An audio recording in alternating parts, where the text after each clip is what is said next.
The Horrible Gamers podcast may contain content not suitable for all ages. Listener discretion is advised. Welcome, ladies and gentlemen, to Horrible Gamers podcast, show number 470, being recorded on January the 6th, 2025. I'm one of your hosts, Jesus Gonzalez, also known as Jesus Rockstar. Today I'm joined by my co-host from the West Coast, the best coast. Gunny Chief is back. Welcome back. Henley, welcome back. The West Coast wins. What's up, guys? West Coast, that's fucking right. Mayo couldn't make it tonight, ladies and gentlemen. He is still AWOL. We don't know where the hell he's at. We've been searching for him. We have like an Amber Alert out now. So like people in Ohio that are driving around are getting like this big Amber Alert, and it shows Mayo's face. And it's like, have you seen this guy? And then we have his in a white Camaro. In a white Camaro. Call the police, call 911. Yeah, we have an Amber Alert out for him, all right? But it's kind of snowing out there. It's going to be hard for search and rescue to find him. Yeah, especially in a white car, right? He wrecks that thing's going to be covered in snow. It's all white. I hope they brought plenty of bottled water. He might have to live in that for 3 days before they find him. Before they find him. 3 days later, they find him in there. He's living there playing on his Switch. Yeah, we got a special guest though, ladies and gentlemen. Krafty is here. Welcome, Krafty. Welcome. Hey, how's it going, guys? Thanks for having me on. It's going. It's good to be here. People that don't know Krafty, where are you from, Krafty? Where are you from? Where am I from? So I'm like geographically, located in the Midwest. No, yeah, no, but how do you know? How the hell did you find this guy, Gunny? Like, where the hell did you find him? Mayo found him, and then Mayo disappeared. Oh, Mayo found him and Mayo disappeared? Yes. Oh, shit. Yeah. So the story of how I found you guys is the root of it is really VGO hanging out there. And then I definitely had conversations with Mayo there. And I know that he started guesting on this show. I started listening, I think, before Mayo even jumped on the show. Yeah. At Jedi, shout out Jedi of Light. So he's awesome been guy. listening for a long time, and he recommended the show to me years ago. So that is how I found you guys. Awesome. But now you're here as a guest host. We appreciate you for being a listener and now a guest host. You're well known, man. I hear the name Krafty a lot, all right? Let's listen here, man. Krafty is a well-known name in this community. Okay? That name gets dropped a lot. I hear it all the time. Everywhere. Another reason to join the Discord. I hear it everywhere. Yo, Krafty and Jedi of Light, man. These guys have been around forever. I hear these things everywhere. Jedi of Light from this Xbox Life. Am I correct on that, Jesus? I'm not 100% sure, but he may have been listening to that as well. I know that he listens to a lot of podcasts, and I know he listens to VGO for sure, and I know he listens to this. But yeah, shout out to Jedi of Light as well. Maybe we'll have him as a guest host one day. But yeah, we're here. And we appreciate you coming on, Krafty. We're going to talk about video games, what we've been playing. We're going to talk about some news. It's been a long time since we've been back. A little over a month now for me. It's just I had to take a break, man. You know, like sometimes podcasting and editing and doing the show and the holidays and everything, it just gets really overwhelming. And I think it got to a point for me, personally, it got a little overwhelming. And I just needed to like detoxify from the podcast, Gunny. All right? Your toxic white male toxicity was too much for me. Sorry, man. Sorry hurt your feelings. I had to step away, okay? I had to step away from that shit, take a break, all right? Go do some salt water baths, okay? And I cleansed myself. All right? With rose smelling. All right, we're good now. I'm good. Dandelions. Yeah, I'm fucking good now. All right, so now that You're I'm back good for another take of abuse. I'm glad. Yeah, that's right. I'm back now. But man, tell you what, I've been playing a lot of fucking games since I've been gone. Of course, dude, we'll start off real quick with some Call of Duty. I've been playing a fuck ton of Call of Duty. Like, so much Call of Duty, Gunny. You don't even know.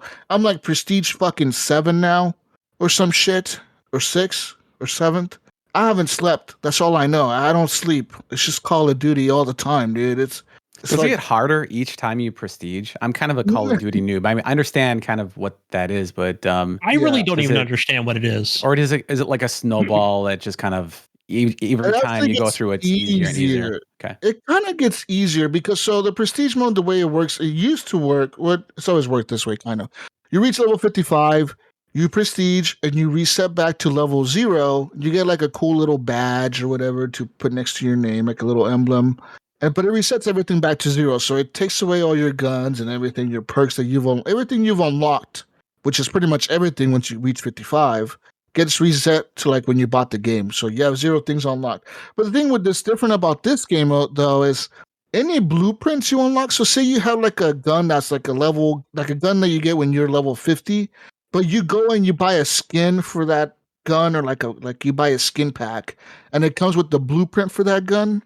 In this game, that gun stays unlocked because you bought a blueprint for it. Like they don't lock that because since you paid money for it, they kind of just let you have it. You know what I mean? So it's kind of like not that hard. If you're doing the battle pass or you're unlocking these blueprints as you're playing the game, because sometimes they give away free blueprints, it kind of keeps these guns unlocked for you. And then on top of that, in this Call of Duty, when you prestige, you get to every time you prestige, you get to select one item that you can unlock permanently. So even if you prestige again next time, that item will always be unlocked no matter what. So naturally, the first thing that I unlocked was that it's a wild card. So like a wild card is where you can you equip in your classes. So a lot of them they're different things. So one of them is like get extra concussion grenades. The other one is you get a second primary weapon. So instead of carrying a pistol and a gun, you carry 2 big guns or whatever, right? Or the other one is what the fuck is the other one? Oh, there's a bunch of them. There's like 5 of them. But one of them, the main one, that's the coolest one that I think everyone should be using, is called Perk Greed or something like that, where you pretty much get to equip a 4th perk. So everyone gets 3 perk slots, but if you equip this wild card, now all of a sudden you get to equip the 4th perk. So it lets you run Ninja and Ghost together, because Ninja is a perk and Ghost is a perk. They're both in the same slot. Now you can equip this and you can run both of those at the same time. So it really does kind of give you an advantage there. So what I did is unlock that first, and then prestige again. I unlocked some other thing, like I think I unlocked Ghost as a perk, or maybe Ninja as my first perk that I unlocked.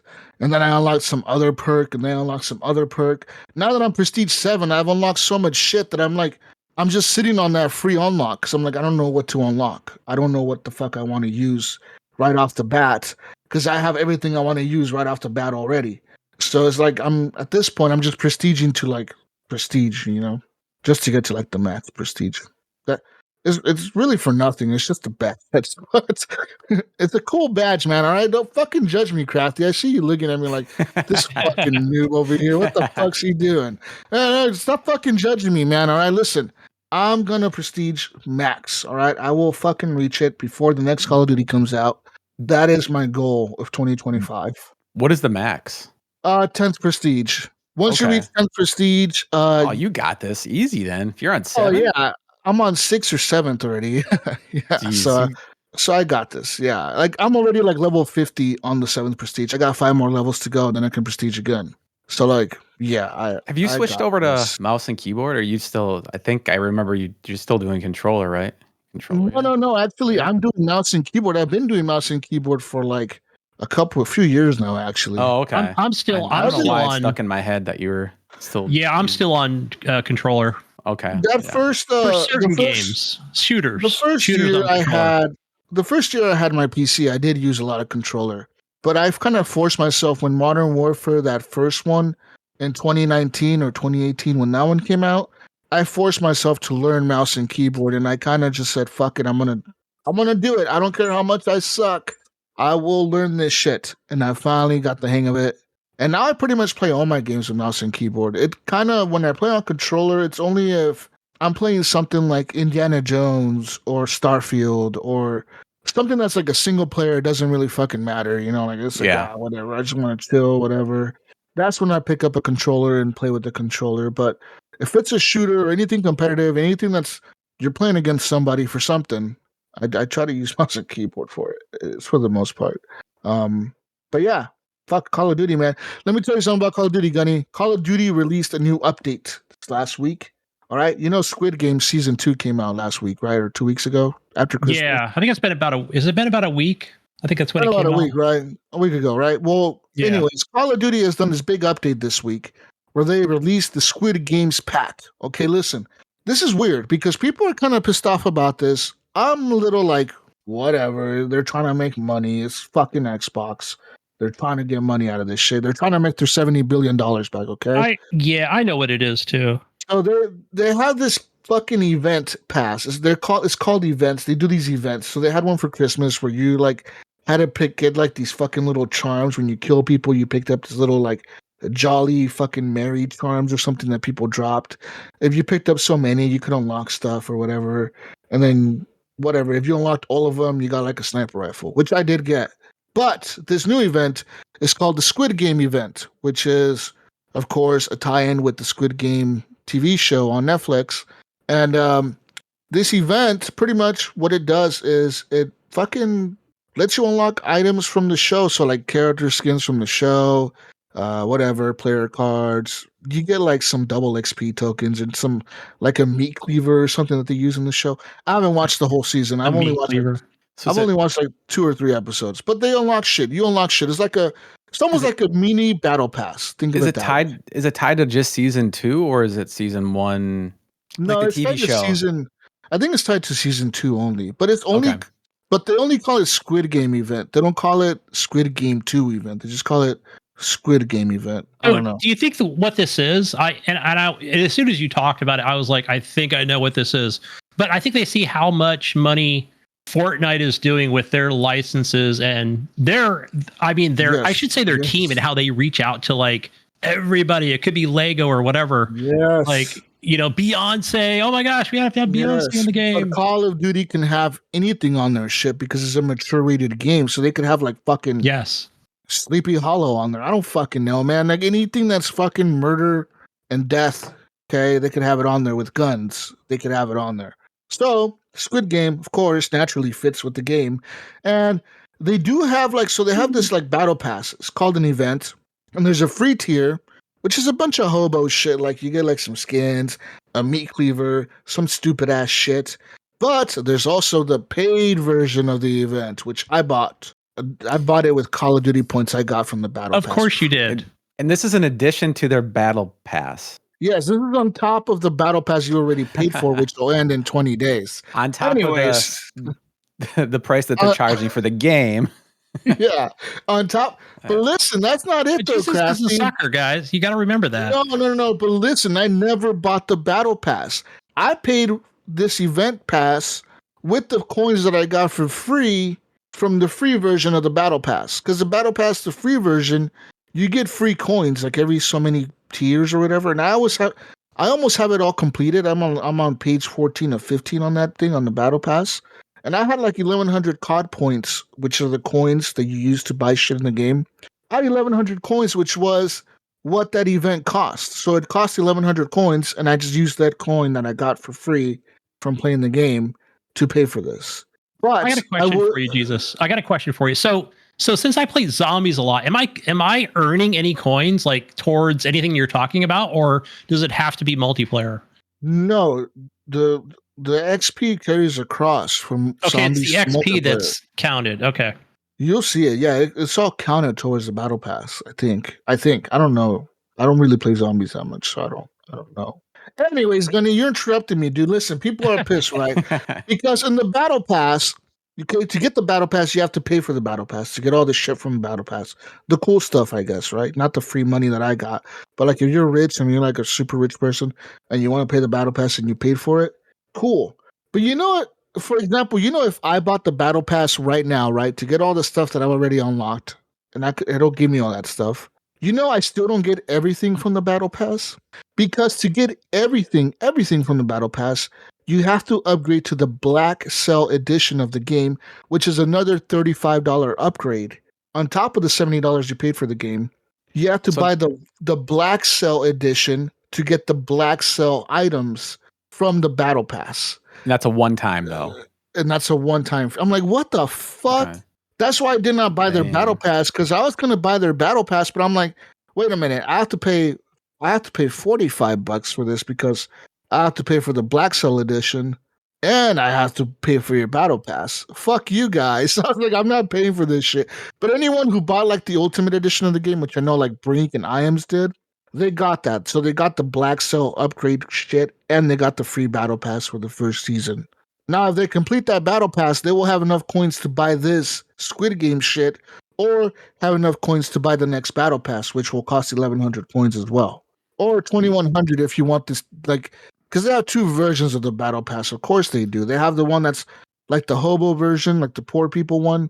That's 1,100 coins, or they have like the I got some money to throw around version, which is like 2,100 coins.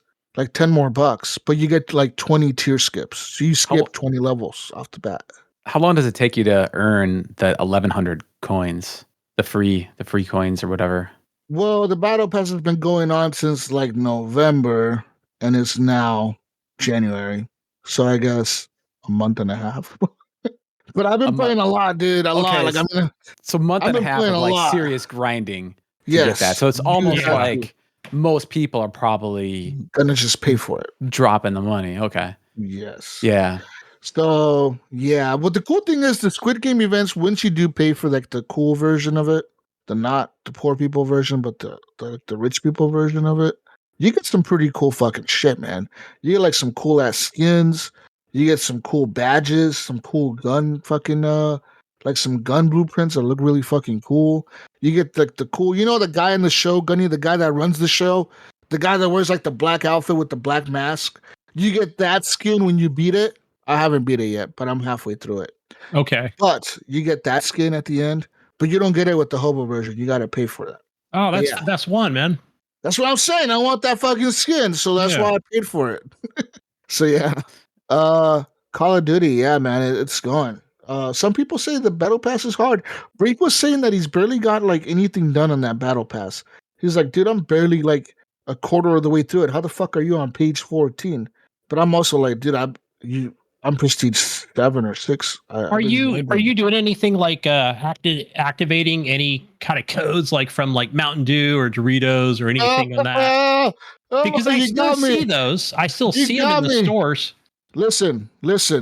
That always helped in Battlefield. Listen, Gunny. I got all the Monster Energy drink. Like, the Monster Energy drink? Yes. You bought 2 cases, 5 cases? I got all the skins from that shit. So there's 3 different skins you can get. And a bunch of double XP tokens and shit they give you. But I got all the skins from that. So I have this chick, and she has like 3 different Monster Energy outfits. Like one's green, one's blue, and one's gray. And I'm always switching them out. Depends on the map, bro. Okay, listen, man. I got a strategy for this shit. It depends on the map, all right? If I'm playing in an urban environment, I'm going with the gray skin. If there's like grass that I can hide by, then I'm playing in the green skin. If there's like a bush I can hide in, I'm playing with the green skin. If there's like a road I need to hide on or snow, I play with the silver. Like what do they call that, Krafty? What do they call that when they hide? In Call of Duty, I forgot the name. Yeah, waiting with style. Oh, waiting with style. Okay, it's a new spin. Camping. Yeah. Yeah. So, what about your weapons? I often thought about that too. Like if sweaty people the other skin, are matching up their skins with the level. But then again, I noticed some of these dudes playing that are really good at the game. I'm really bad, by the way. But so everyone's good to me. But like everyone's got like like pink weapons and like green and fluorescent, and so they look cool. But I'm thinking you kind of stand out, right? Like so you're not really doing yourself any favors from hiding or whatever. But what is your strategy there? I don't really care about my gun. I try to get all the gold guns. So like on the assault rifles, I got the diamond. So I got diamond on the assault rifles, which is like you have to get them all gold first, and then you get them all diamond afterwards. Then with the rocket launchers, I did the same thing. And that was fucking hard, man. Let me tell you, the rocket launcher one was fucking hard. You have to get like 100 kills with these rocket launchers. You have to kill 100 people with them. After you kill 100 people, you have to take down like 50 fucking air fucking things. So like UAVs and fucking helicopters and fucking all kinds of shit from the sky. You have to blow them up with these fucking rocket launchers. So one of them is kind of easy because it locks onto these fucking things. But the other one is like a free like fire fucking rocket. So you kind of just have to like look at the sky. You see the UAV going. and you kind of have to like aim ahead of the UAV to try to hit it. Yeah, that's like That I've one- never been successful at that. That one took me fucking forever. After a while, I got kind of put like after getting like 20 kills with like 20 aircraft, I got kind of good with that thing. I was like aiming at these things and just fucking taking them down pretty quick. But yeah, it takes a while. Like yeah, the guns I don't really care because my thought on that is I see you first and you see me. I'm gonna try to shoot you first. So the whole point of the game is try to get your shot off first. I think that's 99% of the kills that you get is whoever starts shooting first will usually get the kill. Yeah, it depends on 99% of the how time. good or bad your aim is, right? As well. Oh, That's unless another- your aim is just really bad. I mean, you have to be really fucking bad to not aim and shoot first and not get the kill. Like you got to be really bad. Gunny. Yeah, like I got 1,000 late kills, but they're kills. Yeah. But I play mostly hardcore. I don't like core because everyone's a bullet sponge, dude. Everyone is a bullet fucking sponge. It's so annoying. I hate hitting people in the head and it's a hit marker. I'm like, what the fuck, dude? I shot you in the face. You should be fucking dead. But you're not dead. You're still running at me like a fucking crackhead. And then you stab me with a knife. It's like, what the fuck? That shit gets me so mad. Or I come around a corner and there's two dudes standing there and I'm unloading a magazine into both of them. And they both are just looking at me like, what the fuck are you doing? And I'm Okay, just it's going not like, that bad, Jesus, but it's Yeah, bad it's for pretty people bad. like me who need to bring up their aim on their controller since this game is crossplay. yeah, but you guys have auto aim on controller on the fucking consoles. Okay, They all have auto aim. it's aim assist. Okay, that's what we call it. Aim We assist. call it aimbot on the PC. You I also call it motherfuckers got cheating. So yeah, y'all got fucking Hey. aimbot bullshit. All right, you guys don't even have like. Listen, I know this, Gunny, because back in the day when I used to play on the 360 and the Xbox One and the PS4 and all that shit, I used to play on console. And there's a trick that people use when they're sniping on a controller. And that trick, you know how people quick scope on a controller? Yeah, It's because of it's because of the aim assist, dude. All you have to do is be looking at the direction of the person. You quickly hit the fucking aim button and you let it go. Your scope kind of like zooms in on that person, like it just kind of like auto locks to their chest. You just hit the trigger and boom, shot, boom, they're dead. That's why they keep fucking like controller people keep fucking killing me left and right, and then they talk shit about me when I fucking go on a murder spree and wreck all of them. They're like, oh, fucking hacker, fucking cheater. They get all fucking upset, but it's like, no, dude, like, I just know what you're doing. Like, I know the spots where to hide. I know what corners you're gonna come around. I've been playing this shit so much that I know the spawn points. You know, once you play the game so much, you learn everything. You learn where people spawn, where people like to hide. They're like you think, okay, if I was on the other side of the team, on the other team, what way would I run to flank everybody? And you think of the map and you're like, okay, I would run this direction, go around here. But fair enough, there's always that one guy that coming around that corner because he's trying to be sneaky and get around behind everybody. And so yeah. I definitely learned that in Modern Warfare 2018, where I like to flank because I thought, okay, I'm terrible. You know, I don't play the game as much, so I try to flank. But there's always that guy that's like been playing for the last 100 hours. He knows I'm coming around that corner to kind flank. Makes sense. That's you, just fucking no scoping my shit. Yeah. But Or anyways, setting down the C4. Call of Duty, man. I'm playing a fuck ton of it. So much Call of Duty. Like I said, I got gold guns and shit. I'm going for the gold guns this time around, Gunny. I'm going for the diamond. All right. Really, I'm going for the other one. There's like a diamond camo, but there's also like a purple like ghost. Obsidian or some shit. I don't know. Whatever that would be. Yeah, I think it's know. called Obsidian or Onyx. Onyx. I think that was it. Maybe Onyx is there's one more. There's like a purple one that I want, and then there's one more even after that. So like, there's like a fuck ton of like grinding to do with. I think it's hard, man, because you have to get like 100 kills with each gun or 100 headshots. On top of the 100 headshots, then you have to get like some special shit, like, oh, you must have this shit equipped, like this perk equipped, and you must get 100 kills with this perk equipped, or you must have this attachment equipped on your gun, or no attachments, or have this scope on your gun to get this fucking camo. So a lot of it gets kind of grindy eventually. Like, if you're not good with certain guns, by the time you're done grinding to get them gold, you're kind of good with that gun because it forces you to use that gun so fucking much you just eventually become kind of decent with it. I was gonna do pistols, man, and I got one pistol gold, and I said, "Fuck this shit." Yeah. I was like, I'm gonna go to the assault rifles first, and then the SMGs, then the marksmen, then the snipers, then I'll go back to the pistols at the end. I think I'm worse with snipers. Snipers are kind of hard. Not really, kind of. Once you get kind of used to it, like I said, you just gotta know where to hide, how to use it. It's the key of the game, man.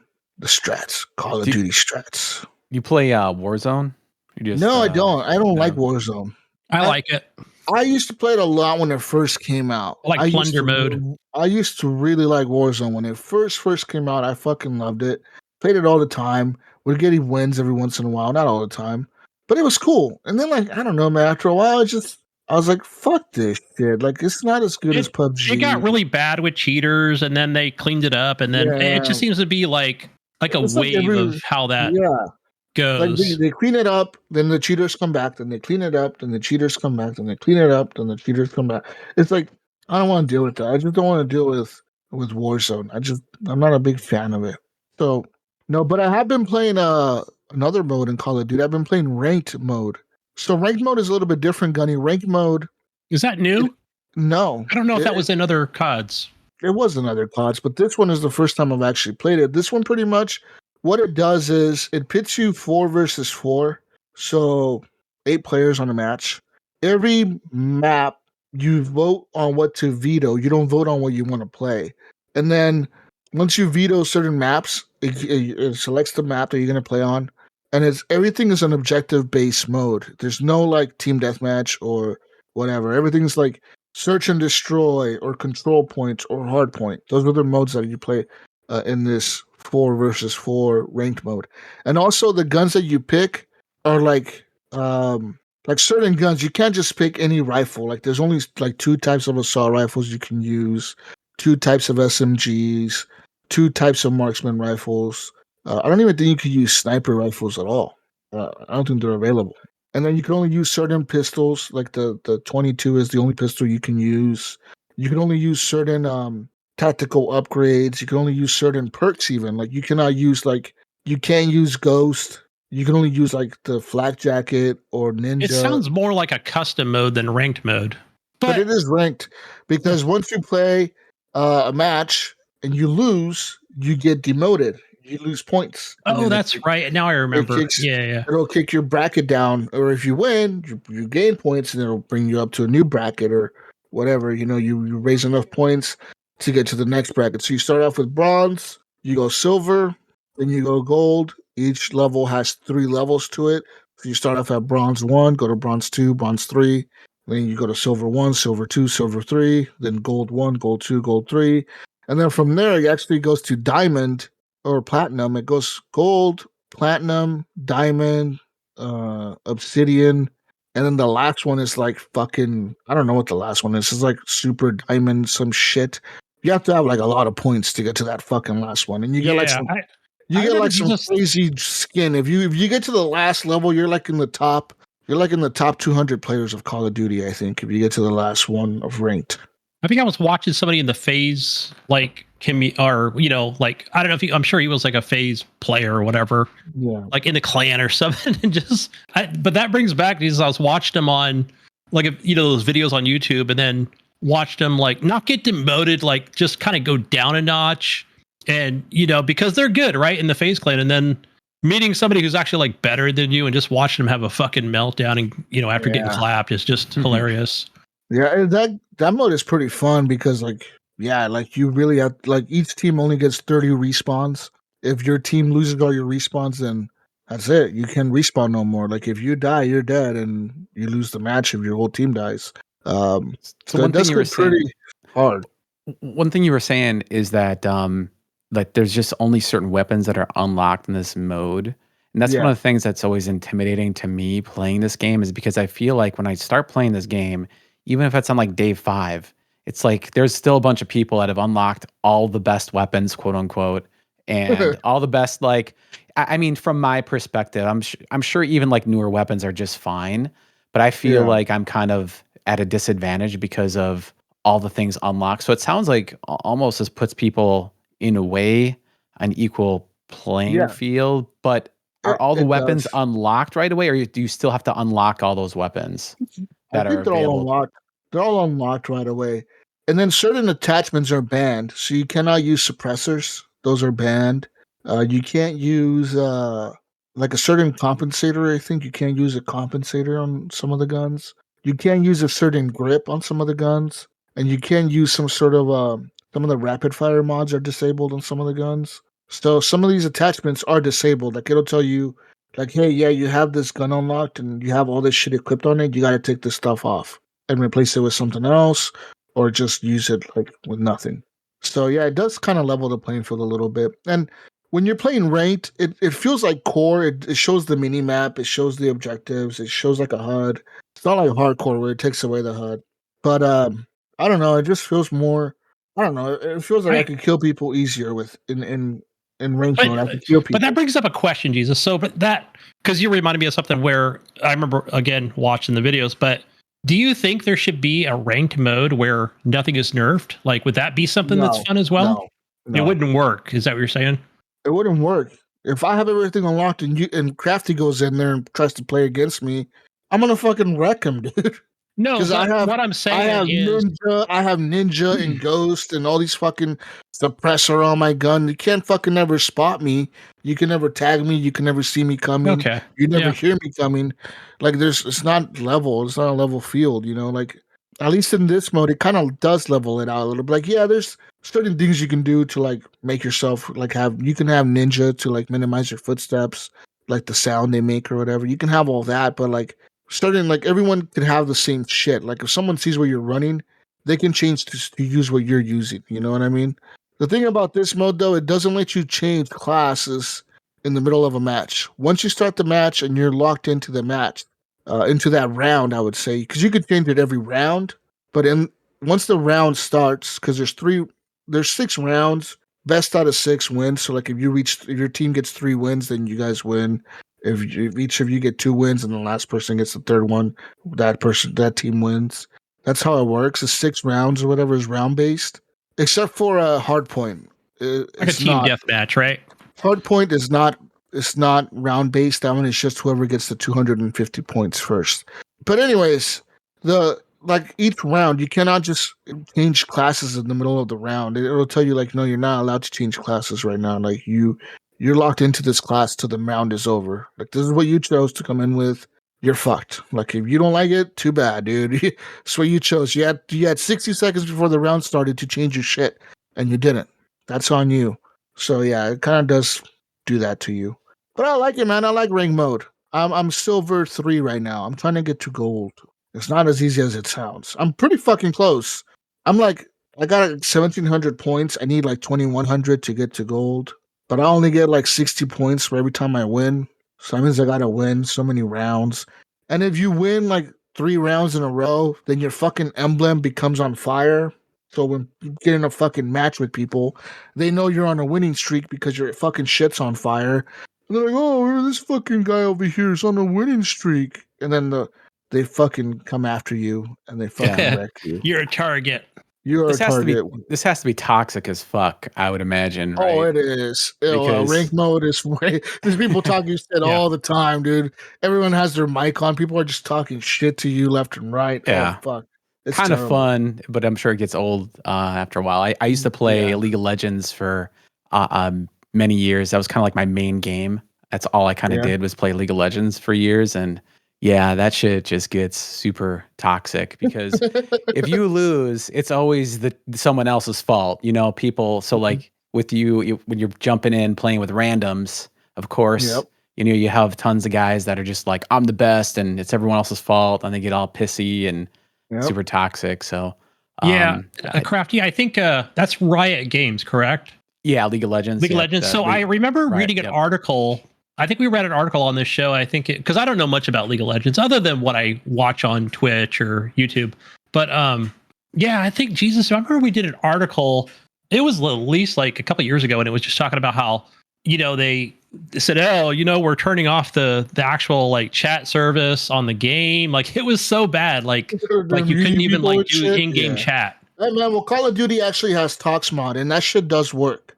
I've seen people post on Twitter and on Facebook and shit that like, when because you could take people hostage, right? If you come up behind them and you double tap the melee button, you take them as a hostage, like as a body shield kind of.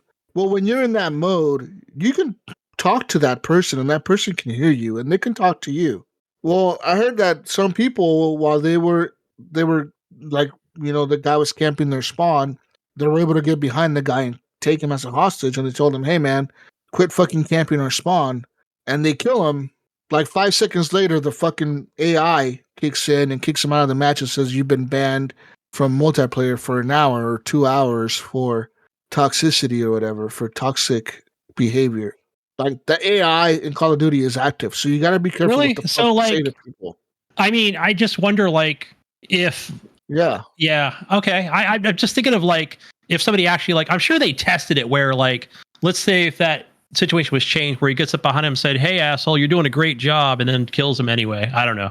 I wonder if it would still ban him. Who the fuck knows? Yeah, I man? don't know. Like, I mean, I wonder if like I'm sure that AI is looking for keywords of like something. like It must be looking for something because that person foul was language, banned. maybe. I don't That know. person was banned like 5 seconds later. Like in that match, they got kicked out of the match and they were brought to the main menu and it said, "You've been banned by Activision for 2 hours for toxic behavior. Please adhere to our rules." Yeah, And blah, I'm blah, sure blah. like maybe like everybody's gonna their vocabulary might change if like somebody's knowledgeable in that shit. Like, look here, you dirtbag. I don't know, like like yeah, stop camping. We don't like it. Or Hey, everybody's gonna start cussing like on that fucking Orbit commercial and shit. That's You ever see it. that, That's what I'm Orbit thinking. commercial? Yeah.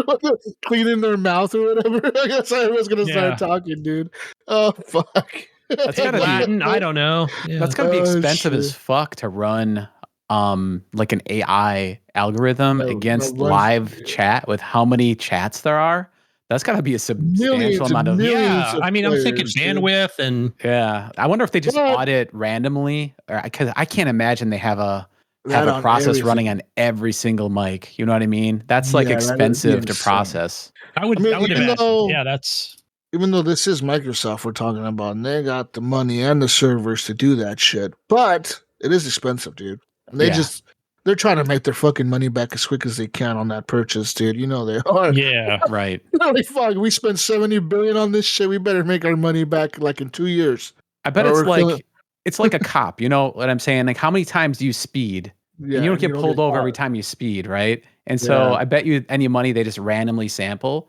So you have everyone's here has probably gotten pulled over and has a ticket. So it kind of Yep. keeps you honest, right? It's just like, oh yeah, somebody's watching. And so I'm sure all these stories are coming out that yeah, this person got banned because they did it. So it kind of keeps people in check, so to speak. But I can't imagine they're running it on every single one. That's just a very expensive thing to do. Yeah. So Yeah. but It's maybe they That are. makes sense. I Who doubt it knows? though, but they would have to have some crazy ass technology. I know some Yeah, guy man. was talking shit to me in the chat. Like one time he was I think he was on Xbox and I'm on PC. And he got mad because he ran in front of me and I team killed him. I was playing hardcore. And he's like, "Fuck you, Jesus, you fucking piece of shit." And he was on mic and he was talking shit to me. So I was just replying to him by typing because I was like, I'm not gonna push to talk. I'm just gonna fucking piss this guy off by typing at him. And I kept typing at him. And he's like, "Fuck you, you fucking piece of shit." He fucking kept going off. And what was funny though is I kept trolling him after he left my match. I must have messaged him for like a whole day. Like a whole day long. I just Continue kept to sending troll, huh? I just kept sending him messages on fucking because you could pull up recent players. I pulled them Yo, up yeah, yeah. and I put whisper because you could whisper to players or whatever, and that's like a direct chat to only that person. And I just kept messaging him, "You still mad, bro? Let's be friends." Why are you so mad at me? He was so fucking mad that I team killed him. He shot me like twice because once you team kill twice, the damage reflects on you or whatever. Like they do it that way. So like if you team kill somebody twice on your team, then like if you try to kill someone again, it'll kill you instead or whatever. So he killed me twice right after that. And I was like, "Why are you so mad?" And he was just fucking, "Fuck you, Jesus." He was like fucking raging, dude. Fucking piece of shit. He was like, I don't know if he was like on a kill streak or something, and I fucking killed him. I don't know if he was about to get like the fucking big airplane airstrike or something, man. But he was fucking pissed. I was like, damn, this guy's so mad. I was like, you need a hug? This kept fucking trolling him. But I wasn't saying like fucked up, like I wasn't swearing at him or saying fucked up shit to him. I was just telling him, why are you mad? Did You your need a mom not hug? hold you when you were a baby? I was like, you need a hug, man? He's going out so bad, dude. He was so mad. But I could tell he was like on Xbox or Play. I think he was on Xbox. I think he was on a console because he didn't type back to me. He was just chatting at me. He was so fucking mad. I was laughing the whole time. I was just trolling the fuck out of him, dude. Oh, that shit was funny as fuck. It was one of the funniest times I had in Call of Duty. But yeah, man, that's enough Call of Duty talk. Anyways, I will get that. It's called the Front Man. That's that the Front Man from Squid Games. I will get that skin. Yeah. I want that skin. That skin is cool. It's cool as fuck. It's got an awesome mask. Yeah. Also, if you play rank mode, you get like a skin based on the color of the rank that you're in. So I got like a silver one right now. And then like if you keep playing and you get gold, you unlock the gold one. If you keep playing and you get like the next tier, like platinum, you get a platinum one. Then you get like the obsidian one, then whatever the other one is, the red one, the dragon one or whatever. You get like different skins and badges depending on the rank that you reach. And the rank mode has like its own battle pass. Like get 50 wins, you unlock this skin. Get 50 wins, you unlock this. Get 50 wins, you unlock this. So like every 50 to 100 wins, you unlock some shit. But those are based on wins, not just on XP. So you have to actually be winning to unlock all this shit. There's like 100 tiers of that shit. It's a lot of wins. Are we still talking Call of Duty, man? You must love COD. I fucking do. Anyways, besides Call of Duty, I did play some more fucking Helldivers. Yeah, Finally. That's right. I'm spreading fucking democracy around the galaxy, bitches. Yeah, fucking Helldiving everywhere. Just dropping in and fucking shut up. All right, listen. Helldivers 2. Got that zombie update. Whatever the fuck, the Illuminate. Oh, yeah. I talked about that on the last show. The illiterate. I have not played it. I haven't played it. What the fuck are they called? The illiterates? The Illuminates? I kept saying Illuminati, but I don't think that's correct. I think I forgot what the actual name, how you actually pronounce it. I think it's called the Illuminate or whatever. But I kept calling it the Illuminati on the show, on the last podcast. I call them the illiterates because they're just a bunch of dumb zombies. Anyways, they're kind of like the Geth of whatever the fuck of Helldivers. They pretty much copied the Geth from fucking Mass Effect. Did they replace any of the enemies, or are they just new? I haven't played it since they put out that. It's like a new faction you're fighting. Okay, so they still have the robots and the bugs are still there. Yeah. Okay. Yeah, but they added a new war bond, which of course the other day I logged in with IAMS and I saw this war bond, and I'm like, I gotta buy this war. I don't know why, but I was like, I gotta buy it. So I bought it, and I've been grinding to get the stuff unlocked on it because you unlock like this flamethrower turret now. It's like a turret, but it's a flamethrower. But it's fucking awesome. And you unlock like this big cannon thing that shoots like anti-tank fucking missiles, like a turret. I think it's sick. You sit on it, and then you aim it at the big enemy, and you fucking shoot this like it's like a big missile thing from like a fucking turret. It almost looks like a fucking old school like artillery gun or something that you sit on. It does, huh? Like you're gonna spin that thing around and like from World War II, except it's like a sci-fi version. It's like some fucking anti-aircraft gun or something from World War II. It looks like an A you can sit on. Fucking World War II and shit. Yeah, World War II gun. Yeah, it's awesome. Anyways, it's definitely sci-fi bait. Yeah, that thing's awesome for like the fucking tower defense mode, whatever it's called. It's fucking cool, man. Anyways, I've been playing the shit out of Helldivers. It's still fun as fuck. Still has quite a bit of players. Right now they're doing some operation where we gotta defend against the robots because we're trying to build some colonies on some planets, so we gotta take the robots out of there. And of course, every week it changes. Right, they got like a new major order. But yeah, man, that's Helldivers. It's still going pretty strong. And I realized I got a lot of cool. I thought it was a pretty good update and announced at the Video Game Awards. That was amazing. Hella cool. That was cool. They just dropped it like, oh, you could do that right now. Like this shit's right now, motherfucker. Go. It's like, like the player count just shot up pretty good. I hope they do more. I think they will. Like I think that's I think it's great. I think they'll definitely do more updates like that. The Illuminate are a little bit different. They're a little bit different from the other enemies. Like the bugs, you're kind of used to fighting them like on a desert usually. The robots, it could be a forest or a desert. But the Illuminate are more like an urban environment, so it's more like cities and shit that you're fighting them in. Because they're, of course, dropping near colonies where they turn people into like the Geth and they come and attack you. So yeah, it's more like a city environment where you're fighting these people. Yeah, I think that's awesome. I've but it's definitely pretty cool. like I haven't played it, but definitely watched a lot of YouTube and Twitch on that shit. And I'm like, fuck, what am I doing in my life? I need to play this. It's pretty cool. And the Yeah. little car that you can drive around now, like to have like a little, it's like a truck with like a gun on it. Yeah, You can all jump to in run there everywhere.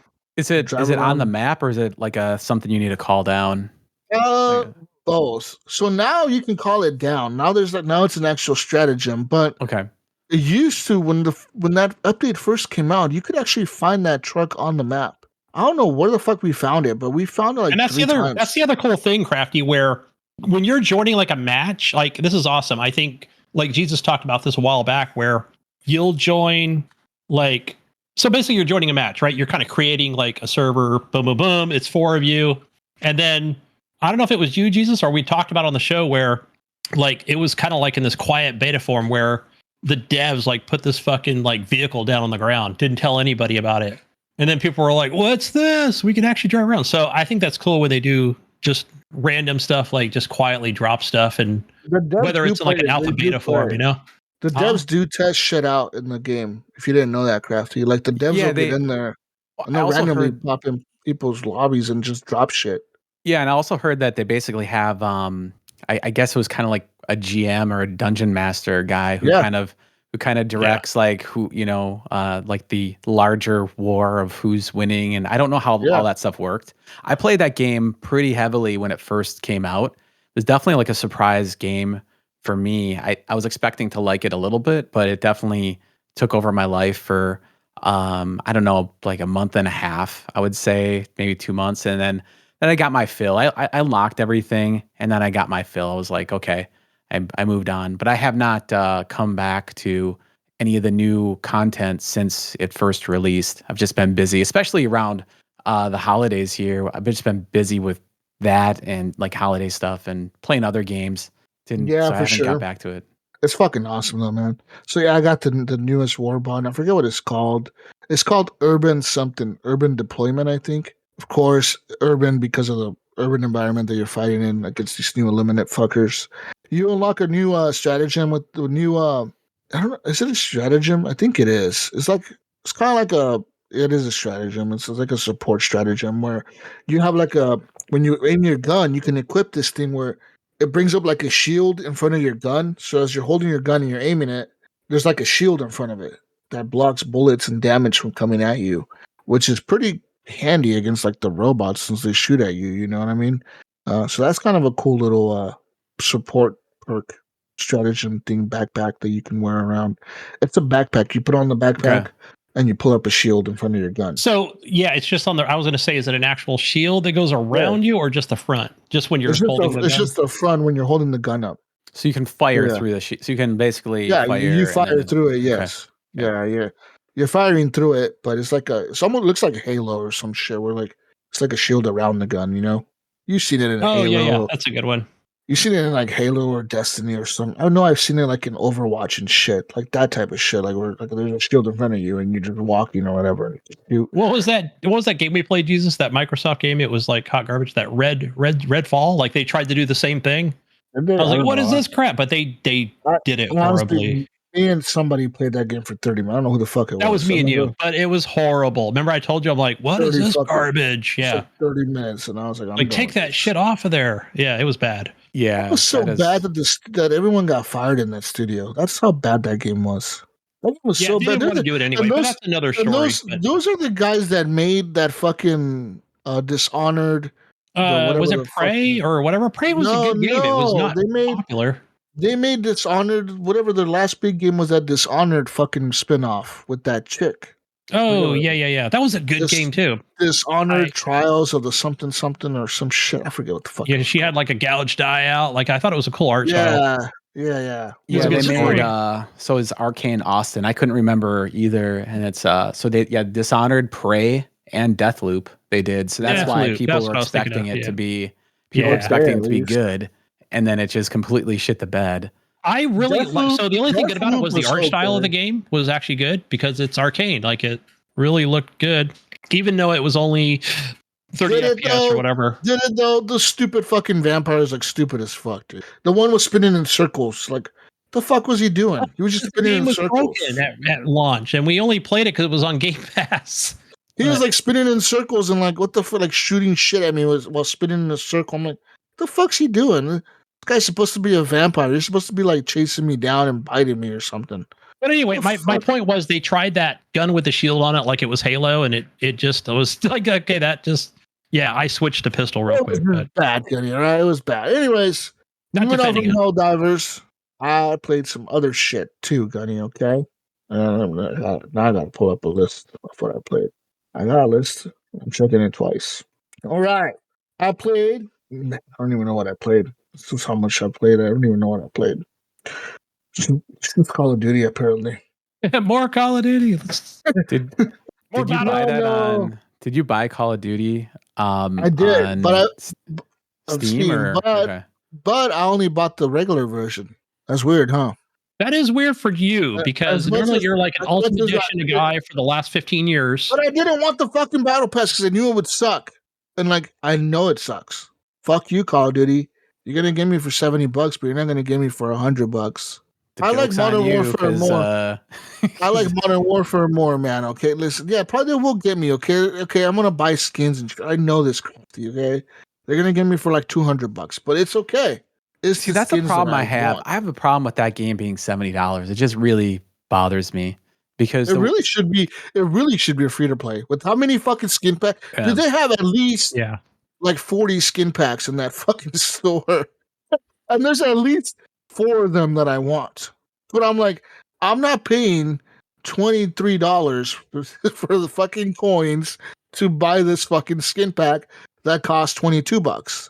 And then I have $1 left over, so I'll have to buy more coins to fucking top that off to buy more skin packs.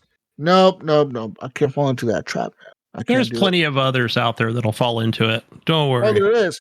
Trust Yeah. me, every fucking match that I play, it's like they put me with people with skins. So I'm they'd be like, curious if Microsoft's going to put out the numbers for oh, like you know what happened the other day? microtransactions. Listen, the other day, right? I was on the store and I saw this cool looking skin. And I'm like, man, this is really fucking cool. So I added it to my wish list because you can have a wish list in Call of Duty, right?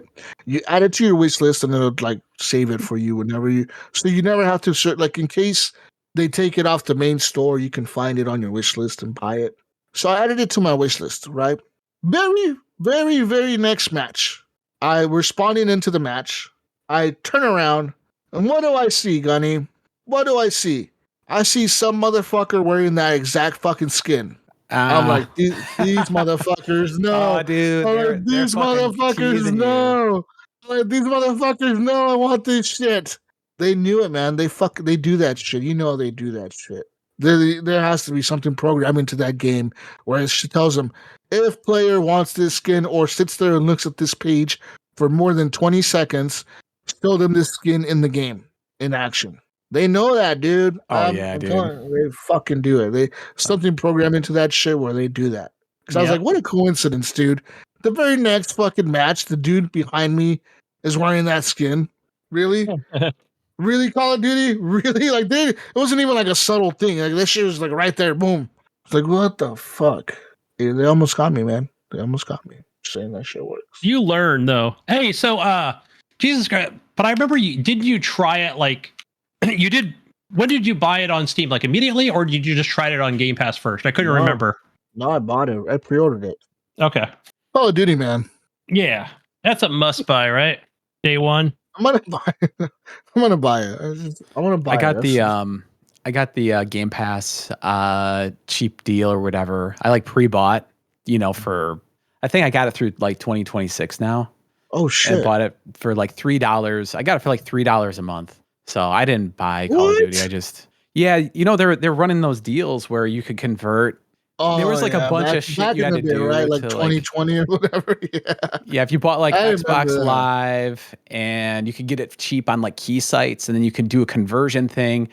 It was actually quite complicated to do it all. I had somebody help me with just gave me the guide of how to do it, but it was kind of worth it paying $3 essentially for 3 years, $3 a month for 3 years. So what, like 80, what is that? 30 like $120 essentially for Yeah, that shit's like for 3 $200 years. a year. Yeah, But $200 a year by itself or some shit. Like if you just, right. yeah, it's expensive, man. You have the But ultimate one or the regular one? it's the it's the ultimate one. Oh yeah, So that shit's expensive. That's like $250 a year or something. yeah, full price. But Yeah. I personally don't think it's worth it. I'm kind of anti Game Pass for the most part. I'd rather just have my game and Honestly, own it. dude, Game Pass has ruined gaming. Listen, man, I'm with you. it has Netflix size. How do I say that? Netflix size the gaming industry. Games that come to Game Pass that just don't seem as fucking cool as games coming to the fucking PlayStation or PC. It Yeah. doesn't seem as cool. I'm like, whatever, dude. It's fucking like Indiana Jones. It's a fucking good game. I've played it and it's fucking great. That game is awesome. I will say this. Shout out to Bethesda and Xbox. Y'all did the right fucking thing. And you guys are fucking smart. You know who went in there? You know what happened? Phil Spencer walked up in that bitch, right? And he's like, yo, Todd, show me what you got, motherfucker, before I fire you after Starfield's fucking bullshit. And fucking that stupid ass Redfall shit you embarrassed me with last year. And Todd's like, I got you, Phil. I got you. And Phil's like, all right, man. And he's looking at it. And he's like, yo, this shit's good. And Todd's like, yeah, I know, right? It's pretty good, huh? And he's like, yo, you got that Troy Baker guy? He sounds just like Harrison Ford. Yeah, he's pretty good, huh? Yeah. And he's like, what are we releasing this on? Game Pass. And you know, Phil thought, the fuck we are? We're getting outsold by PlayStation 5-1 or some shit. We got to put this shit on PlayStation and get some fucking sales. And it's smart of them to do that because they knew, Microsoft knew. They saw this shit and they're like, this is a game that can't compete against Sony's single-player titles. This game, Indiana Jones, I mean, it's not The Last of Us, but it can hold itself up against some of those games, right? Like some of the single-player games that PlayStation players love. That's what this is. This is what you fuckers made. You made a good single-player fucking game, released it on a platform where people love good single-player fucking stories. Smart move, Microsoft. That's about the only smart move you made in the last 4 fucking years, because all the other shit, the naming of the Xboxes is stupid. Yeah.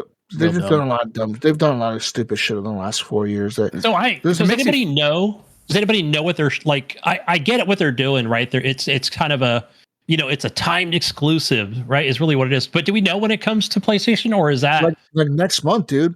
Like February or March. Okay, I wasn't sure if they had an actual date. It was like I thought it was like they said like a couple months. They were planning a couple months after release on Xbox. I'm assuming they have to optimize it and shit, right? They probably got like the dev kit and they're like, oh fuck, we gotta make this shit run good on the PlayStation, or maybe they're gonna dumb it down or something. I don't fuck. They gotta make it run on the PS5 Pro now too. Yeah, I thought I did hear like Q1, Q2, but it has not been announced yet, according to the internet. But I'm with you, Krafty. Game Pass has made it to where I don't give a fuck what comes to Game Pass. I don't fucking care.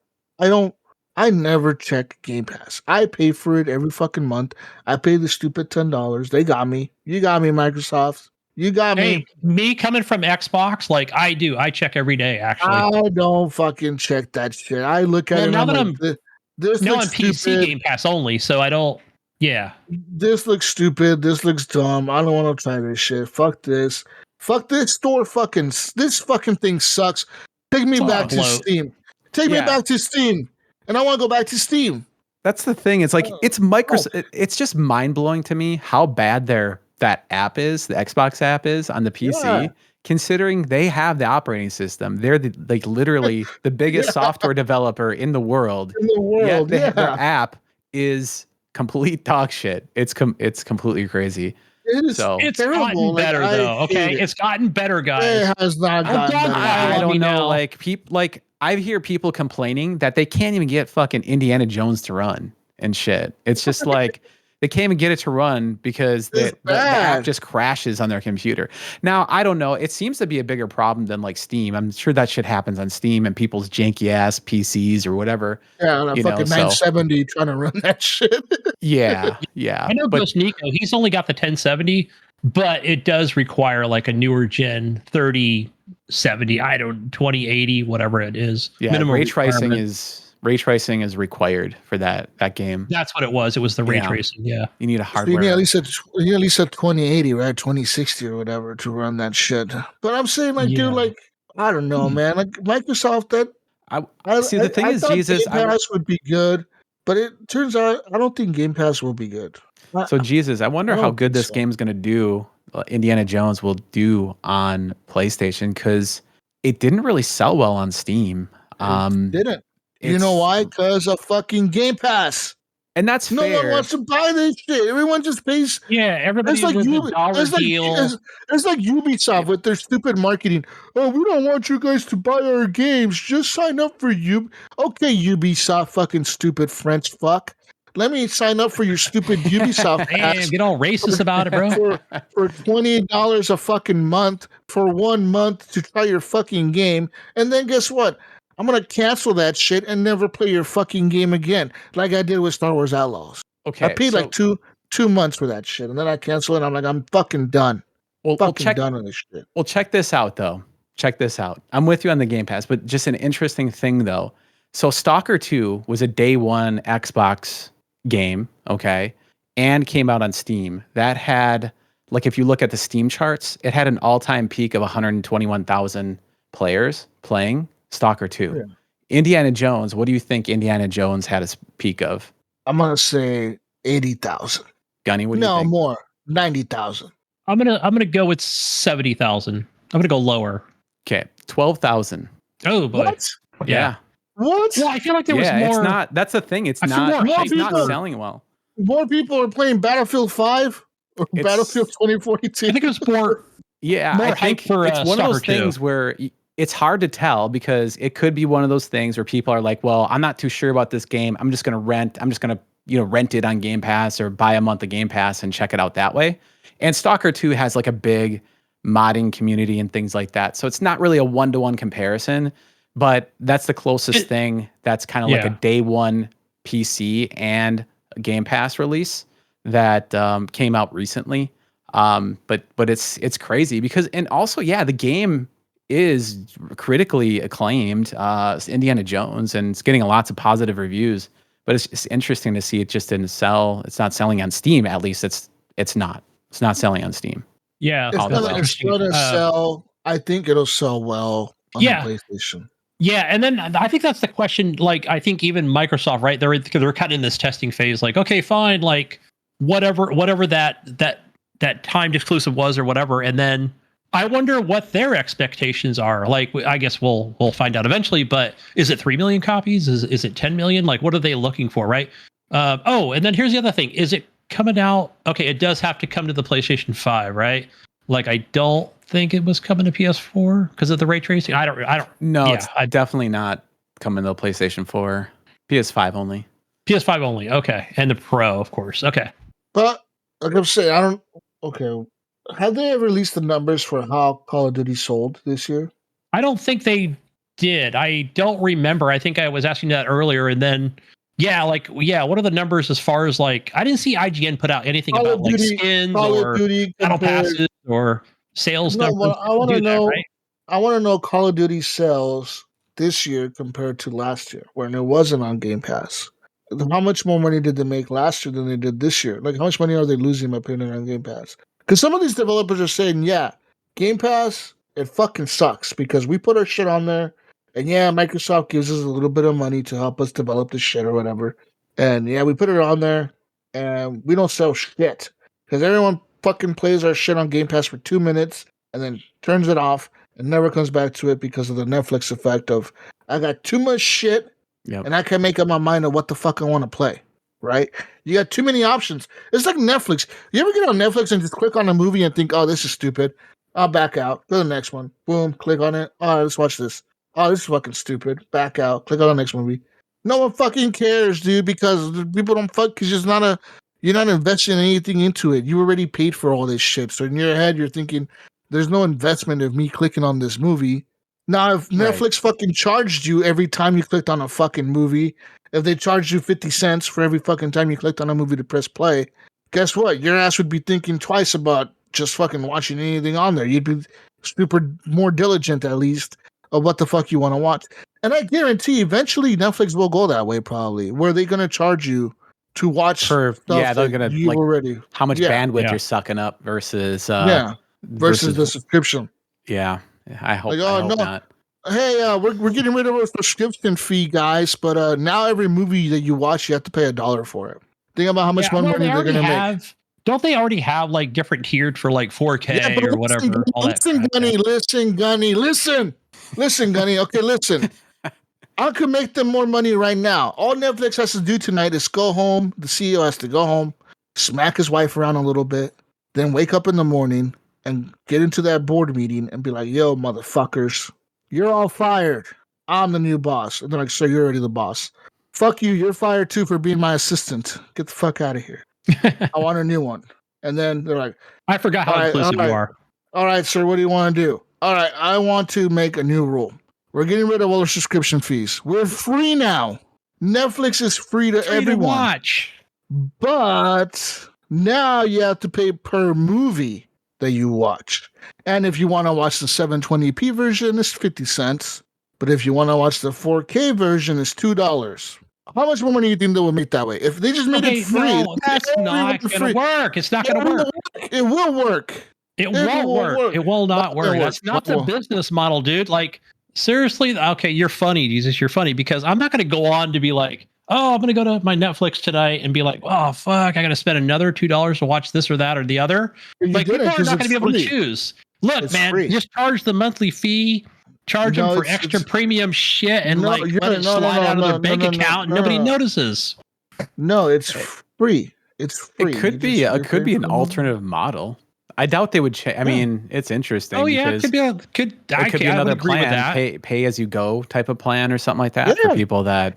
Yeah, people that don't watch a lot of Netflix. You watch less Netflix, you pay less. Can I use another analogy? How often do you guys ever see, like, in your state that you live in, that like you'll see some stupid fucking article about? I see it every so often where, California is thinking about regulating these car insurance companies to charge you by the mile instead of by the month. And I went, fuck yeah, because I don't do a lot of miles. Like, and I thought, man, I would love to see something like that. But then again, like I see it as what did you call it, Krafty? Like an alternative or, a second, tier of, yeah. Yeah. Like for people that don't want to have that commitment of running a monthly fee, they can just pay as they go. But I think Apple has that. I think you can do that already on Apple and other services. Just buy like a movie or, rent it but it's like really expensive though. It's not like $1 or $2. I mean, it's like $20 for a movie. And I think about $3 per episode of a TV show. I used to do that. I didn't know that. Yeah. I used to buy like individual seasons for that's right. I did do something similar to that. Yep. I think it was some places didn't have streaming yet, but they still would release it on Apple or Amazon. But this was, I mean, this is going back like 5-7 years now. Before HBO Max. Yeah, before like that shit. Before like there was like everyone had a fucking streaming service. Now it's just everyone has a streaming service now. Yeah, see, I forget because now everybody has like a subscription base. Yep. What I do. That's the model that works, Jesus. That's the model that works, not your model. Okay. So you're fired. Subscriptions suck. We're going back to the rock age. Right? We're bringing back the Blockbuster. I'm bringing it. You have to drive down there to pick up your movie. Drive down here to pick up a code to put into your Xbox to play your game. Okay, that's what you're gonna do. That's what everyone does, Gunny. That's what people want to do. They want to run down to the GameStop. Yep. I kind of miss those days going away. Who doesn't, dude? Like, we grew up with that shit. Of course we miss it because it's nostalgic to us. But kids these days don't give a fuck. They don't give a shit. They want their shit now. Yeah. They couldn't. My daughter can't believe that we used to go to a movie store. She was like, "You guys used to go to a random movie?" Yeah, we used to go rent a movie. Why? Why couldn't you just watch it on your iPad? We didn't have fucking iPads. What fuck do you mean? She thought I had. You tell her the TV used to weigh 200 pounds back in the day. Not everything when I was a kid. Everything wasn't a fucking touchscreen or whatever the fuck. Like, it didn't.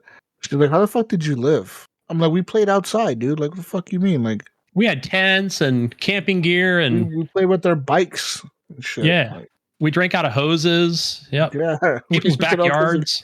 Crazy shit. Like, yeah, we got in trouble. But But Our parents knew everything because everybody knew everybody. I don't know, man. I think honestly, Game Pass.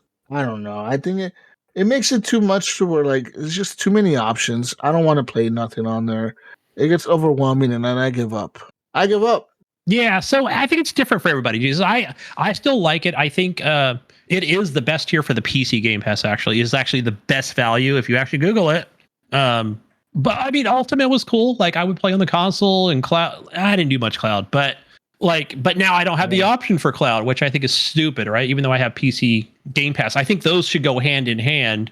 Versus like having, I don't know, because now they got like 4 fucking different, like, what do you call them, SKUs, or just different options, right, for their services. But I like it. There's games in there that I'll actually enjoy. Like, for example, what's the one that like just came out? I mean, besides Call of Duty, that's another great one. They're always adding something really cool. So, like there's all kinds of cool shit in there. So, but I will say this, Krafty. So there is like I've always liked that game SnowRunner. Like I bought that on Xbox. I thought it was awesome.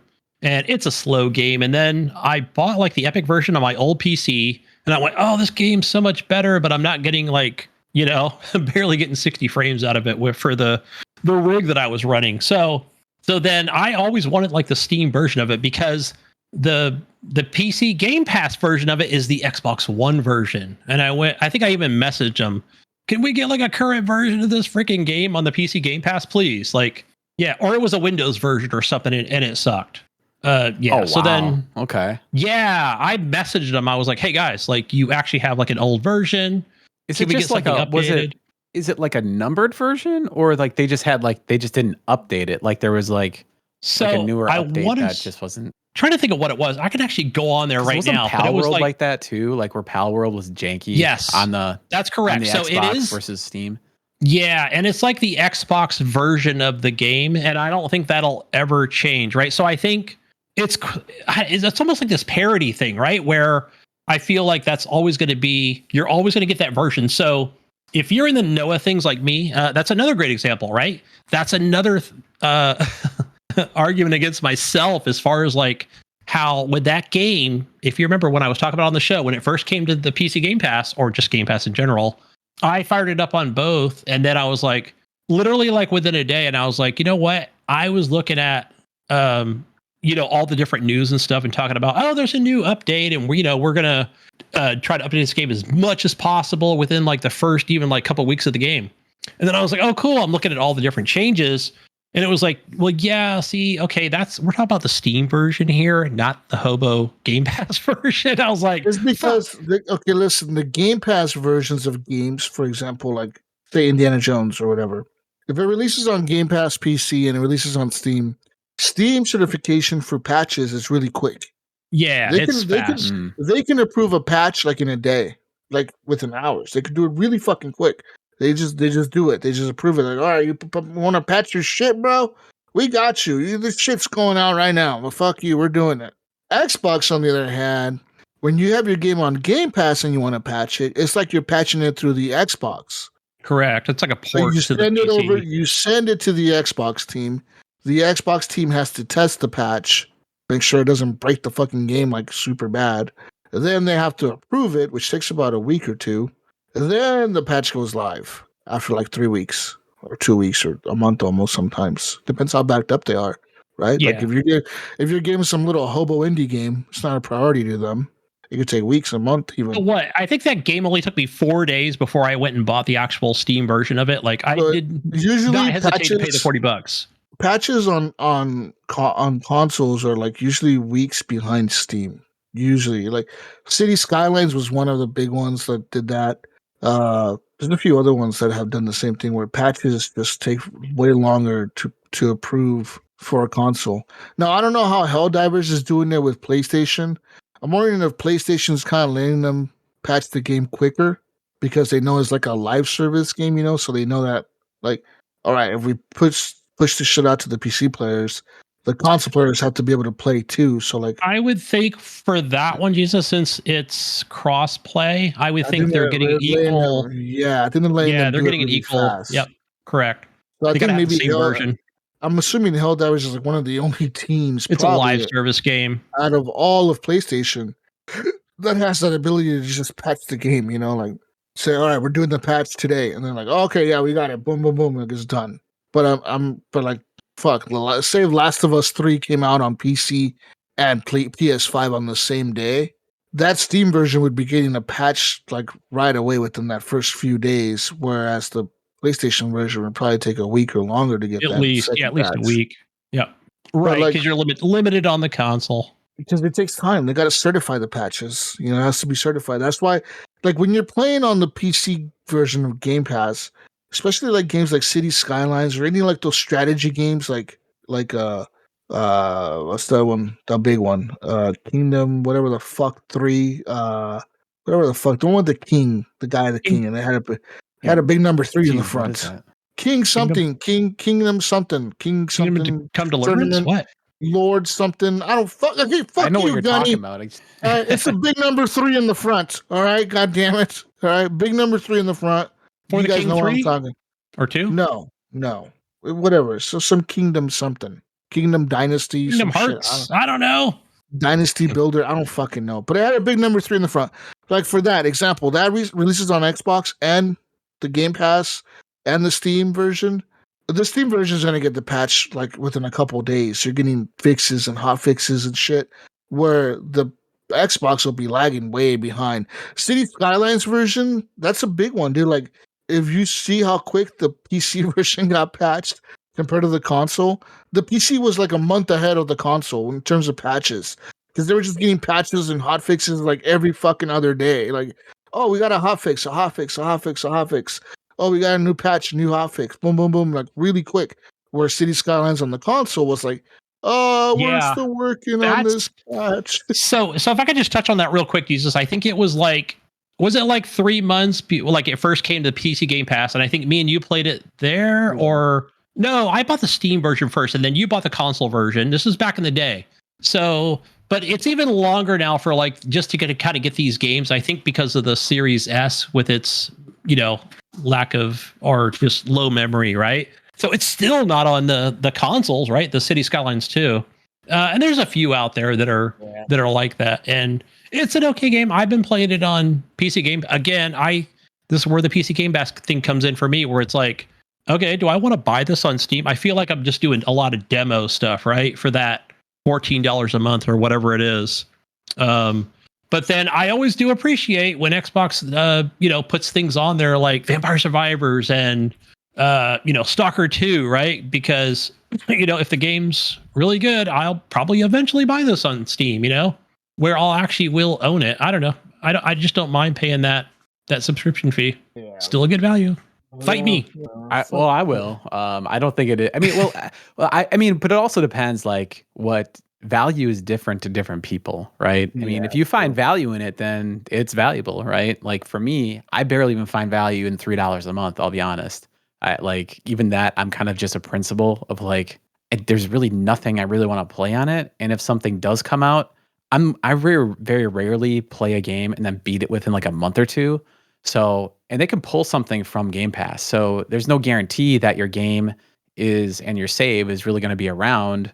If you or the game's going to be around and then your save, the time that you invested in that game, let's say you put like 12 hours and 3 months later you want to come back to the game, it could be out of Game Pass. And now you're like, well, fuck, I got to restart this game. So, but yeah, there's that too. And then one of the arguments I used to make with, this was back like almost 5 years ago when I think it was Gears of War.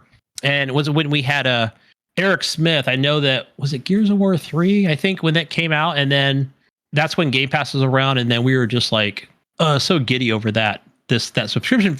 And then like, he's like, nah, I bought the game, man. I bought like the ultimate version. He just loves Gears, right? We're like, why? You shouldn't have done it. Like you should have done the Game Pass. Like, just try to save him money. He's like, nah, man, I paid the $59 plus, this. Yeah. So I'll be doing that for Doom. And then I think he even got the disc. Like everybody's so different, right? He's like, I need the disc. I got the case. I got the collector's edition. Yeah. He's fuck Game Pass, I'll be doing that for Doom, Doom Eternal when that comes out. I have Game Pass and I have it through like 2026, but that's a game I just want forever, Yeah. quote unquote forever on Steam for however long, Steam is around or whatever. But I'm sure that's probably not going anywhere. And if it does, there's probably bigger problems out there.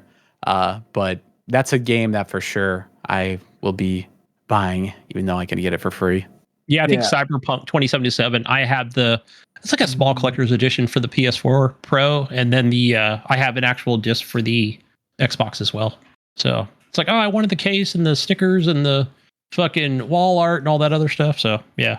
Plus, I have it digitally. So it's funny because I don't own it on Steam, but yeah, man, Indiana Jones. It's a good fucking game. I played the fuck out of that. I'm in the second level, I think. that's where I'm at. Giza, the desert. Yeah, I think it's like Egypt. I got the Nazi uniform where you could dress like as the Nazi people or whatever, and you can walk around their base and they don't notice you. What? I don't got have that. I got that, bro. I gotta find that. Listen, man, listen. I explore everything. I fucking go anywhere I can go. Anywhere. If I see something, I'm like, I can get there. There's something there for me. How the fuck do I get in That's there? what I've been doing. I haven't YouTubed anything. You YouTubed it. In the Vatican, I had the priest uniform, and then I had the other uniform, the black shirt uniform. I had that on too. I get anywhere. You get anywhere in that Vatican with those two uniforms. Just fucking walk anywhere. The game isn't really that hard. When you get into combat, no, it's not. I've died twice because I legit one time I walked around the corner and there was like a fucking in the Vatican there was like this fucking like officer guy there. Yeah, captain. I think they're captains that actually see through your through your disguise. Yeah, He's like, uniform. "Hey, you, what the fuck are you doing?" And I'm like, "Oh shit!" So I punched him in the face. I pulled out my gun and shot at him, and then I ran. And next thing you know, he started blowing the whistle, and I had like 70 people chasing me down the hall. Yeah. It was like a fucking movie, dude. I had like 70 people running after me, and I'm just trying to shoot at them with my little revolver. I had like 12 bullets. I'm like, are you gonna do shit to these guys? These guys have like rifles and shit. They're all coming after me. They fucked me up, dude. Makes you wish you had grenades in the game, yeah. Yeah, they fucked me up. I was like, oh, well, I learned my lesson on that one. And then I respawned or reloaded or whatever, my last save. And I was like, I know not to go that way now. So yeah, but I love that that game is so good, dude. That game is like the amount of detail they put into that game and like the love and like you could tell they like the fucking devs really like sat there and watched all the movies and were like, all right, we gotta do it this way and this way, we gotta do this and that. And they really got like sound effects they're fucking on point with the fucking whip and everything. Shit's all on point, dude. That game is fucking good. Yeah, I know my son.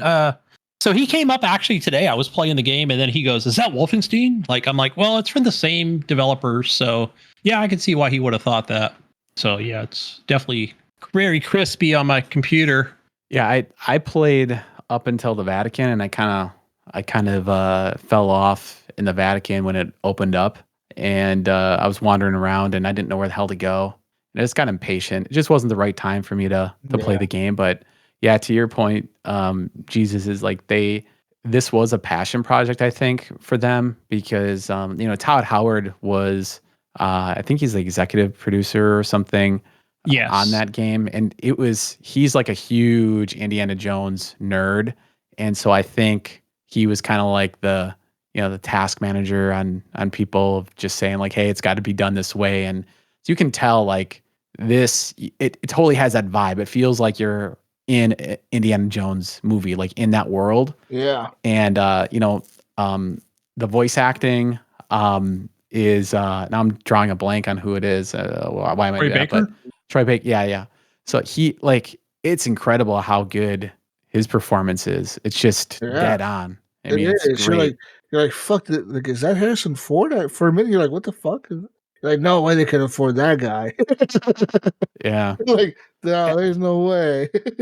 Well, it's even better than Harrison. Even if they would have hired Harrison Ford, I think it wouldn't have fit because he's kind of, he's older and he's not, the voice is going to sound a little bit more gruffer and stuff and might not have fit the character or whatever. So, I think. I wonder if Troy did Baker, a really good if job he's with like, that game for sure. Is Troy just like walking around his house, like just reading lines, and his wife's like just getting annoyed, and he's just like, make me a ham sandwich. I'm getting tired. Like just like I don't know. That wasn't the best impersonation, but Yeah, she's like, all right, stop, go in the other room, go in your studio. Yeah, but yeah, I think it was great. Like, I was watching this YouTube video just talking about Troy Baker in general and like all his different work and like how I get it. Like Troy's like I don't want to sound exactly like Harrison Ford. I want to be fucking Indiana Jones. Like, and I thought, oh, I fucking see where he's going with that. Like, yeah, and he definitely just nailed that character. Not so much, yeah, Harrison Ford himself. So yeah, he's probably just watched all the movies like 5 times. And Yeah, but the challenge is though is Harrison Ford and Indiana Jones are so synonymous. Yeah. Like, does that franchise go anywhere without I don't him think so. around? You know, They would have to completely It's- reboot it. they like, tried. just say They it's tried gonna it be- like out in the movie space of things and TV shows, but it never really, yeah, it just kind of fizzled out, in my opinion. They'd have to like completely just reboot like the whole character, everything. Like, I mean, they had young Indiana Jones. They had, yeah, like it just didn't go anywhere. Even back don't on don't TV name him days. Indiana. It's Indiana's son, Carl Jones. Hey man, I don't fucking who the fuck names their I kid forgot Indiana? he had a. Well, I don't know if an alternate universe or whatever. Like he had a son, right? No, I don't. No. I'm thinking of What's young making Indiana. He had a Never mind. kid. He had a No. kid with one of those chicks. All right, he was banging one yeah, of them. wasn't Shia LaBeouf or whatever the fuck his name is? Yeah. Wasn't he I watched half like- of that. Indiana Jones? I don't know. I watched it and I don't remember what the plot was at all, but I know he was in it and I thought he was the son. Was he? Yeah, and then they did something in I the could be early getting that messed up. 2000s as well, like with the young Indiana Jones, and that was like a movie series or whatever. And Nobody then knows. All these nobody kids don't know watched who it. nobody knows who the fuck Indiana Jones is, dude. Like, no kid knows. he got a lot nobody- of baby mamas around. Listen, Okay, listen. Nobody under he's a the age gangsta. of 30 knows who Indiana Jones is. Do you think that's okay? So Krafty, like what Nobody. Jesus just said, like as far as Indiana Jones goes, like, do you think that's why maybe it didn't sell a lot on Steam or forget Xbox, right? But just like Steam itself. So I mean, just because they're like, who's Indiana Jones? Like, why should I be playing this? Maybe they didn't market it correctly. I don't know. So I think PlayStation will Nobody knows who the fuck he is. they'll market the crap out of that game. So Yeah. I Pretty think because it kind of fell off. I mean, there's been a few movies coming that have come out, but it's kind of fallen off. So Yeah. Indiana Jones does have a son, Henry Mutt Williams. Mutt. Mutt? Henry Mutt, okay, Williams, My so- yeah. name is Mutt Okay, so Williams. there's- And that was in the what movie was that? In the 2008 film Indiana Jones and the Kingdom of the Crystal Skull. that's the movie I was By thinking of. And then Shia- they did they did a show Shia after. LaBeouf. Yep. How the hell do you pronounce that guy's name? I don't. LaBeouf? I don't know. That's what I say. LaBeouf? Shia LaBeouf. LaDouche. LaBeouf. LaBeouf. I don't know, man. Fuck that. It's one of those guy. names I've heard a million times, but I don't think I've ever said that name out Yeah. loud before. Shia I always LaBeouf. think when I think Shia LaBeouf, I don't know what do you guys think? I always think of Transformers, but what do you guys think of? Yeah, same. I always think of that Same. fucking YouTube video where he's like, just fucking do it. Just do it. Yeah, right. I That's good, forgot yeah. about that. It was so dumb. That's all I fucking think about is that fucking video. And I also think about one time where he got into a fight with like 2 bums in France. Oh, was like yeah. Did he he get was his like ass walking- whooped? He's like a he little was guy. He was like walking around Paris or something, and these bums were fucking with him, and he like started punching them or something, started fighting with them. And then did you ever watch that gangster movie that he did?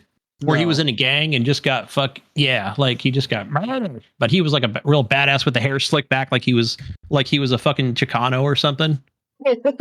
No joke. It was an actual thing. And then like he had the hard ass face. And I always like Oh, so man. funny. I was watching the movie and I just kept thinking of like, just do it the whole time. Like Just do it. I don't know when Just that movie came fucking out. It do was Just brutal do it. though. Yeah, that's all I can think about is that stupid. Probably about fucking 5 years video. ago. But A little gangsta movie. that's all I played, man. Really, I mean, I played a little bit of Evil Genius 2 today and yesterday. I forgot I had that fucking game. I think Yeah, the last time I played it was my last save file was from 2020. Isn't that like the hospital game, right? No, it kind of is. So it's like you're an evil genius. So you have like a evil lair, and you're just building it and building it and managing it and building. Yeah, it. like the Not a whole bunch to it. Yeah. I think it's an abandoned game by now. It was made by Rebellion Games, and I think it's abandoned by now because the last update was like in fucking 2022 or something. And Hospital 2.0 or I something. yeah, it's I don't know. What People the say the game genre. sucks, but I'm not having fun with it, but I'm trying to see where it goes. It had a learning I, curve for me, I don't Jesus, that I know. didn't want to learn. I'm My just brain did fucking not want to learn playing it. it. I'm just playing it, bro. I'm just like whatever. I'll beat it eventually.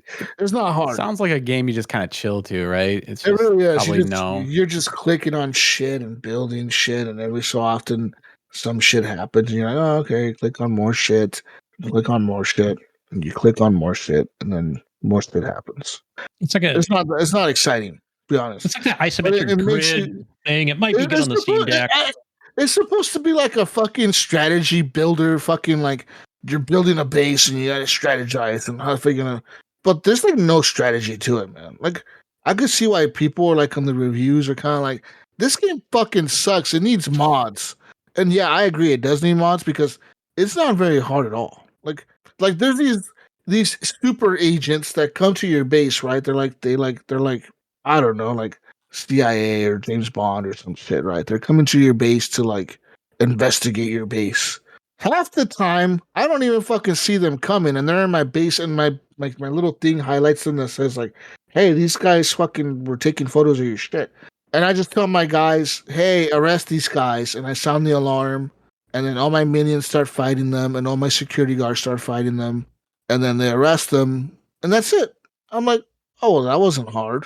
Like what? Like it's not scary to how these guys like if 20 of these guys came to my base, all my minions would just beat them up and kill them. Like it's not that fucking hard. I don't like the game is not hard. I don't know like what the fucking point of the game is. Like I I don't thought know. it was I didn't think it was hard. It was just like that It's strategy not of what hard. the hell you need to do. I don't know. I There's didn't no get it, man. strategy. I'm just building shit. There's no strategy. I'm just randomly building shit.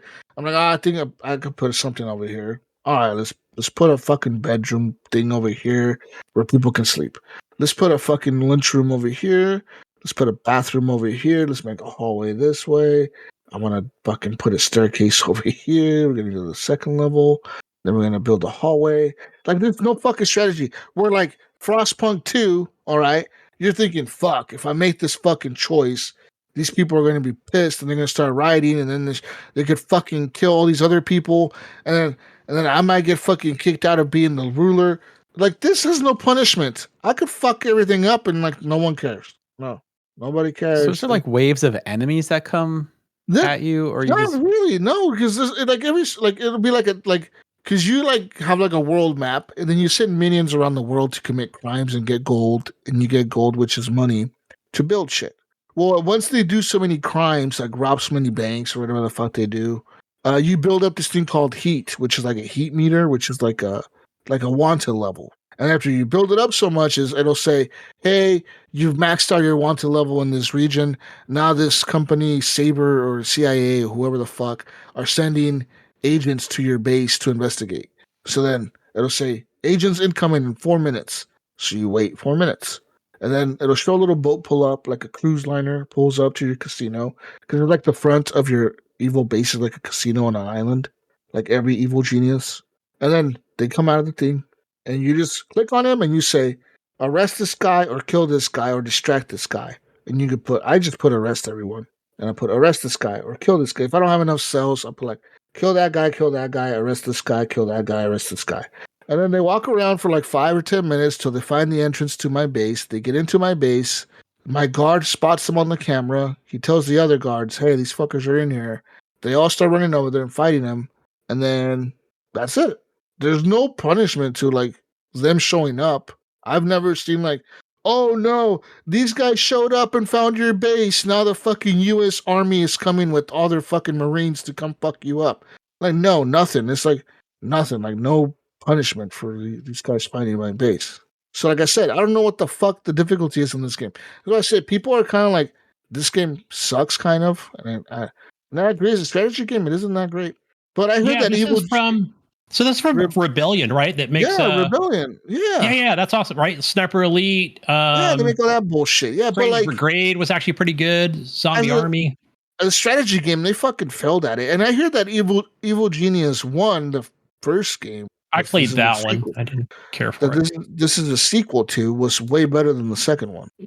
Which I'm like, I don't know if I believe that because this game it's not that hard. I don't know how hard the first one was. But yeah, it's not that good of a game. I wouldn't recommend it to no one, to be honest. I'd rather play like Norland or something else that there's more strategy to it, more thinking. You actually have consequences for your actions and you will actually die and try over again and restart and retry. Yeah, this is not that hard. It's got a mostly positive review on it. So mostly positive was fucking easy. It's not hard.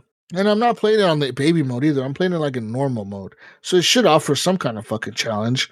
It shouldn't be like a cakewalk. It shouldn't be super hard either, but it shouldn't be like this easy. Maybe I should play it on super hard. I don't know. I don't get it, Gunny. But it's whatever, dude. I'm over. I'm done with what I've been playing. I'm done. I'm not playing games anymore. I'm done, Gunny. Bye. Bye, Jesus. Krafty, what have you been playing? 2 hours later. What have you been playing, Krafty? I think you're muted. Sorry about that. I was muted. Sorry about that.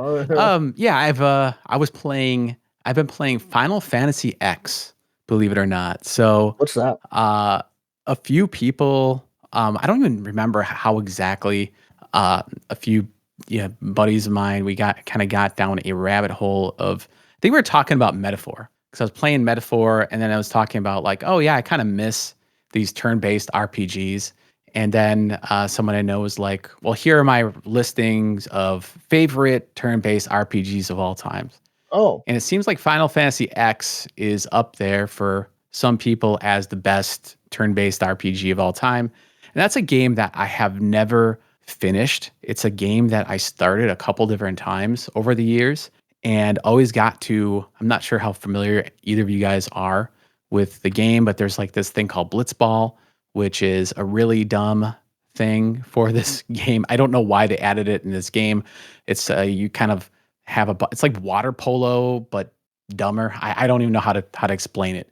But anyways, I got to this point in the game where it makes you play this stupid like mini game within the game and kind of just dropped out and never played it. So I've been picking that back up and it's just nice to go back to older games sometimes. I'm not like a huge retro gamer or anything like that, but it did bring back some just older feels and some nostalgia.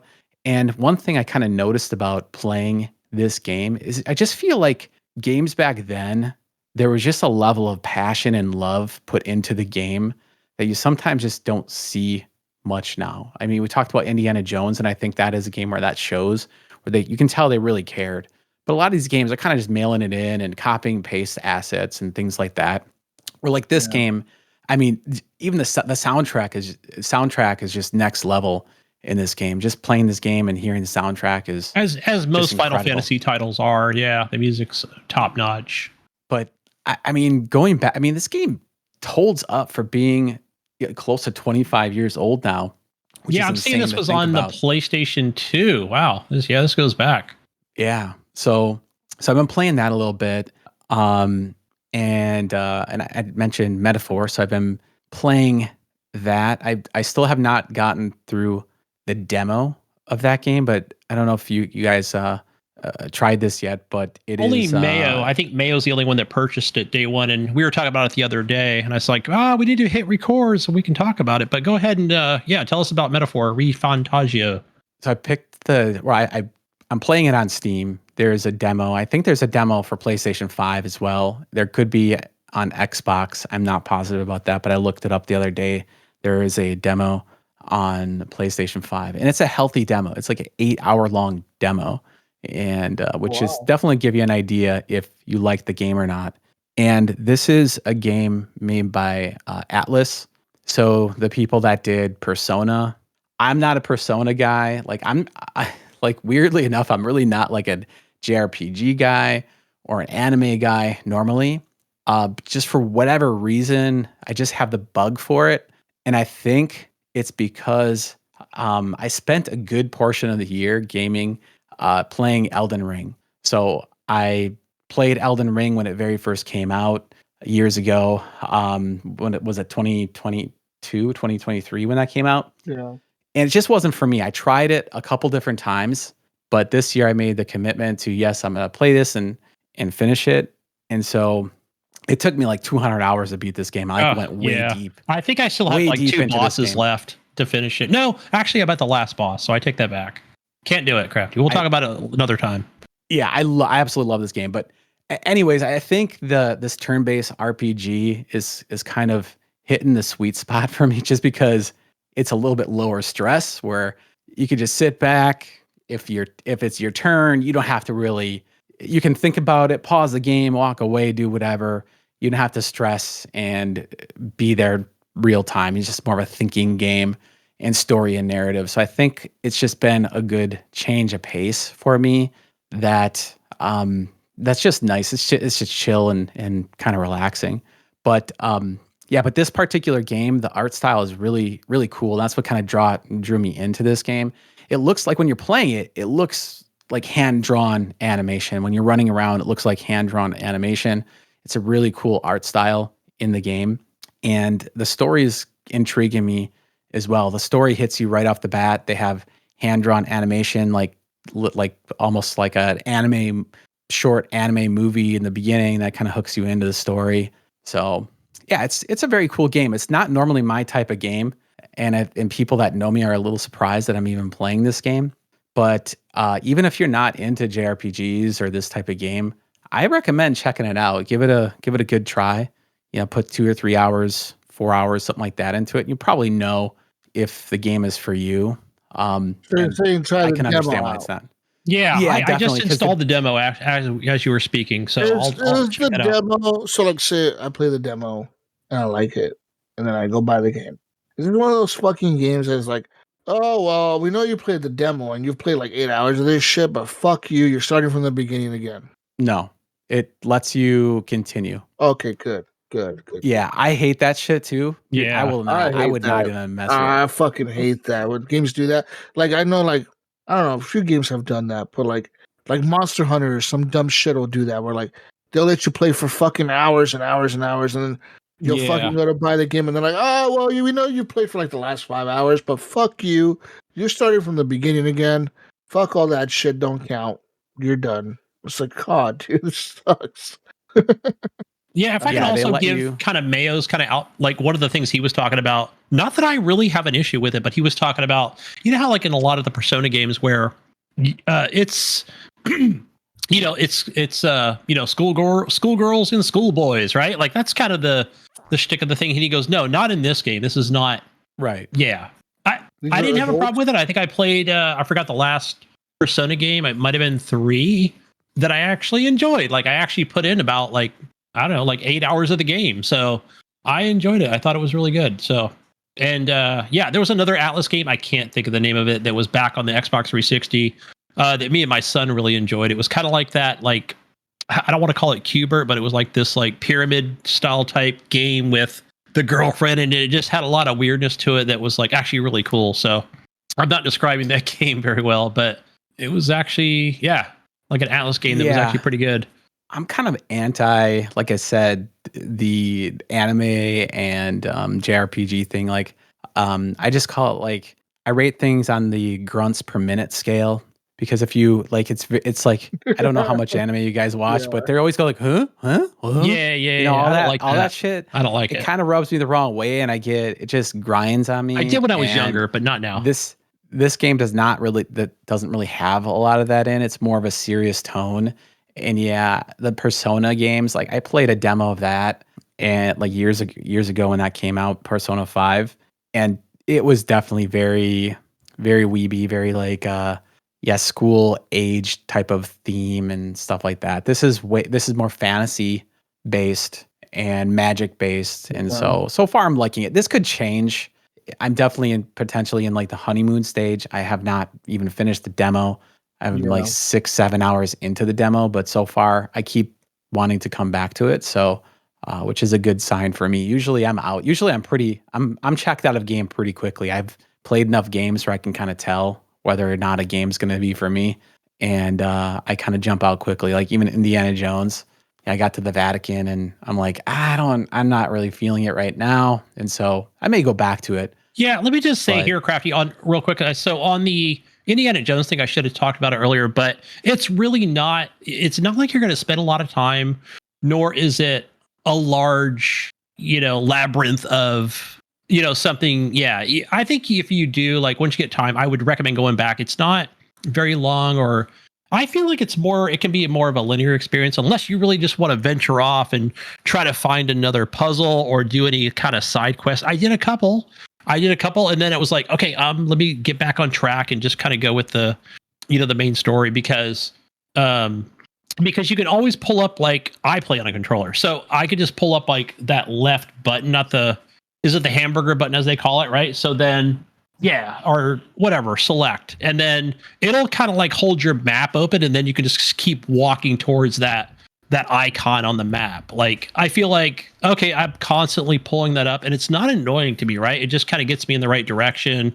You could zoom in on the map and go, okay, I'm not even close, or yeah, and it's not like it's a maze, right? Like, I feel like, yeah, I might have to jump over a wall or use my, my fucking whip or something, but like, no, for the most part, you can just keep running to your objective. So yeah, you'll see. It's just like, it's not a big area to traverse. Yeah, I don't feel like I gave the game a completely fair shot. I do think that I do need to go back to it. I think where it lost me is when I was in the Vatican. I really was I kind of wanted more of an on rails experience. I wanted like, after playing Elden Ring broke me a little bit, because that game is hardcore. It's serious. You're really sweating, and when you're fighting these bosses, the game doesn't really tell you where to go. So you're either looking at you're looking at your phone or looking at a second screen of kind of like where to go in the game and things like that, or you're just really constantly hitting pause on YouTube. So, like, okay, did I enter the right spot with my steed? Did I jump down the right mountain or hill? Or it's always that with Elden Ring. So it's been hard to get into the groove again with a game, just because after that, it's such a great experience and nothing can compare. And also, I just wanted something that was more or less a little bit more on rails, a little more directed. And so even like playing Dragon Age Veilguard, I put a number of hours into that game as well, and I did enjoy what I played of that game. I think that game gets a lot of hate for understandably why it gets some hate. It's a little bit of a tone shift from the previous games, but what I did enjoy about the game, the graphics look great. Definitely not as dark of a tone as the previous games were, but it was more of a, okay, it gave you the breadcrumbs of like, here's where you got to go, and here's what you got to do. And I kind of enjoyed that pace, that change from like Elden Ring. So I was hoping that Indiana Jones was going to be more like that, but it sounds like it does get like that, or there's some option in the menu you can turn on that gives you more of that breadcrumbs, which normally I don't like, but I'm kind of in that mode now where I just kind of wanted that more of a hand-holding experience, which usually isn't my thing. Yeah. So I'll just interject on the Indiana Jones, kind of back to that again, right? Because I'm not even going to talk about that in my section because we talked so much about it. But like, for example, today, okay, so this is kind of a bummer, but there's a lot of good things about that game. But like, I randomly found a tomb, and I'm going to call it a dungeon, but it's more of a cave, but like, oh, okay, there's like a puzzle here. This is interesting. So, and of course, I just had to put the right pieces on the pedestals, kind of sort of like these little statues, right? And they're cool looking, like little statues or whatever. And it's like cool, these are probably just like some relics of something, right? And then I figured it out on my own, like, put the baboon-eyed idol on the right one with the one that's probably got the baboon eyes. Okay, fine, I'll do that. And then like, of course, at the end, like, this little like grave tomb thing opens up, and then I reach in and it's a relic, right? But like, I don't know, whoever the frick made this game, like whoever was in charge of that, every relic looks exactly alike, and it's just like this so generic thing So it's like, okay, like this is like terrible. Like I'd say that's like probably the worst thing of the game to me. But again, because you're playing this like this whole time. I'm like, oh, this game's so cool. And it's like, oh, I'm going to get really rewarded with something, like at the end. And it's like, no, this is what you get, right? Like, this is like, this is stupid. Like, yeah, like I'd say that's probably the most disappointing thing about the game to me. So, yeah, but everything else is awesome, right? Like the world and still a great experience. So, combat wise, story. Yeah, I definitely want to get back to it. Like I said, I don't feel like I gave it a fair shake, but we'll see. I have such a backlog. I'm so bad at finishing games. I'm really good at starting games and playing all the games. Like if you name a AAA release, I probably have own it and or played it if it was on Game Pass or something, So that takes up a lot of my time, is just trying out all these games. And like 1 or 2, 3 games may hook me in a year and I'll finish those games, but otherwise I'm usually bouncing around and well, welcome to the Horrible Gamers here, Krafty, because that's what we do on this show. I think probably Jesus or Mayo finishes more games than I do, but that's it, right? We're just that variety of like, hey, I played it for 10 hours. It's a 20-hour game. I'm probably done with it, so I'm moving on to the next thing, like not going to see the conclusion of the story, right? So yeah, it's on to the next hotness. So it's almost like, Jesus, you were talking about how like Game Pass kind of does that to you. But I almost think like just the fact that games are so cheap too, like even on Steam, you get a game for like $20. Yeah. You pick up a game on sale or something like that, then you play it and you're just like, well, this was fun, but you don't really finish it. Like, it's just an embarrassment of riches we have right now. We have so many games. My backlog is just crazy with great games like Cyberpunk. I didn't even finish Cyberpunk. That's something I do want to do this year, in 2025. That's my goal this year. If nothing else, I want to finish Cyberpunk 2077 and the expansion. I was gonna say, does that include Phantom Liberty, the DLC? Yeah. I want to get through both of those this year for sure. But back to Refined Hagio, like how's the combat? How is that in that game? Is it? Yeah, is it a party system or is it? How does that work? It's a party system, and you get so you build your party, and then you also get what are these things called? I want to say they're kind of like, they're not mechs. Oh geez, what are they called? Bots. Basically, they're kind of. I mean, basically, I'm sorry, people that have played the demo, they're either just yelling right now saying they're called this, but basically they kind of look like a mech. You get into a bigger like suit, and I can't remember what they're called, but they have a different set of spells. So the big thing about this game is you're managing your magic points through the dungeon, and they don't really give you rests or saves very often. So you can save at any time, but they don't allow you to like replenish your magic, your health often. So you're kind of conserving and spacing out your resources.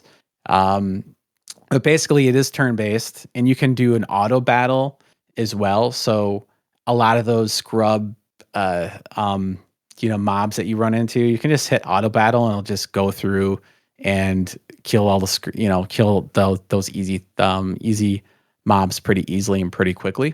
But you have to be careful because some of those auto battle options will just suck up your mana, and then you'll be screwed when the boss fight comes.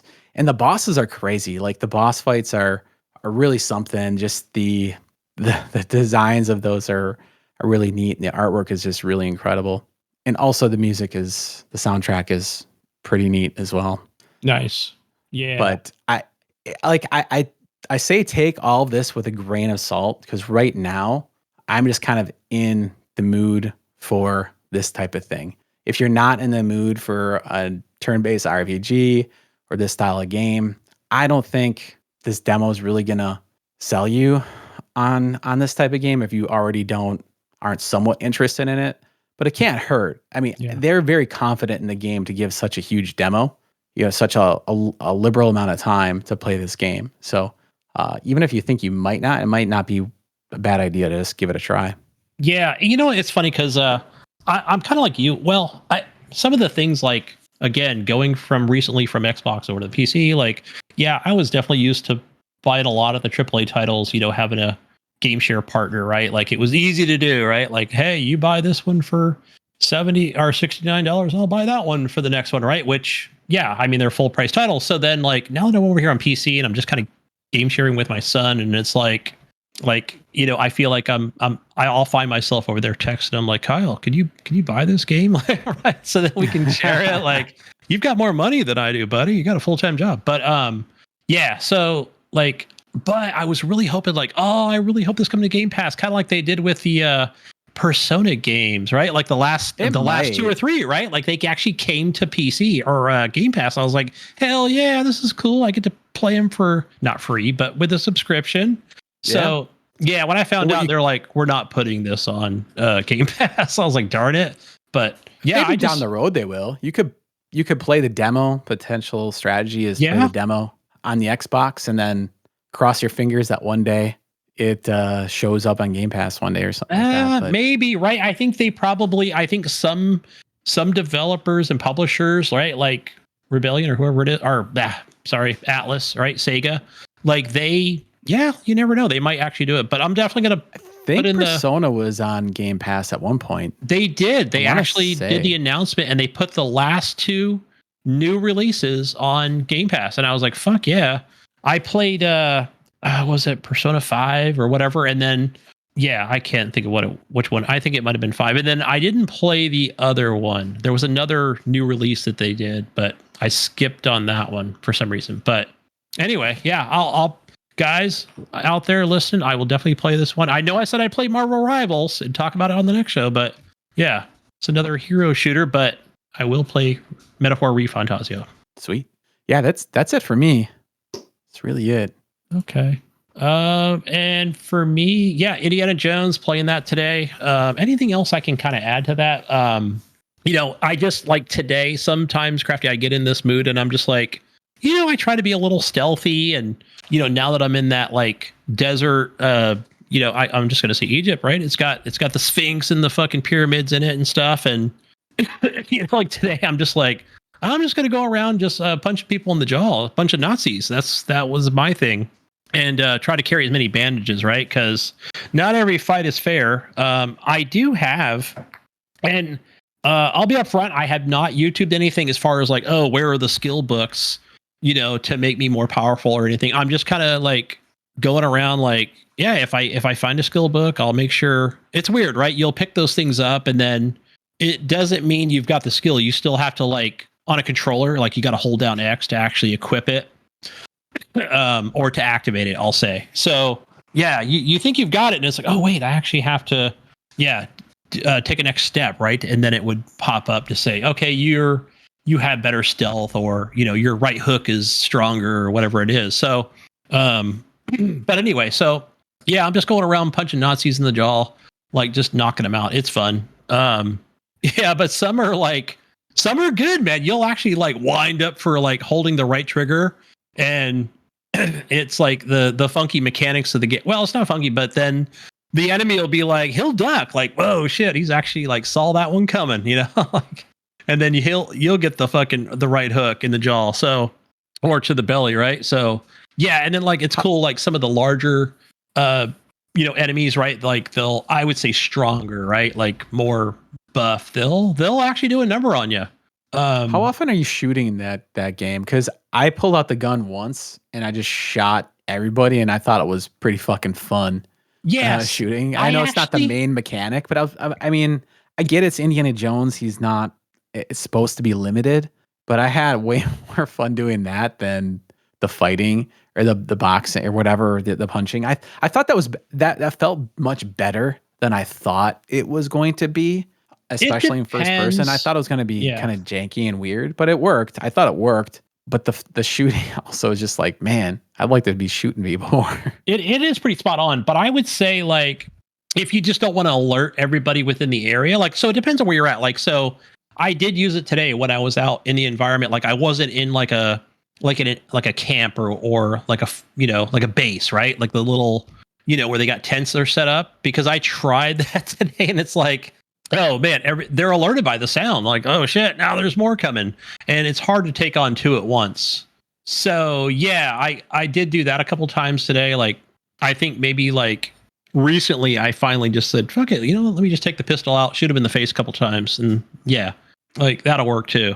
And then there's like this thing you can do also where it's funny. I forgot how to do it, like on the controller, where it might be like LB or something on the Xbox controller, where he'll take the gun and he'll hold it by the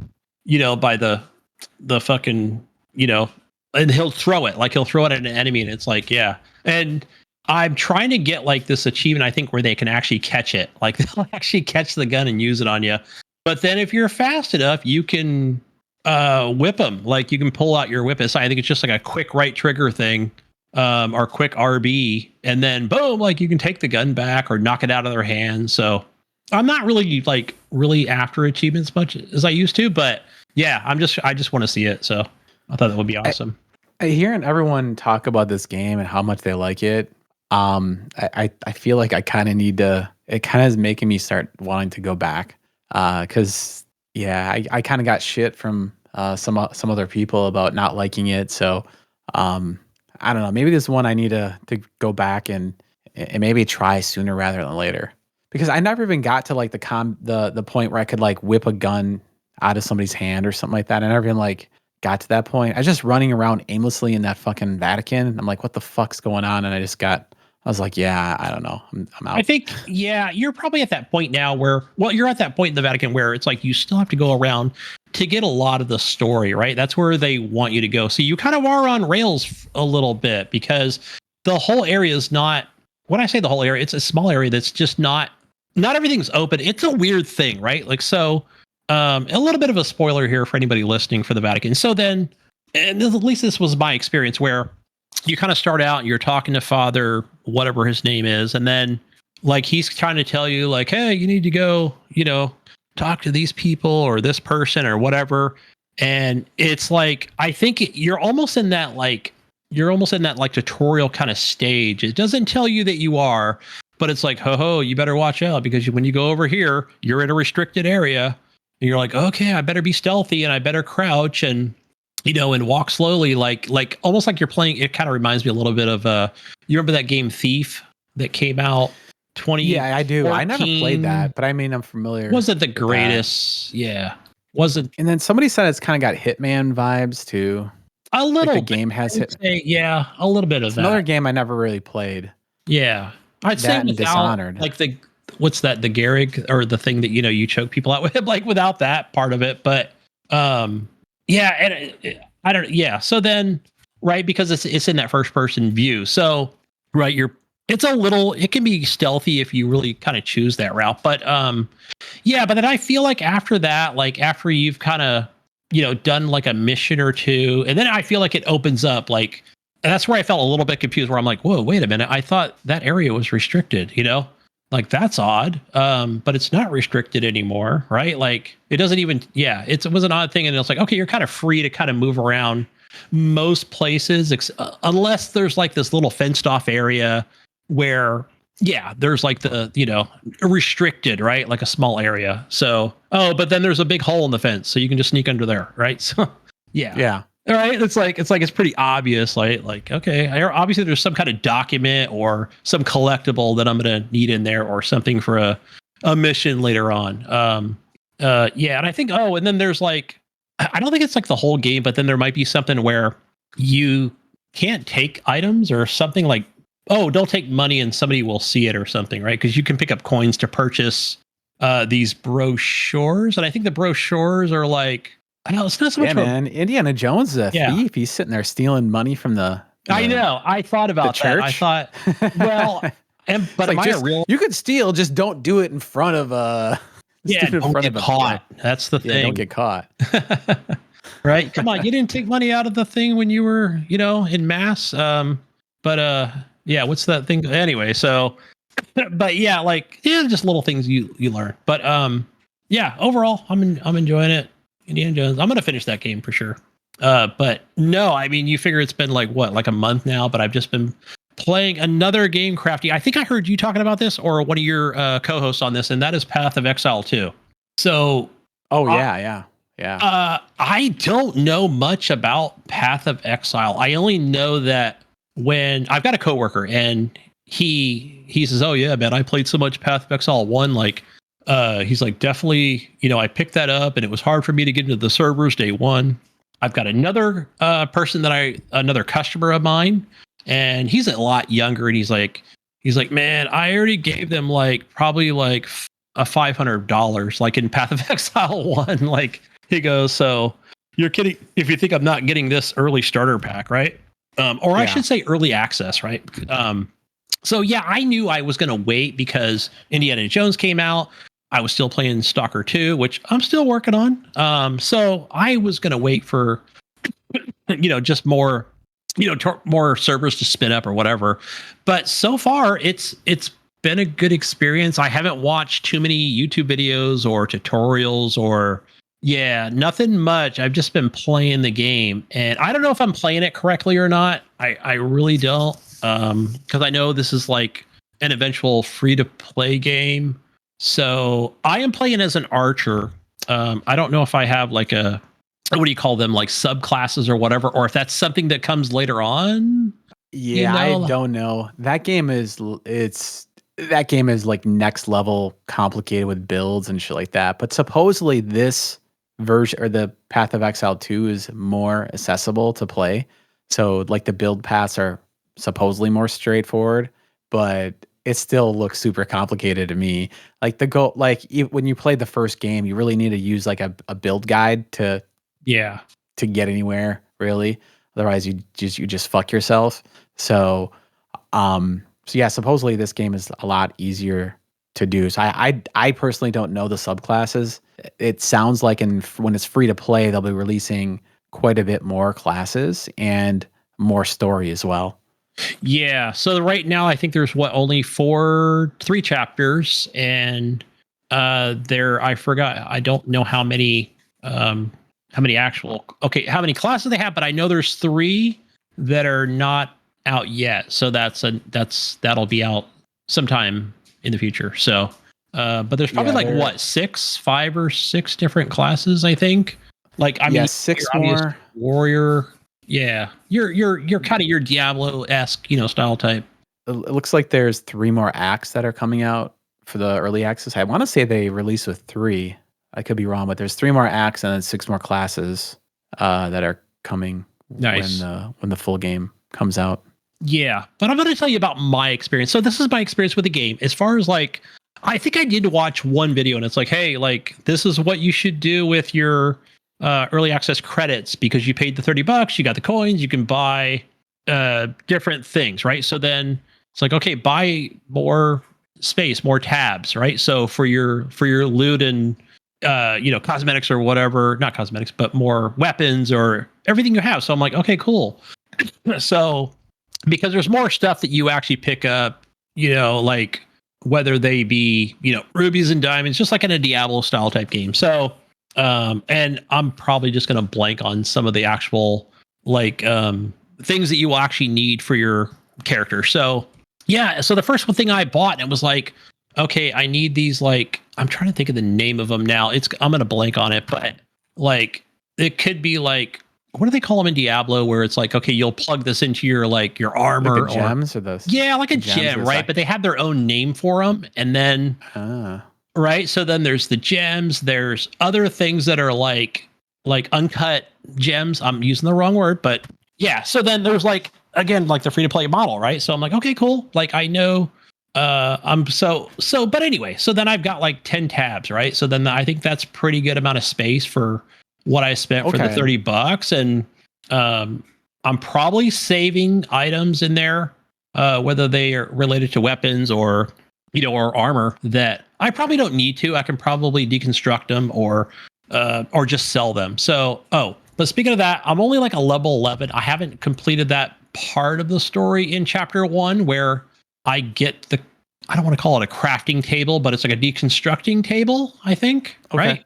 So yeah. So then I'm just like, fine, I'll just keep the rare stuff and some of the mid-tier stuff, which I think is like a blue colored items that I feel like are something that'll be worthy. And But anyway, back to like the gameplay stuff. I'm really enjoying it. I don't feel like at this point, like You playing with mouse and keyboard or controller? that. I was going to mention that I am playing. I said, you know what? This time I'm going to actually go down to mouse and keyboard.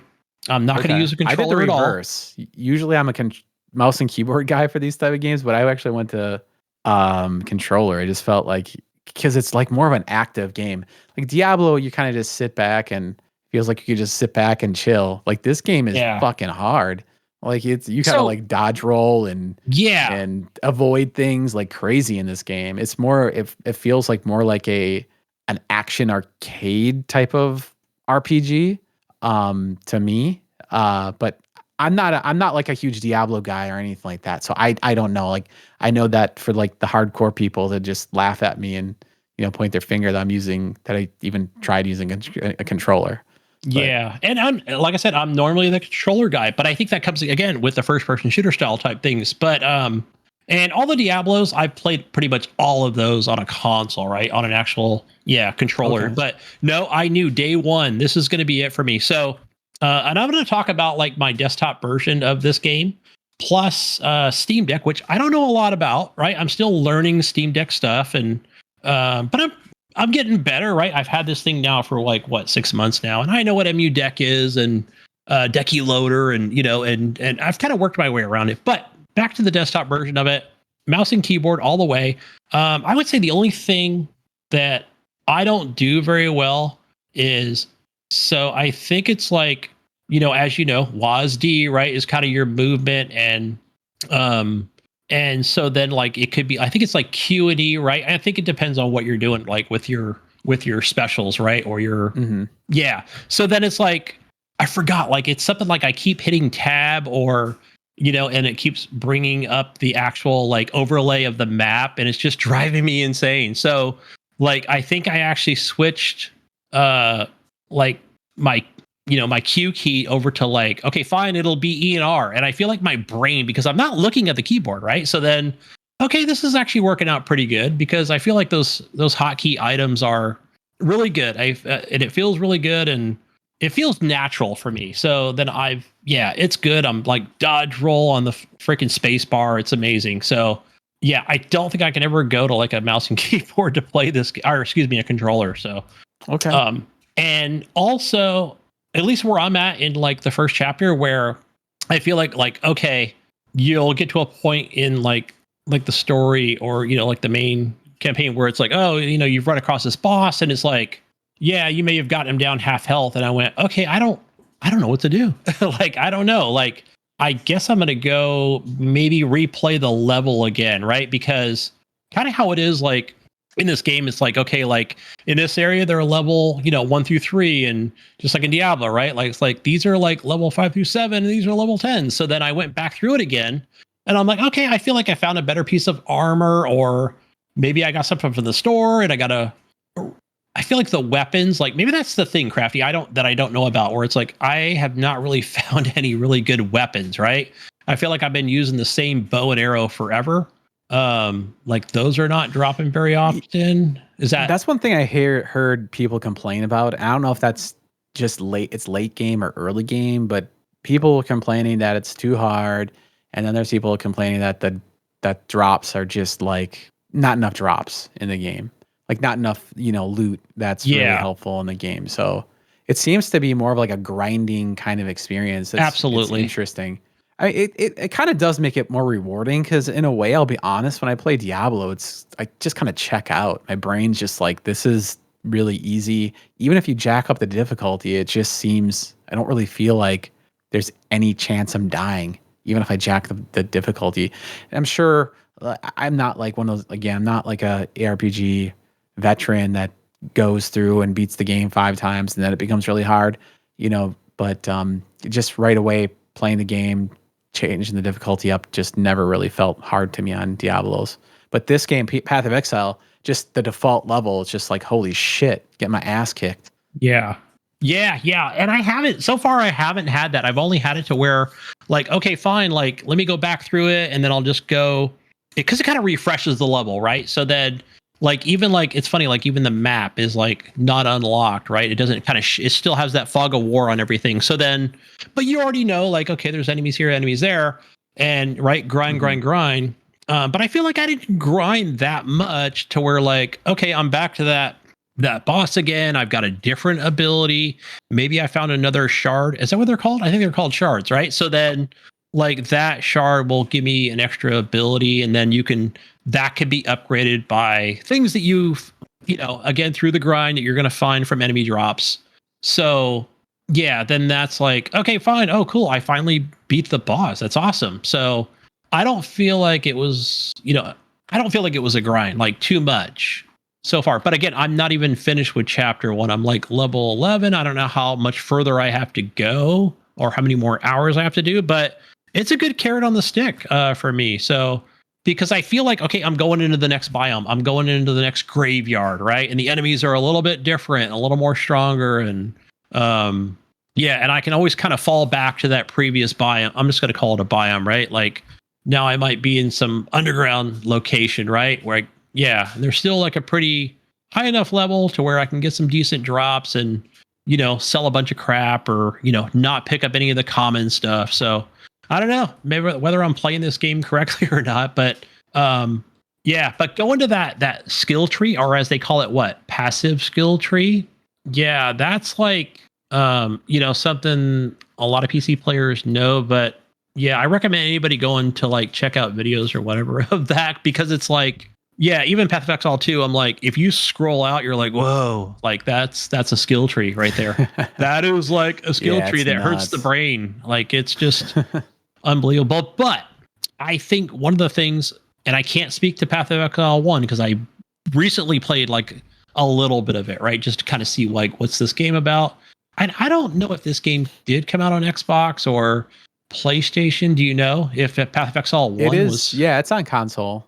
Yeah. I don't know which. I'm pretty sure it's probably on like Xbox. I know that One, Path of Exile 2. Yeah, that's cool that they did the early access thing on both current gen consoles. But I never got it. But anyway, so then I feel like it's pretty straightforward so far. So then, once you choose your class, and whether it's Ranger or Warrior or Sorcerer or whoever it is, and then it kind of branches out to where like, okay, do you want to put a point towards 5 dexterity? And you kind of get a choice, right? Could be strength, or your weapon is now, a little bit stronger, right? So that I feel like it's not branching out too far on that tree, and it feels like, okay.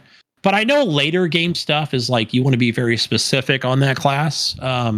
Or even like they've talked about different subclasses. I've seen a couple videos and I'm like, oh, I don't know. This is going to get really a little complicated, but Krafty, here's a question for you. So there is like so when you're in the game, there is like the second tab. I don't know much about it, but it's like you can equip a second weapon. I don't know. You know way more about this game than I do, honestly. I died. I was dying a lot, and I was like, I don't know what I'm doing, and I was like, nah, screw it, because I heard like people just saying how hard it was, and I'm like, yeah, I just moved on.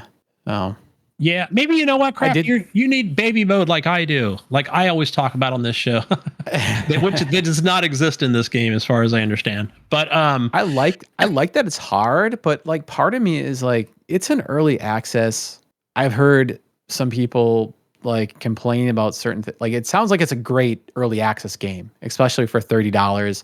And I really like the way that they monetize this game, as far as it's $30, but really you get $30 back in their store. Yeah. Right? You do. So essentially the game is still free. It's still free. They want the $30 for the early access, but you still can put that back in the store, in which, cosmetics and those tabs. I think those tabs are like the only thing that sound like you kind of do. You don't need them, but it sounds like those are things that you will be struggling if you don't have those. So that's like the only thing that they really gatekeep in the game to make your life difficult if you don't buy those things. So I just was like, well, I think I can just wait on this game. It's going to come out. It's going to be better. There's still some. I experienced a few tiny little bugs playing it, and so I just didn't play a ton of it. So yeah, you know more about it than I do, but I definitely want to get into this game when it releases, or maybe I'll get the bug to go back because I kind of like the fact that it's harder. It makes you more like actively playing it, where I felt like Diablo games I'm just kind of passively playing versus actively playing, if that makes sense. Yeah. And then the other thing there's one thing I don't know about, and that is the fact. So this one has multiplayer this time around. So there's like, I did figure out, like, I did join a party. I could not figure out how to actually teleport to them or anything like that. I was like, wait a minute. So I was like, guys, so how do because I think it's like a 3 or 4 player kind of a co-op thing. And so you could do a party search, and then it's sort of like a server style type setup, and then you choose and then you join whoever is actually open. But I was like, wait a minute, how do I actually get to them? Okay, shoot, maybe I'm like level 5, so I might have to actually wait because, some of them were like, level 25. So I was like, ouch, I better just leave right now. Like, I couldn't even figure out how to get to them. So right now I'm just going to do the single player grind. And I don't know, anybody in the community wants to join or show me a couple things, I'd be definitely very interested in actually doing that. So yeah, but I like all the different enemy types, and yeah, that shit's cool.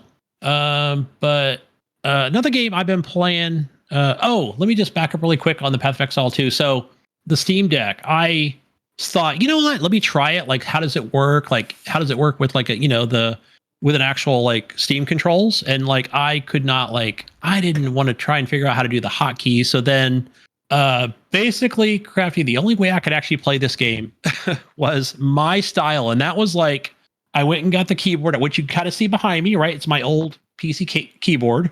And then I hooked that up because I have the actual dock for the Steam Deck. And then I used the mouse. And then all I did was just went on there and went and got one of the configurations, which was like one of the top rated ones for in the community, which is on Steam for controls. And I just played it like I would on the PC.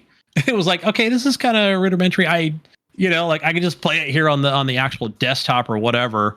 So I don't know. I don't want to say it's not controller friendly but it was just liked funny. it with the controller. I mean, the menus obviously are a pain in the ass shouldn't say pain in the ass, but not as easy to navigate. But I don't know. But I see your point though. That's like, I would have had to remap, right? I would have had to remap the way I wanted it. Yeah. And because, like every time I was in town, like, you can't do that here. You can't do that here. You can't do that here. I'm like, I'm not trying to hit that button, damn it. Like, yeah, I'm trying to not used to this. And I just couldn't find it run, the right. Though? How do you feel like it ran? Like, on the Steam Deck, do you think? Yeah. Okay. So the one cool thing about, like, the amazing thing about YouTube, is the fact that there were several videos that actually showed like, hey, this is how to run Path of Exile 2, and make it run smoothly or at a better place. So you definitely have to change a couple things, like in the settings when you first fire it up. And so then when I first started to do that, right, it was like, it didn't matter any of the settings that any of these YouTubers recommended. I was like, this game is still running like shit. What are they talking about? Like, it's still running at like 8 frames a second, and it's choppy.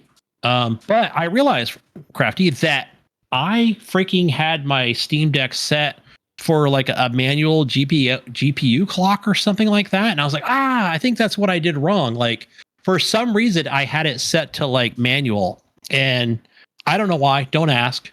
So then I turned that off, and then boom, like, I was actually able to get like up to 30 FPS on this game, or 40. So I was like, fuck, okay. Just that one little setting was throwing me off for some reason. And I don't tweak the Steam Deck too often, but I might have been actually like testing something previously. So, but turn off some things and turn some things up, and it ran actually pretty good. So I recommend it. Just, YouTube's your best friend, or even like Reddit, I would say, to get kind of some of these games that are not quite certified or Steam Deck certified. So to run. Same thing would happen with Project Zomboid, and there's a few others out there, right? That, but the community is great, I think, in Reddit and some other places where it's like, hey, this game's not quite ready for the Steam Deck to be certified, but you can still play it and have a great experience. So there's that on Path of Exile 2. A lot of that. Darkest Dungeon 2. This one is Steam Deck certified. I bought this game, I don't know, for a sale from like 8 months ago. I don't even remember what it was. It might have been a spring sale or something, but I didn't really play it. And then I pick it up every so often, and I didn't get a whole lot of time with Darkest Dungeons 1. Is this something you've ever played? No, it sounds very familiar. I didn't play it, but it sounds familiar. Just trying to. It's turn-based tactics. The first one was, well, this one is too, kind of a side scroller dungeon crawler.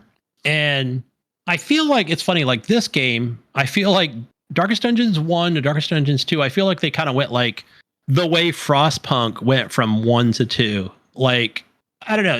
I wouldn't say like just super deep, but like the way it changed, like I feel like it's so different from the first one, where the first one almost had like this, like, I don't know, it's like you would kind of show like, hey, what's your next dungeon that you're going to, right? Almost like this, like, almost a grid pattern style type thing.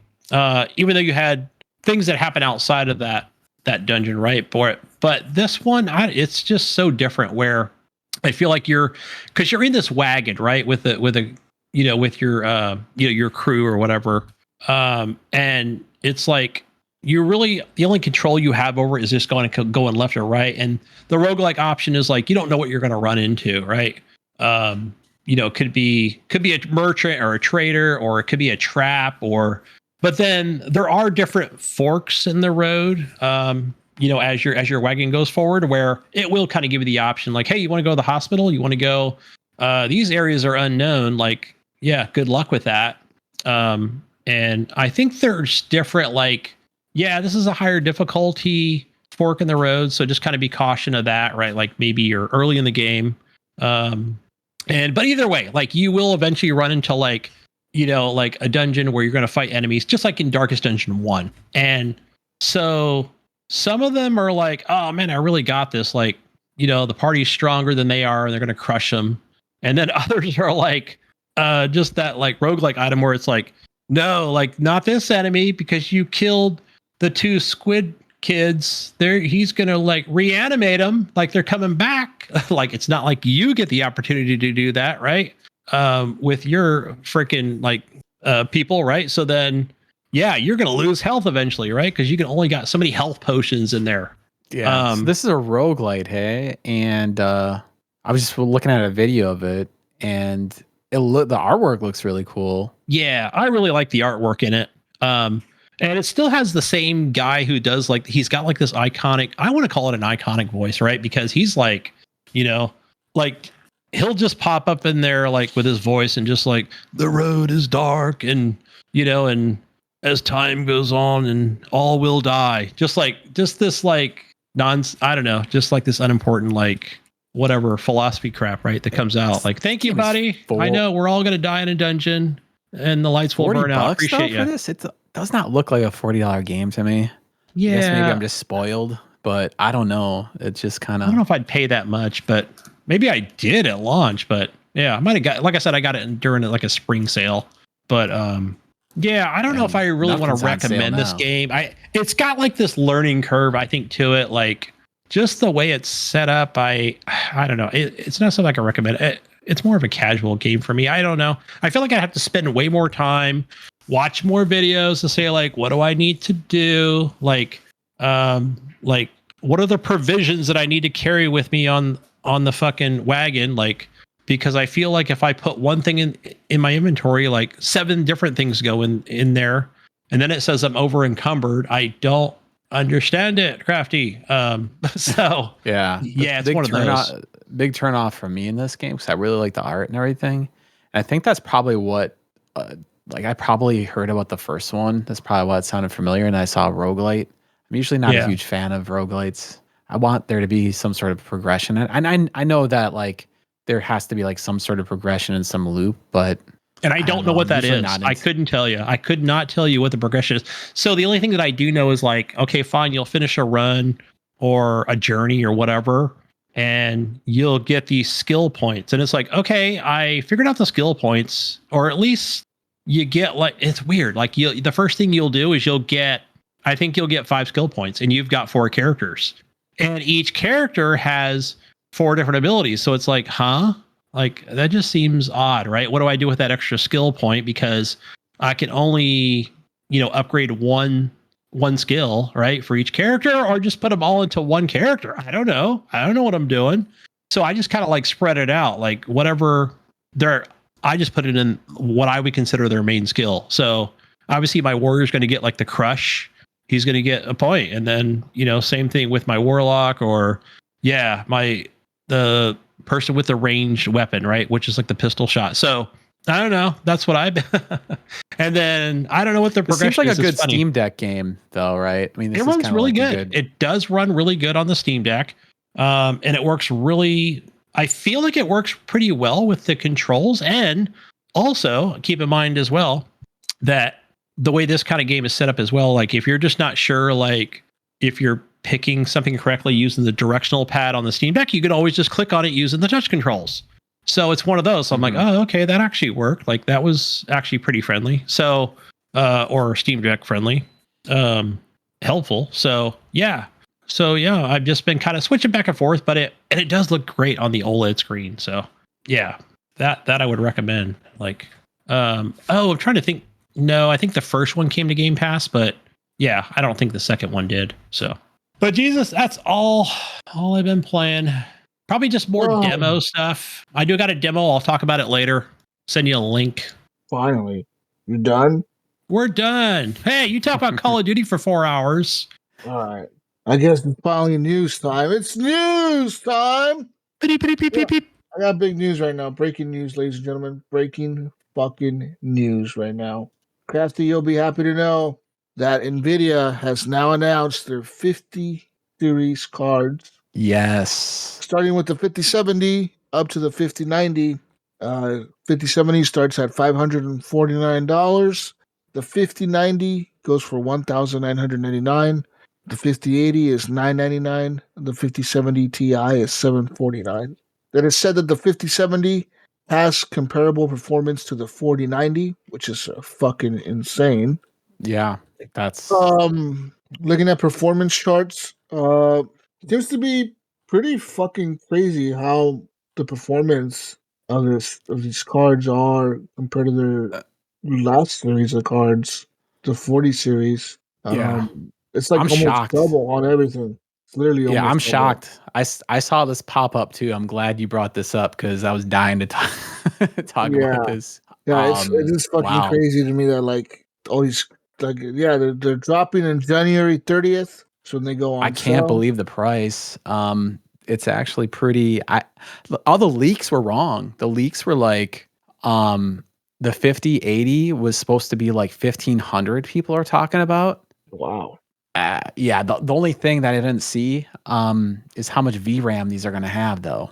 So, but maybe DLSS doesn't need as much VRAM. That's my only concern, though. I think that's the thing is that these cards are using AI to be powered for their frame generation or whatever for the RTX. Mm-hmm. It's being done through AI, so they're able to achieve higher ray tracing performance because of AI or whatever. Because it's all tied to AI, something to do with the AI that NVIDIA is using on these cards.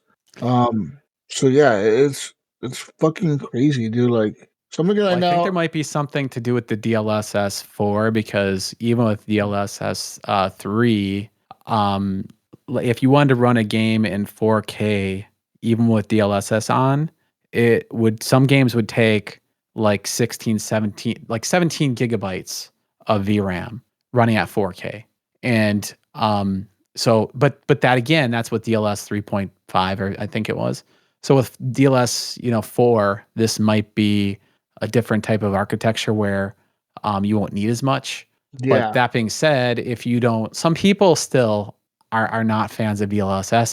I'm a fan. I think people are a little out there when they say that they can tell a difference between DLSS versus not. I mean, definitely native resolutions definitely look better, but when the game's moving and shit, you're not looking at still screens. Like when the game's moving, you're not like looking at tiny leaves and grass and shit like that. You know what I mean? You kind of don't notice that. But anyways, I'm excited. This is the good prices, and Yeah, definitely. Yeah, I was so expecting it to be higher.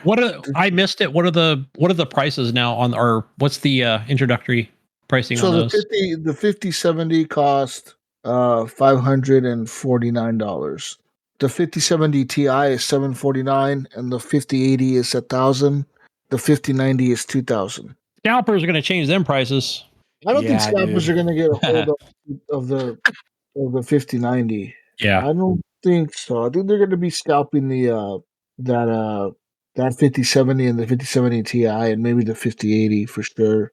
Um Well, if it's It true depends that the on the 5070 supply chain. Ti, if the 5070 Ti is really double, did you say double the 5080, or was it no, double the no, or the they're saying 4080, that double the 40?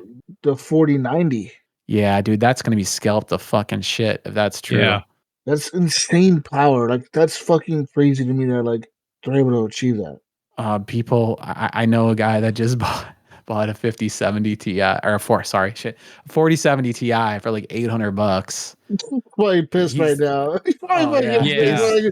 He's probably like, he's what the fuck? salt, dude. What the If it's truly fuck?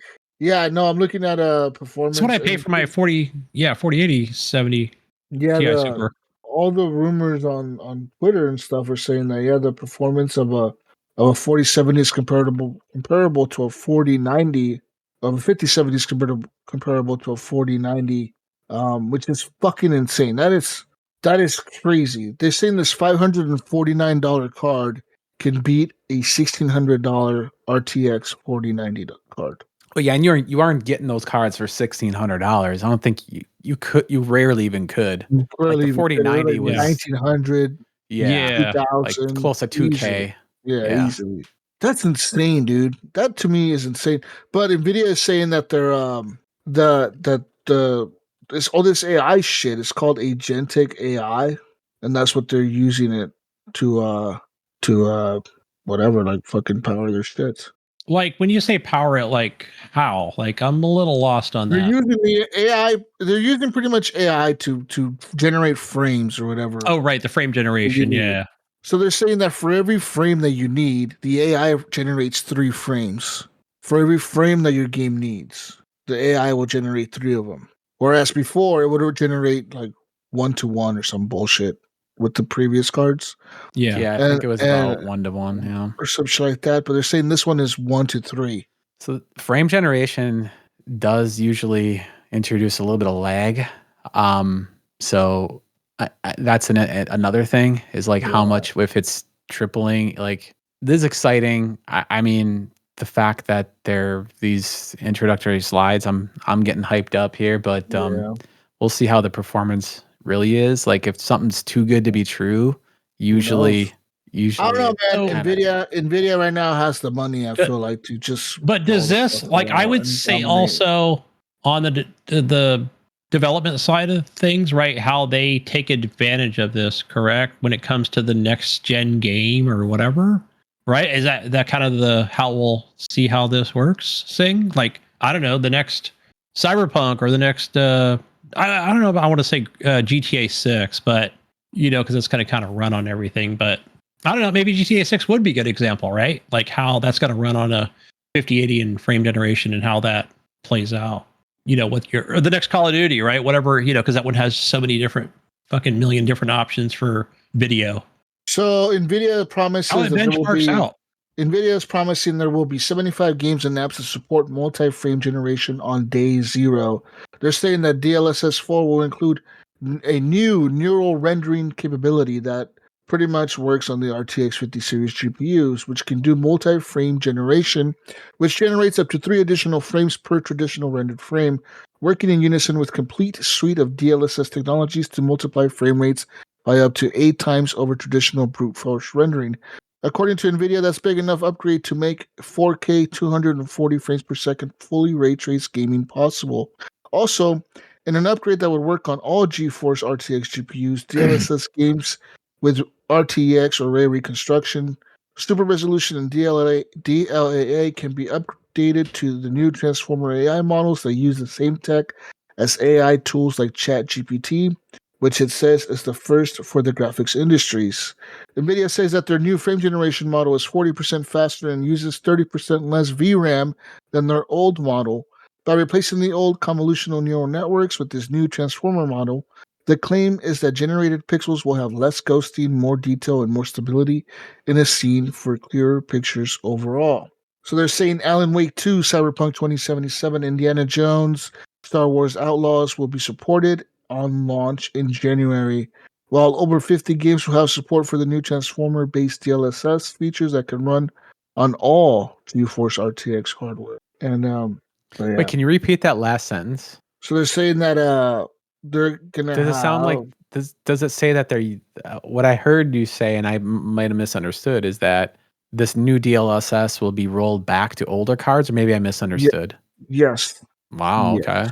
That's Well, Transformer-based DLSS. DLSS 4, I think, only works on the new cards and the 40 series cards, but Transformer-based DLSS can run on okay. everything.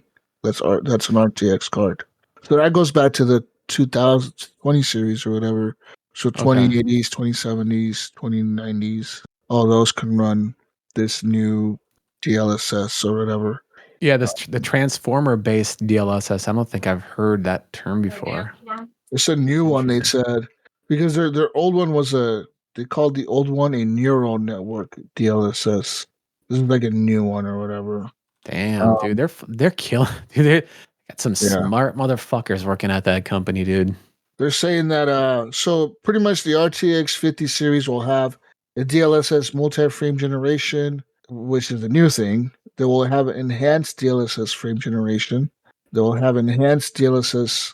That actually applies to the 40 series as well. And everything that I'm going to say applies to everything from the 40 series down to the 20 series, which includes DLSS ray reconstruction, which increases the stability and lighting detail with ray tracing, enhanced DLSS super resolution, which is a beta, which has improved stability and higher detail in motions, and deep learning anti-aliasing, which is also a beta, which has improved stability and higher detail in motion. So that is going to apply to all cards that are RTX cards. So yeah. Wow. RIP AMD and Intel. I thought like Intel might have a chance at like sneaking into that cheap price point, but they don't. Damn, if this is all true, for $550, a 4090, I think I want that's that. like that's mind fucking blowing. I just can't. That is fucking crazy. The question is, how Sounds many of these good. Sounds too good to be true. How many of these are they gonna make though? That's the question, right? Fucking scalpers are gonna buy these up and fucking hold them hostage for $1,000. Yeah, Man, I really wish they would. These the retailers don't care though. They don't care. they don't give a fuck. I mean, They just sell them. Yeah, it's just like, well, cool, it's selling them. Yeah, I liked what Sony was selling PS5 their, Pros. PS5 Pros and stuff like that. Like Pisser Tech, baby. on the website with a Tech. queue. I wish Nvidia would do something like that. Maybe they will. Who knows? Maybe they will have some direct or whatever they'll do. Fuck, the scalping thing is really obnoxious. Yeah, it is. It's annoying as fuck. Especially dude. like during and after COVID, right? With the supply chain, that was like, are you fucking serious? That was very frustrating. Even the back 40 when, series got hit though. It was no. Yeah, I remember that, and I was like, oh, there's no chance I'm ever going to upgrade my PC. Like, I was like, forget it. So I never did, right? I just had to do the whole thing at once because of scalpers, mostly. But now everything's in a good place, I think. Yeah, I'm excited. New graphics cards coming. I think did AMD announce anything new today? I think they're I think it's still being processed. I think through the news outlets because it just kind of happened here recently within the last couple hours. So it'll be breaking news for us. I think even looking for anything AMD here. Oh, they included their new AMD Ryzen 9900X3D and 9950X3D CPUs, and also the Ryzen 9950X3D. 16 cores based on Zen 5 architecture. Whatever. Just a few percentage faster than the previous ones on some games. Krafty, are you GPU NVIDIA though. or Radeon or what's your thing for PCs? I am I'm an NVIDIA guy. I have a 4090. I'm a disgusting human being. So You I have a PC 49. I'm a master PC race snob, dude. whore. Yeah, I mean, this is my hobby, man. Like I just Yeah. so I got a beefy PC. Nice. So yeah, and I honestly, the 4090 just shreds through games. I do game at 4K, so I mean I kind of do need the You need a 5090, horsepower. bro. Get Oh yeah. 240 frames per second. Yeah, For like 4K. I think it's tempting. I might, we'll see. That now, dude, this 4090 is worth jack shit, dude. So it's like I was kind of thinking Sell it to like me, I would, man. 50. I'll give you $50 for it right now, Krafty. it sounds like it's worth $540 or whatever, but I guess the VRAM is the big difference. I Yeah. don't, because those 570s, I can't remember how I much think they have VRAM is on there. 12. 12 They said gigabytes. 12. Yeah. Yeah. 12 which is not, I don't think it's enough, but I mean, they're that saying sounds this like a game AI changer, right? With the VRAM, because I guess even some cards were having issues with some of the games, right? With the VRAM, I kind of understand that. You have to know, you have to figure that they know what the fuck they're doing, though. You know what I mean? Yeah. Like they don't want to put something out that's not But- going to work. And it's according to what Jesus was saying, and like what I was kind of reading here is that that this new DLSS is going to be more efficient, so you're not going to need as much VRAM. That's what they're saying. But people are very weird about like, oh, I don't want to use DLSS, which I don't get their arguments personally. I don't But get that now. Anyways, Okay. in other news during CES, Gunny, Helldiver news. That's right. PlayStation Productions came out at CES and said that Sony Pictures is now working on a film adaptation of Helldivers 2. Hell yeah. That's what I say. They will be making a live action film adaptation. Fuck yeah. That's gonna be fucking cool, dude. All you gotta do is hire the motherfuckers that made the goddamn trailers for the game. Get those motherfuckers and be like, yo, we need Or these get guys like some Starship Trooper movie people and bro, yeah. they can make a cool ass fucking movie out of that. Fucking Helldivers, they can make a cool fucking movie out of that. They would. It says here, Columbia Pictures and PlayStation Productions are now in the early stages of developing a Horizon Zero Dawn movie after an attempt at turning it into a Netflix series fell apart. Apparently, the movie is going to tell the story of Aloy. That'll be good. I think I would have preferred the TV show, like, because it probably would have went at least 2 seasons. Yeah, but a movie. Wait, crap! You said you're going to pass on that? You're not an Eloy? No, dude. Aloy is. I don't need that in my life. Aloy is boring. I don't know. Maybe I'll check it out. Aloy, bro. What's she doing? Are you anti-Sony or just anti like Horizon series? I actually, I'm just being a hater. I mean, honestly, I kind of like the world and the aesthetic, but Aloy, I think, is just one of the most generic, boring, vanilla characters. So I would like to see it. I would like to see it in the world, but her as a character, she just seems very boring. Like there's no personality there. I don't know. She just is boring to me. Well, it's going to get flushed out now. I mean, I can't say either way. I only played like half of the first game. But yeah, we'll definitely see more of her personality through the big screen, apparently. So yeah, I'll check it out. But I'd rather it not. I'd rather them put the money into like that world and doing a different character. But see, the thing is, Sony's really trying to push that franchise. They really want to like pound that in. I think they wanted like the Lego game. They wanted to catch on. Oh, there is, but it hasn't. It just hasn't caught on. They're just trying to beat it over everyone's head, and I just don't think. I think it's Aloy. I think she's just boring. Damn, I think you're right. That's right. Another news. We're looking at CES Tech here. Pretty much, Hisense announced a micro LED TV for CES 2025.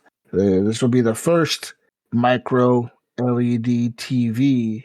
Apparently, there's micro LED monitors. I don't think I've ever seen a micro LED TV, but okay, it'll be the first. Well, I haven't seen it. Okay, just trying to picture what that is.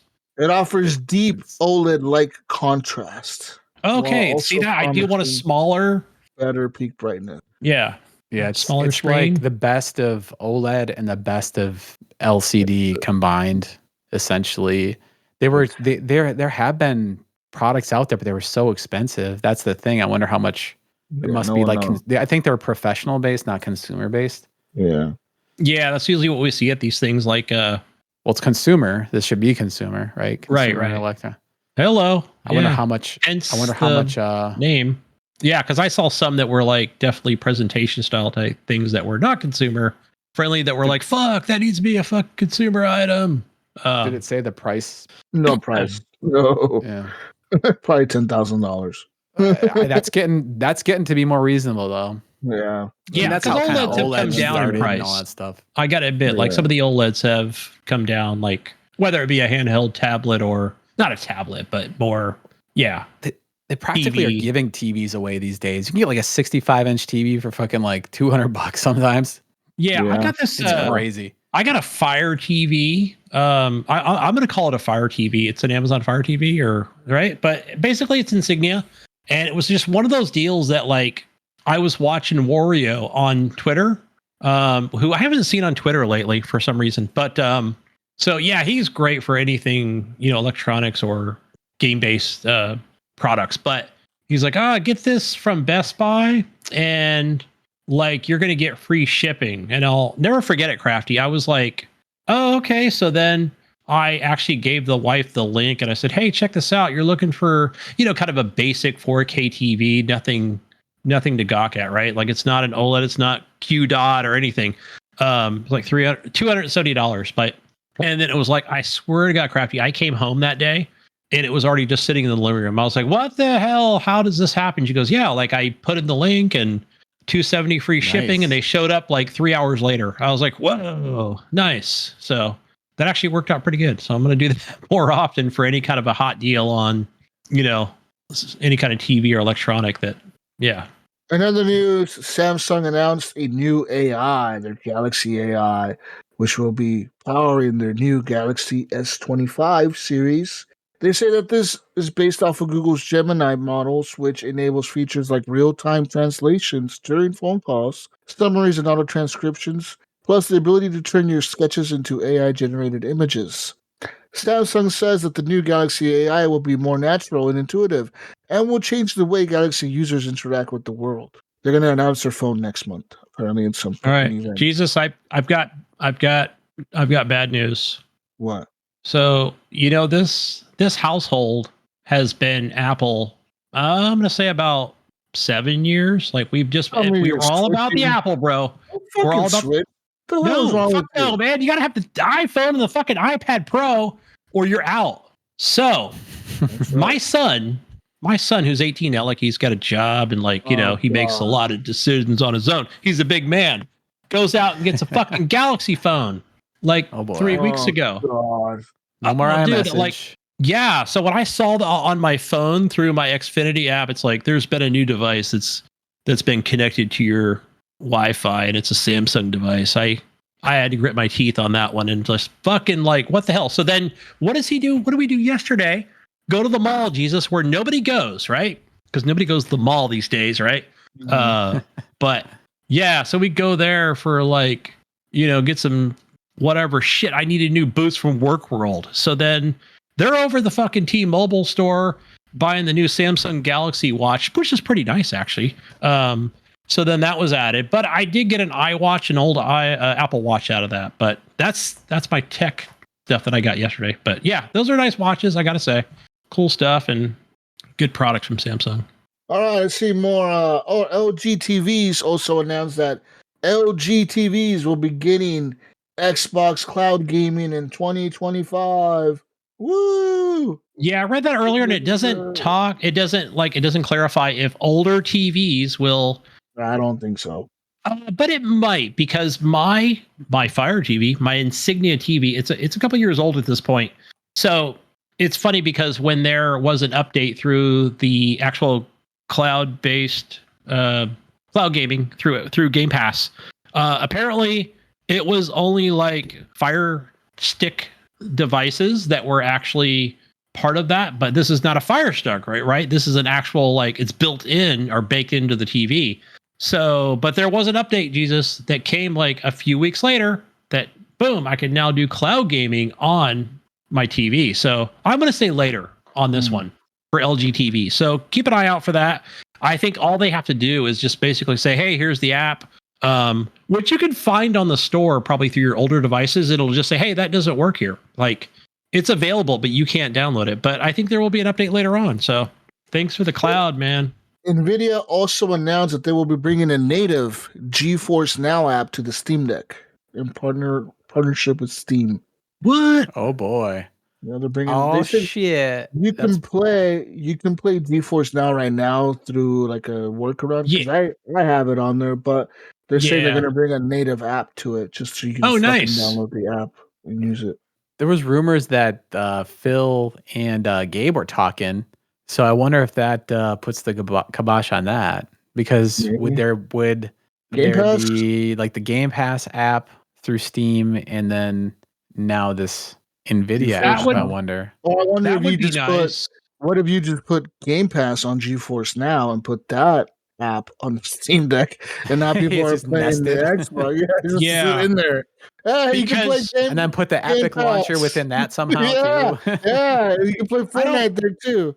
That might be a little bit of a game changer for me because hopefully I can explain this. Well, you can play games at a higher frame rates or whatever, and just dumb it down to your screen on the Steam Deck. That's the whole point of the streaming. Oh, You bump up the graphics, you run games you can't run on there. Like you're gonna be playing Cyberpunk at 4K or whatever the fuck on a 5090 using GeForce Now. Right. And streaming it down to your Steam Deck. Well, currently right now on the Steam Deck, you can actually just, add the non-Steam game as a browser, and then the directory is the Game Pass cloud thing. It's too much work.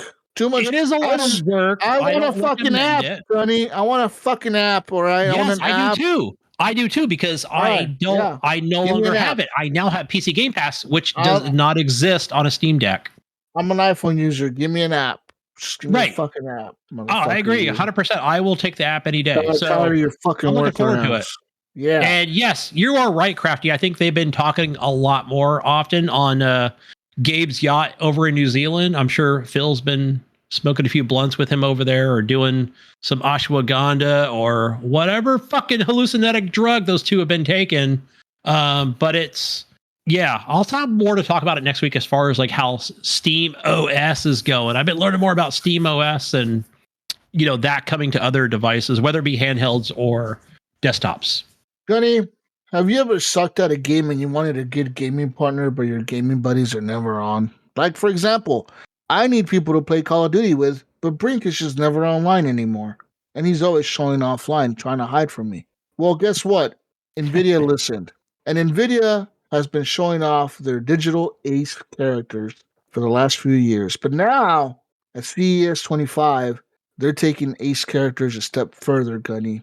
Because now they can be autonomous game characters. Including sometime this year, they may be even a teammate on your team.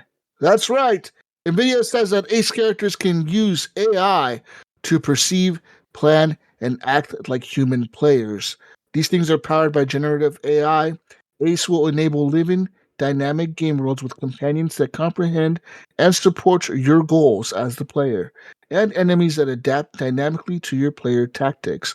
The characters are powered by small language models that are capable of planning at human-like frequencies required for realistic decision-making, as well as multimodal SLMs for vision and audio that allow AI characters to hear audio cues and perceive the environment around them. Oh shit, Gunny. We're gonna get some mind blown right now. We're gonna get some smart ass fucking enemies and some crazy games here in the future. Gonna be some hard ass Warzone going on. I hate this so much. Why?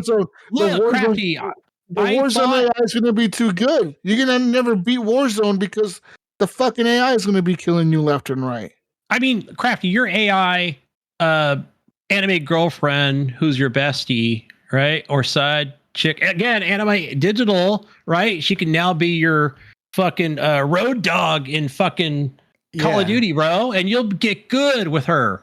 or him, or hey, however you choose to have this character named. Yeah, I don't want to play. The problem is, like, if you're playing, okay, maybe if it's a offline co-op game, sure, that you're just playing against a computer, but I don't want to play against some AI like if I'm going co-op. So I do play Fortnite. I play Fortnite occasionally. Yeah, some AI John Wick coming after you.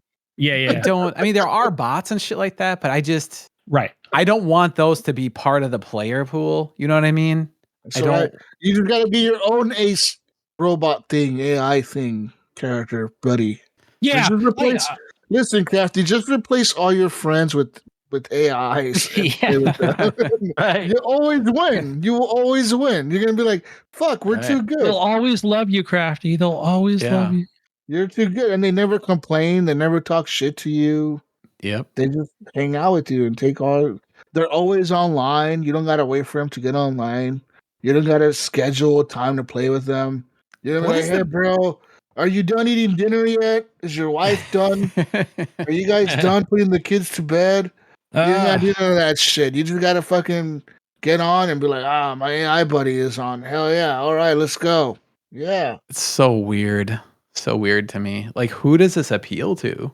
The AI, you know what I mean? People that don't want to wait for their friend. Me, I don't want to wait. Basement. I don't want to wait for fucking Brink to get on because he's never on. So I'm like, fuck you, Brink. I'll just replace you with AI Brink. Yeah, and AI Brink, you're unnoticed, motherfucker. AI He's gonna Brink, replace you with a robot. AI Brink with a nice rack and AI Brink will never lose. Yeah, exactly. Listen, AI Brink never loses. AI Brink never needs to take a bathroom break. AI Brink never needs to walk the dogs. We're just always playing. Yeah. Fuck you. AI Gunny. I'm replacing everybody. AI Gunny too. Everyone's getting. Everyone's getting fired. replaced. Everybody's fired. We're all laid off now. AI everything. Speaking of AI Gunny, have you ever wanted your own personal AI supercomputer? Well, NVIDIA announced their $3,000 personal AI supercomputer called Digit. That's right. They're launching a personal AI supercomputer called Project Digits in May. The heart of the Project Digits is the new GB10 Grace Blackwell superchip, which Blackwell is also what the GPUs are using and what they're called. The new 50 series is the Blackwell series. Anyways, these pack enough processing power to run sophisticated AI models while being compact enough to fit on a desk and run from a standard power outlet. That's right. This desktop-sized system can handle AI models with up to 200 billion parameters, and they have a starting price of only $3,000, Gunny. Listen, Gunny, you can make your own fucking AI. Just buy the supercomputer. Yeah. Make your own AI. Be like, whatever, I want you to do all this shit for me, and the AI will listen. 200 billion parameters? I can't even think of a million, let alone 200 billion. Oh, fuck. That's pretty good. I'm just thinking like how I guess it'll keep me company, right? When I get lonely. You do whatever. You make that fucker do Let's whatever play a you game want together. You could be freaking co-op with me in a game. You can turn on my Roomba, the lights. Yeah. Turn on the shower. Sing me a song. Turn the hot water on in your shower, but when you wake up in the morning, you talk dirty to me. I mean, the possibilities are turn your fucking car on. Whatever you want it to do, man. That's right. Also, do my taxes. Shit. In World AI, which is partnering with Streamlabs and NVIDIA, they're all partnering. So InWorld AI, Streamlabs, and NVIDIA are now partnering on a new AI assistant for streamers. This streamer AI can provide technical support for streams in real time, and they can even act as your co-host on a stream. That's right. The intelligent streaming assistant can understand what's happening in games like Fortnite, Krafty, like Fortnite. All right, and offer contextually relevant commentary, according to a press release.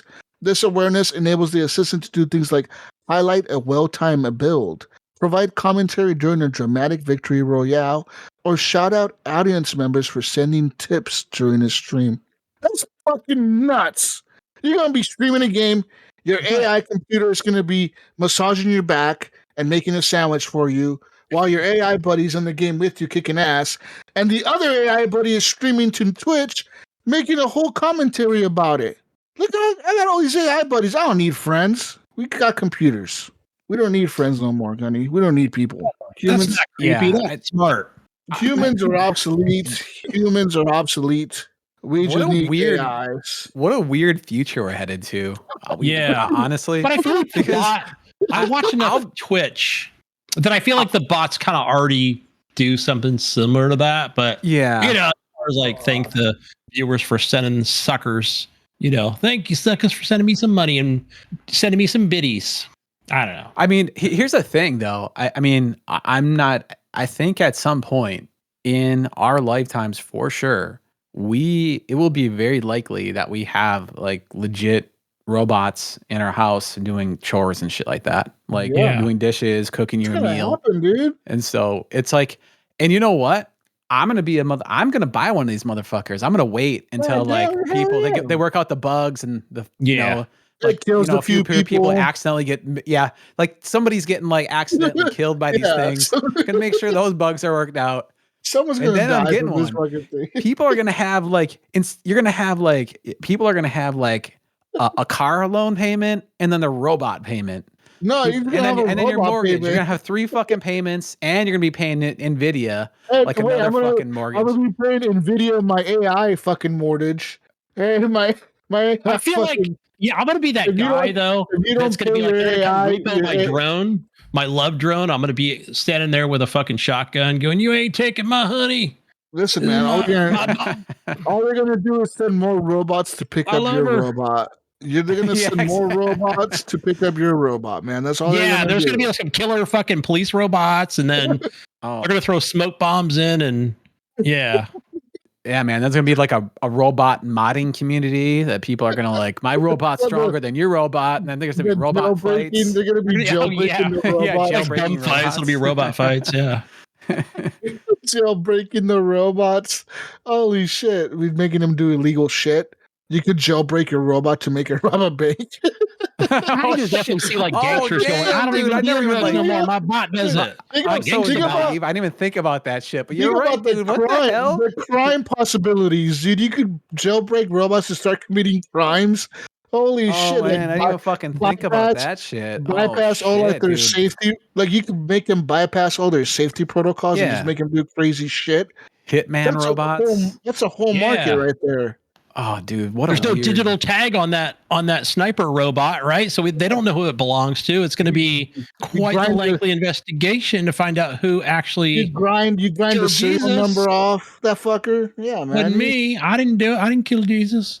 I may have told, maybe I suggested that the robot shoot the gun, but I didn't tell him to. But I didn't mean it. Like I didn't. Yeah, the robot did it, not me. I just suggested it.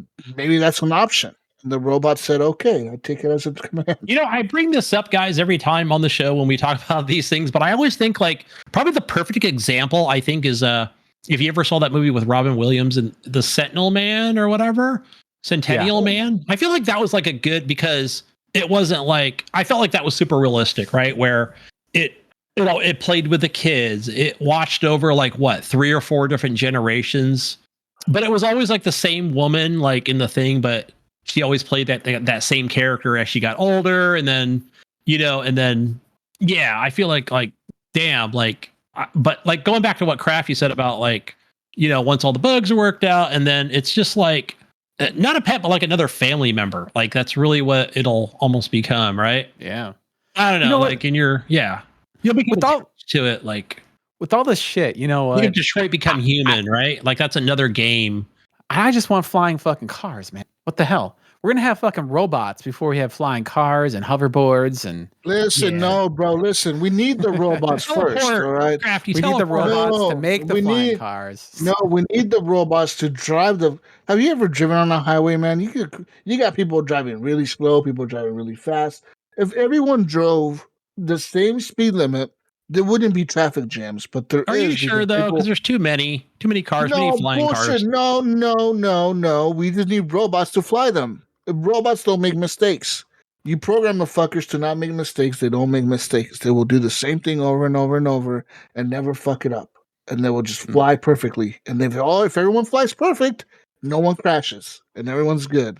We don't even need to leave your house because your AI robot friend will just be right there in your house anyways, and they'll just go out and get you your food. Yeah. Hey, Go do your bro, job for you. I want some pizza. Go give me some. I'll be right back, Jesus. Or the Uber robot will bring the food to you. Yeah. The Either Uber. or. Everyone's gonna have robots. Uber's gonna have robots too. They're all gonna have robots. Everyone's a robot. I'm just chilling at home with my robot buddies, talking shit to you and your robot buddies. All right, that's all we're doing. I'm just You know chilling what I'm at going to home. do? I I'm don't going to be even one have of those friends. guys. Just have robots. I'm going to be the robot thief, right? Because I'll be like, you took all our jobs, so I'm the robot. I'm going to be taking them and scrapping them for parts and pieces. Robin put them Hood on of the black fucking market. robots. Hey, listen, man. All right, listen. You ain't the fucking Robin Hood of fucking robots. All right, like That's who I'll be. that shit ain't happening, bro. Listen, bro. It's a robot world. Get used to it, Gunny. It's coming. It's the future of the robots. Listen, we're gonna have a robot president. What year do you think it'll be before when we elect the first robot president? Ooh. Well, okay, so That's gonna happen. I guarantee this country will be the first fucking country in the goddamn world to elect a fucking AI president. We will. We will. We are that fucking crazy. We will elect a motherfucking AI to run this country. We're that fucking crazy in this country. We will do it. All right, we don't give a fuck. We'll be like, hell yeah, fucking Skynet running the country. Hell yeah, let's do it. Fuck yeah. Why not? Because you know why? Because robots know what to say. They're just gonna know what to say in the election. Just like a politician, they just know exactly what to say. Every response. But a robot will have a response for everything. Hey, just like they said about the drones over New Jersey, don't worry about it, okay? We got it under control. Man, robot AI would have a president or AI president would have already shot them fucking drones down. No questions I took care of the problem. Yeah. My fellow citizens. God bless America. I took care of the problem. Robots bless America. All hail Elon. And that's it. Broadcast over. We're all going to Mars. Listen, bro, I'm telling you, man, the AIs are going to take over. We're dead. Yeah, pretty much. We're going to be dead. We're going to die. The AI. We're just going to harvest our organs for, I don't know, plants. Yeah. No reason. Matrix. Yeah, they're going to find, but you know what? Here's the twist, though. I think the robot's going to find that they love pets, not humans, right? So we're going to have, it's just going to be like fucking Jurassic fucking World or whatever and robots. Jurassic World and robots. No, I think that. I don't know. I don't know where I was going with that. Robots will realize that we should worship animals, and they'll make animals like better than us. You know, they'll be like, we don't need humans, we need animals. So we'll cage all the humans up and leave the animals roaming free. And we cage all the humans up and then keep them in their houses and give them everything they want. They never leave. Think about it. All I need is AI friends to stay in my house all day. They give me my AI friends. They keep me in my house all day. They don't see me outside. They're like, cool. That's what we need to do to all the humans. Just keep them in their houses, in their cages. Yeah, in a cage. Shit's gonna get real weird with some of this stuff. It's gonna be real weird. Speaking of real weird, net neutrality is real weird because it's no more net neutrality.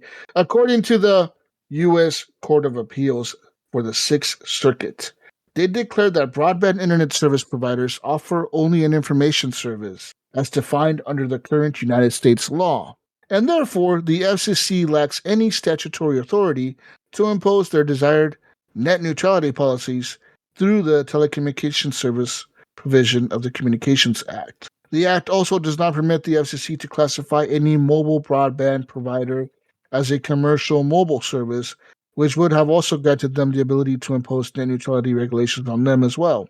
Therefore, the FCC is pretty much fucked in making anyone follow any net neutrality rules. Which, if you did not know about net neutrality, this is what this means. Pretty much net neutrality made it so all services that are based through internet are equal, right? Anything equal. Boop, everything flows the same. Everything's the same, no matter what, the same.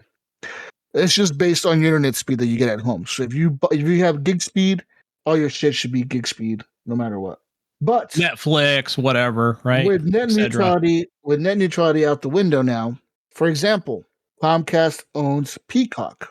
If you have internet through Comcast, well, without these regulations in place, I'm not saying they do, but they could theoretically make it to where when you're streaming Peacock, they're streaming Peacock at the highest quality internet bit rate they can give you. Yeah. But when you're streaming Netflix or Hulu or Disney Plus or something they do not own, they could make it a little choppy for you, make the picture look a little fucked up. Little throttle Because back. a little throttle, a little buffering, maybe a little red circle for the Netflix, it's loading and buffering. Yeah, they could do that. So this is kind of crazy that it got reversed. And this has been a fight since like 2015, back when Obama was president. I remember that. Yeah. And it's been going on for a long time. Since then, like in 2018, 2017, it was a big fight. And 2021, it was another big fight. It's been going on forever. It's been going on forever. But yeah. Yeah, this is one of those things where it'll be interesting to see how it plays out, because in theory, there has to be two sides to the coin, right? There has to be pros and cons. Yeah. And it seems like there's more pros than cons, but what are the cons of there being a net neutrality? That's what I don't understand. And maybe there isn't. Maybe it's just we're all fucked then, because like if you're a service provider and you can just then govern traffic just because you don't want Netflix to do well, it's like, right, then you're fucked. But at the same time, wouldn't you just switch ISPs then? You just be like, fuck these guys. I can't get Netflix, right? Like, it's kind of against it's not really within their, it's not an advantage, but I think there's some pricing regulations too. Like, can we get gouged more? I don't know. It's such a complex issue. It seems like it is. Yeah, so we'll see what the fallout is of all this. Eventually, we'll see it probably in a couple of years, maybe.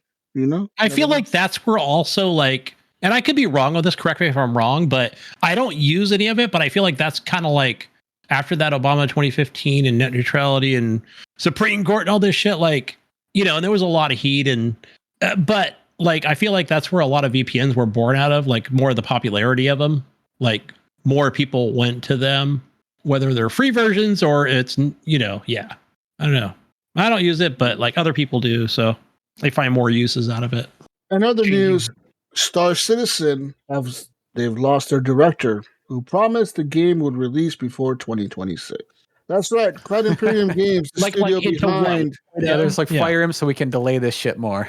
The studio behind the highly ambitious game Star Citizen and Squadron 42 is going through a massive change. While things have happened silently, the game's director seems to have been removed from the studio.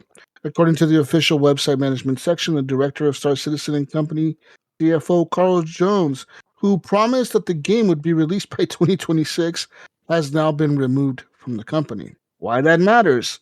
With this leadership change, the plans for Star Citizen and the single-player campaign Squadron 42 could be revised, and this 2026 promise of a release that year may be delayed even further. Well, sucks for you.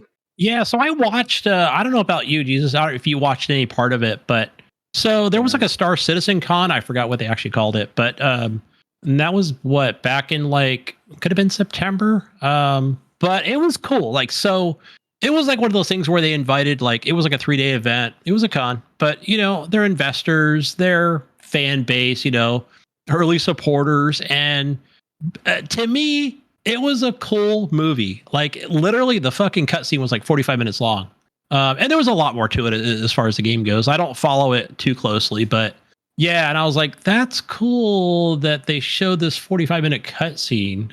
But yeah, like, I don't know. I just felt like that was just not the way to go for this game as far as like, what are you showing your investors? Like people that are, I don't know. But if people are still loving it and enjoying it and, spending thousands of dollars on ships, then that's cool, man. Like, I don't know. I try to get in on the free weekends and yeah, that's about it for me. I don't own the game. I didn't purchase it. So I don't know. I don't, it's not something I'm into. So what about you, Krafty? You ever check that out or? I think I own it, but it was a kind of a shit show when I tried it. And yeah, I'd like it to be, it's just not I think it could be my thing, but I don't know if that a game will ever be for me, because it seems like it's for like hardcore nerds that want to do the flight sticks and all that stuff. And I mean, these guys are spending. Some of these guys are spending like $20K on ships. That's fucking nuts. Talk about. Isn't that like EVE Online about shit? a battle Like pass, that's more. Fucking. Yeah, I feel like EVE Online is more. I don't know. Better EVE established Online is like game, a spreadsheet in space. I think EVE Online, I don't think is like any action. It's more strategy. And, no. Yeah. Different. Yeah. Different genre, kind of altogether. As far it's This still year- sci-fi, but yeah. Or last year, the end of 2024, Star Citizen announced that they had their second best year in terms of crowdfunding. They made over $116 million. This is just $1 million short of their best year in 2023. Additionally, the game has already raised over $700 million throughout their development life cycle. Well, that's a lot of money. Who knows if it'll ever be done? In other news, GTA 6 news here. GTA 6, people projected, says here that it's going to be a 2025 release. It's one of the most anticipated games of the year, if not the most anticipated game of this year. But based on analysis by video game research group DFC Intelligence, the fuck does that stand for? DFC Intelligence. Oh, yeah, that sounds really important. Official. What the fuck are these guys? They just look at VIP. video. Hey guys, we predict the head geek at the website. Jesus, that's who it is. The head nerd. We predict GTA 6 will exceed $1 billion in pre-orders before it even launches. Oh, duh, fucking dummies. I could have told them that. How much did they pay these people to do this shit? You know what's something interesting with GTA? How many times did you guys buy a copy of GTA 5? Fucking 1, 2, 3, 4 times. I think I bought it twice, but I bought it at full price, and then I waited for the deeper. I don't know. I'm sure if I owned it on 360. Steam. I bought it on the 360. I bought it again on the Xbox One. I bought it again when they did some other release of it, and then I bought it again on the Steam. Yeah, So, yeah. I bought it a bunch too. I can't even keep track. I think I bought it on PlayStation, Xbox, Steam, and I probably bought it on like multiple PlayStations too. So yeah, like 3 or 4 or whatever. I just want, because now that your library transfers with you, like if you buy it on Steam, it's always gonna be on Steam, whatever. Yeah. But you buy it on PlayStation now, it's kind of gonna follow you around. Like back in the day, games didn't really follow your library. That being said, they make all their fucking money on the online shit anyways, so it's probably a moot point. So never mind. I was kind of thinking like, oh, they might actually have. But also now, Krafty, here's another place. There's another place that this game is going to come out that a lot of people are not really even thinking about. And so that is now because Rockstar now has a launcher, right? So I have a theory. I'm gonna predict, right, that this game. Yeah, so I think this is what I think. They always are like, they even announced this back when just after they announced that, there's a GTA 6, right?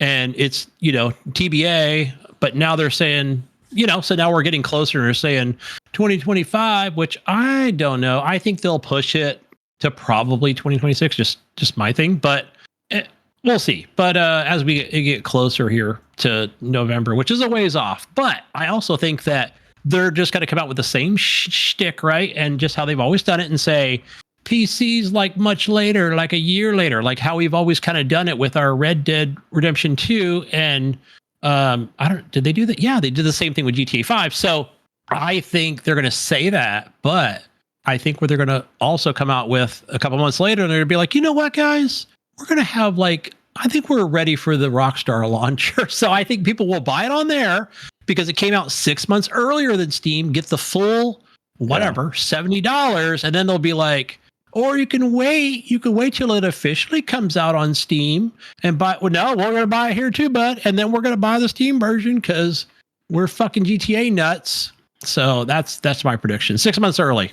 Yeah, I think you might be honest on the Rockstar launcher thing. I was going to say I'm probably going to buy it twice too, because when it comes out for PlayStation, I'll buy it there just for the fuck of it, and then I'm sure eventually I'll buy it on PC. Yeah. But I'm not like a huge Rockstar. I mean, I'm not a huge GTA fan, but the hype is just too much. I mean, I just want to be part of the hype is the real, conversation. Bro. Hype is fucking real, bro. Right? We're all after the story, right? The main story campaign, I think, is The online thing is kind of like always starts off slow, but yeah, everybody wants that story in the world. Another piece of news: NVIDIA announced that Japan's Toyota Motor Company will use their Orin chips and automotive operating systems to power advanced driver assistance in several of their models. So yeah, they're making a deal with Toyota, and they're going to be using NVIDIA chips to power their AI for when you're driving. Yeah. Does that come with when you're not DLSS driving. or When the AI is driving, your AI, less your AI VRAM buddy, in your my AI, RPMs? I don't know.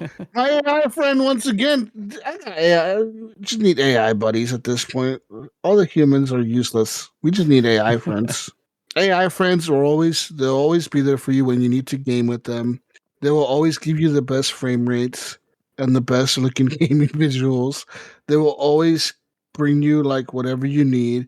They'll translate phone calls for you while you're talking to a person that you don't know what the fuck they're saying. They will drive for you. What won't they do for you? What has AI not? What has AI said? I will not do this for you. AI will do everything for you. Murder. I don't know. I wonder.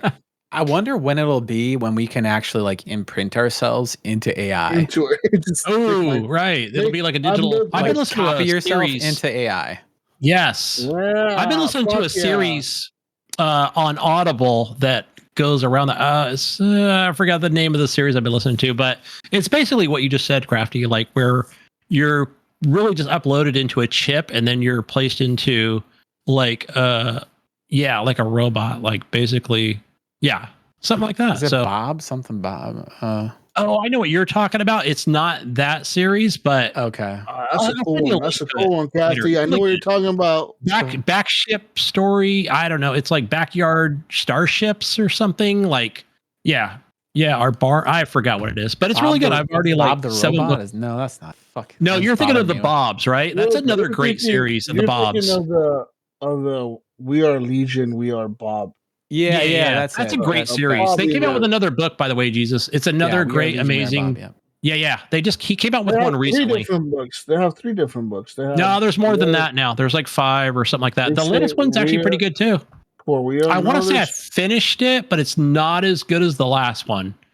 So basically, for the listeners out there, We Are the Bob's Legion, where it's kind of like whatever, like it was kind of current times, like the 2000s, and he died, I think, right? This guy, he was like a math professor, I believe, and so then they basically like uploaded him into a chip, like so. Let's just say 2010, right?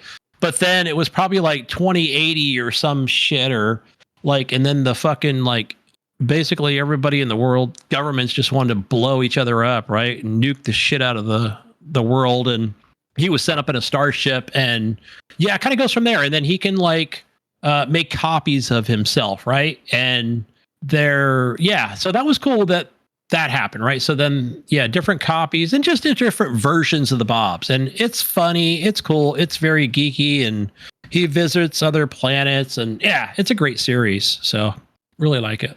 I think there's 4 books in the series. So And my last piece of news that I have for you guys before we close out here is for Kingdom Come Deliverance 2. That's all, Krafty. I know you're looking forward to this game, so I got the information for you that you need right here. Kingdom Come Deliverance was released back in 2018, and fans received a pretty positive reception. That's right.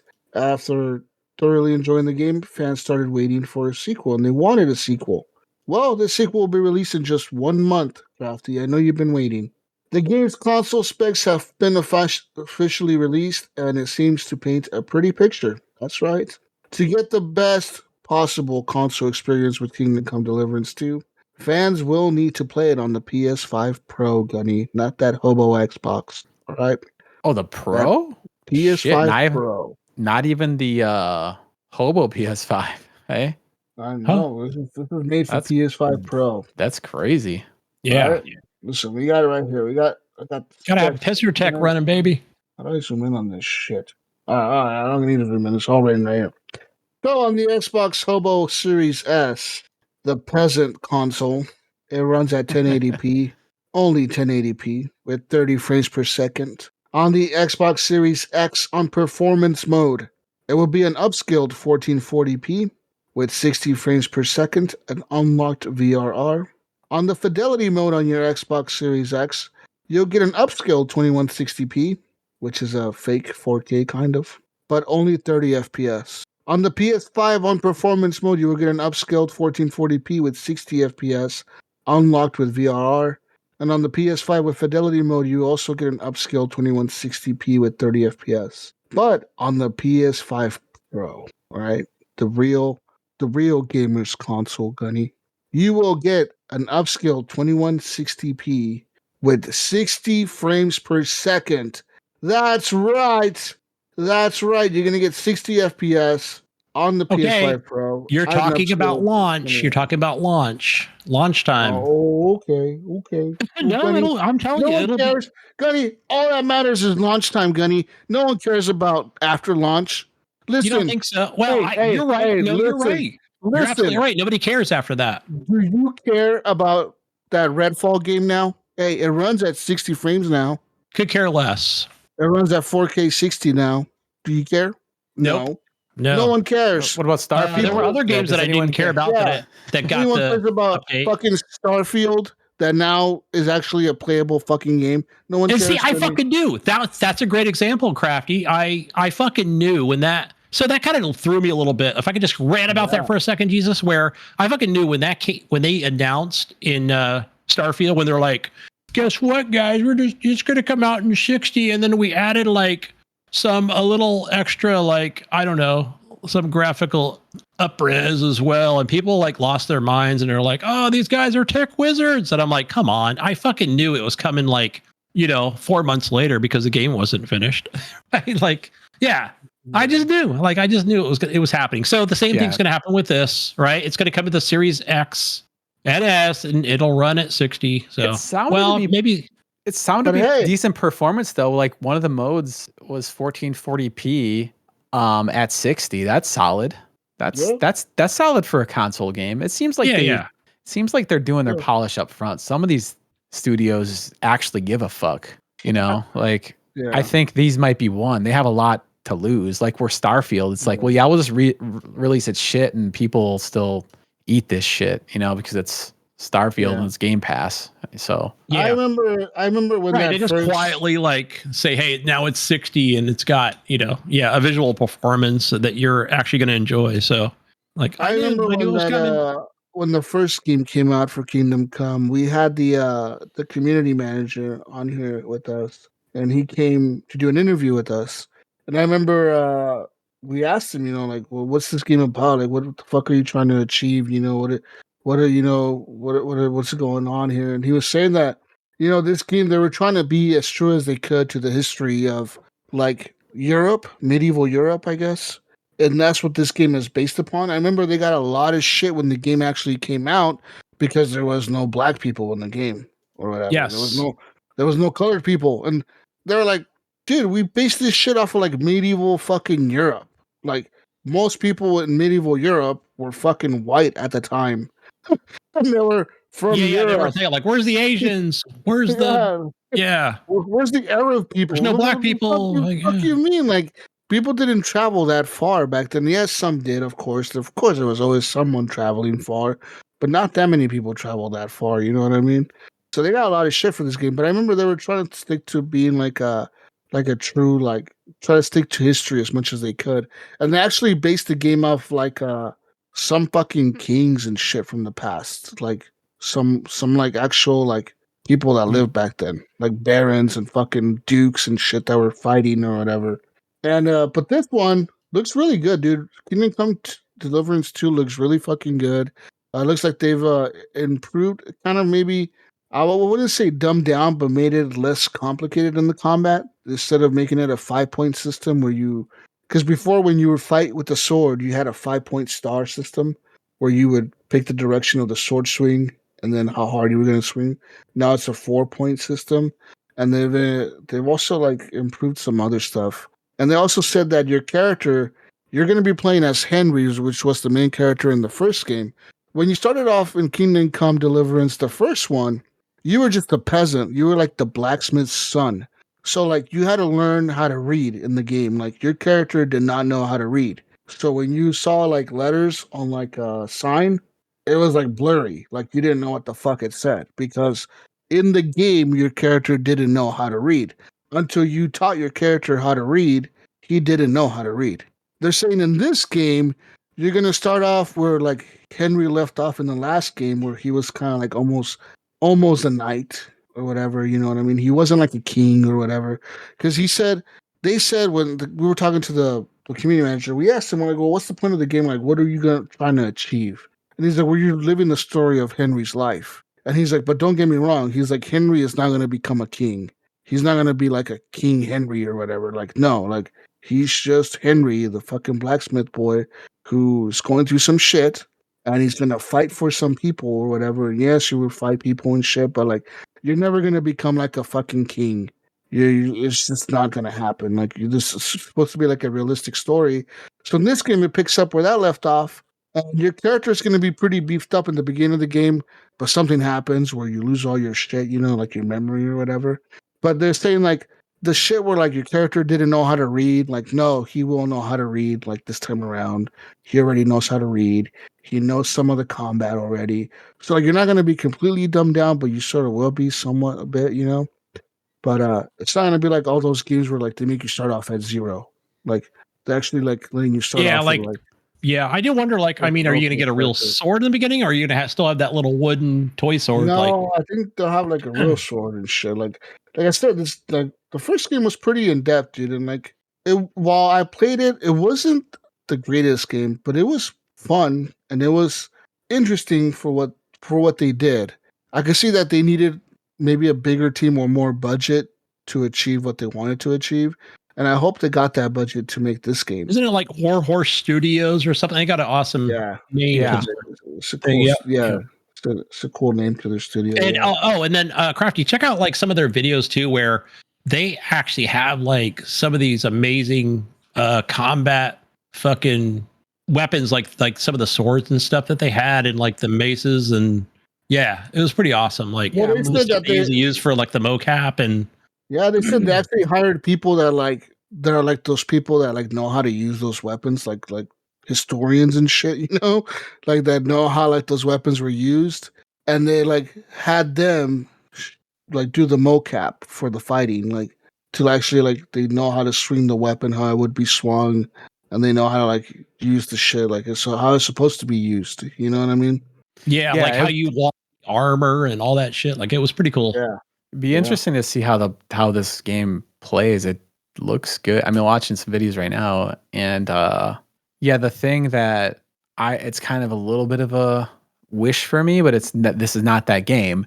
Like you even said, it's realistic. It's set in the 15th century medieval, Europe. There's no magic, and that's kind of like half the fun for me. Yeah, like that time period. It's like, man, I want to see some dragons and some magic or some like crazy shit. But that was my thing, Krafty. That was my thing, and I never played this game. I never played the first one.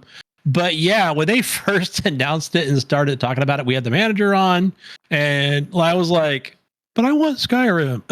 I was like, "I want to be a sorcerer. I want to be a Khajiit," and they're like, "Yeah, you can't do that." Like, no, no, you're fighting this is with realistic. Like, yeah, and in this game too, like the dude even told us in the first time when we talked to him, we talked to him like he's like, don't be fooled though. He's like, you will be okay at combat. Like he's like, but don't be fooled thinking that just because you know how to fight, you can take on two people. He's like, think about like a real sword fight, like two guys against one.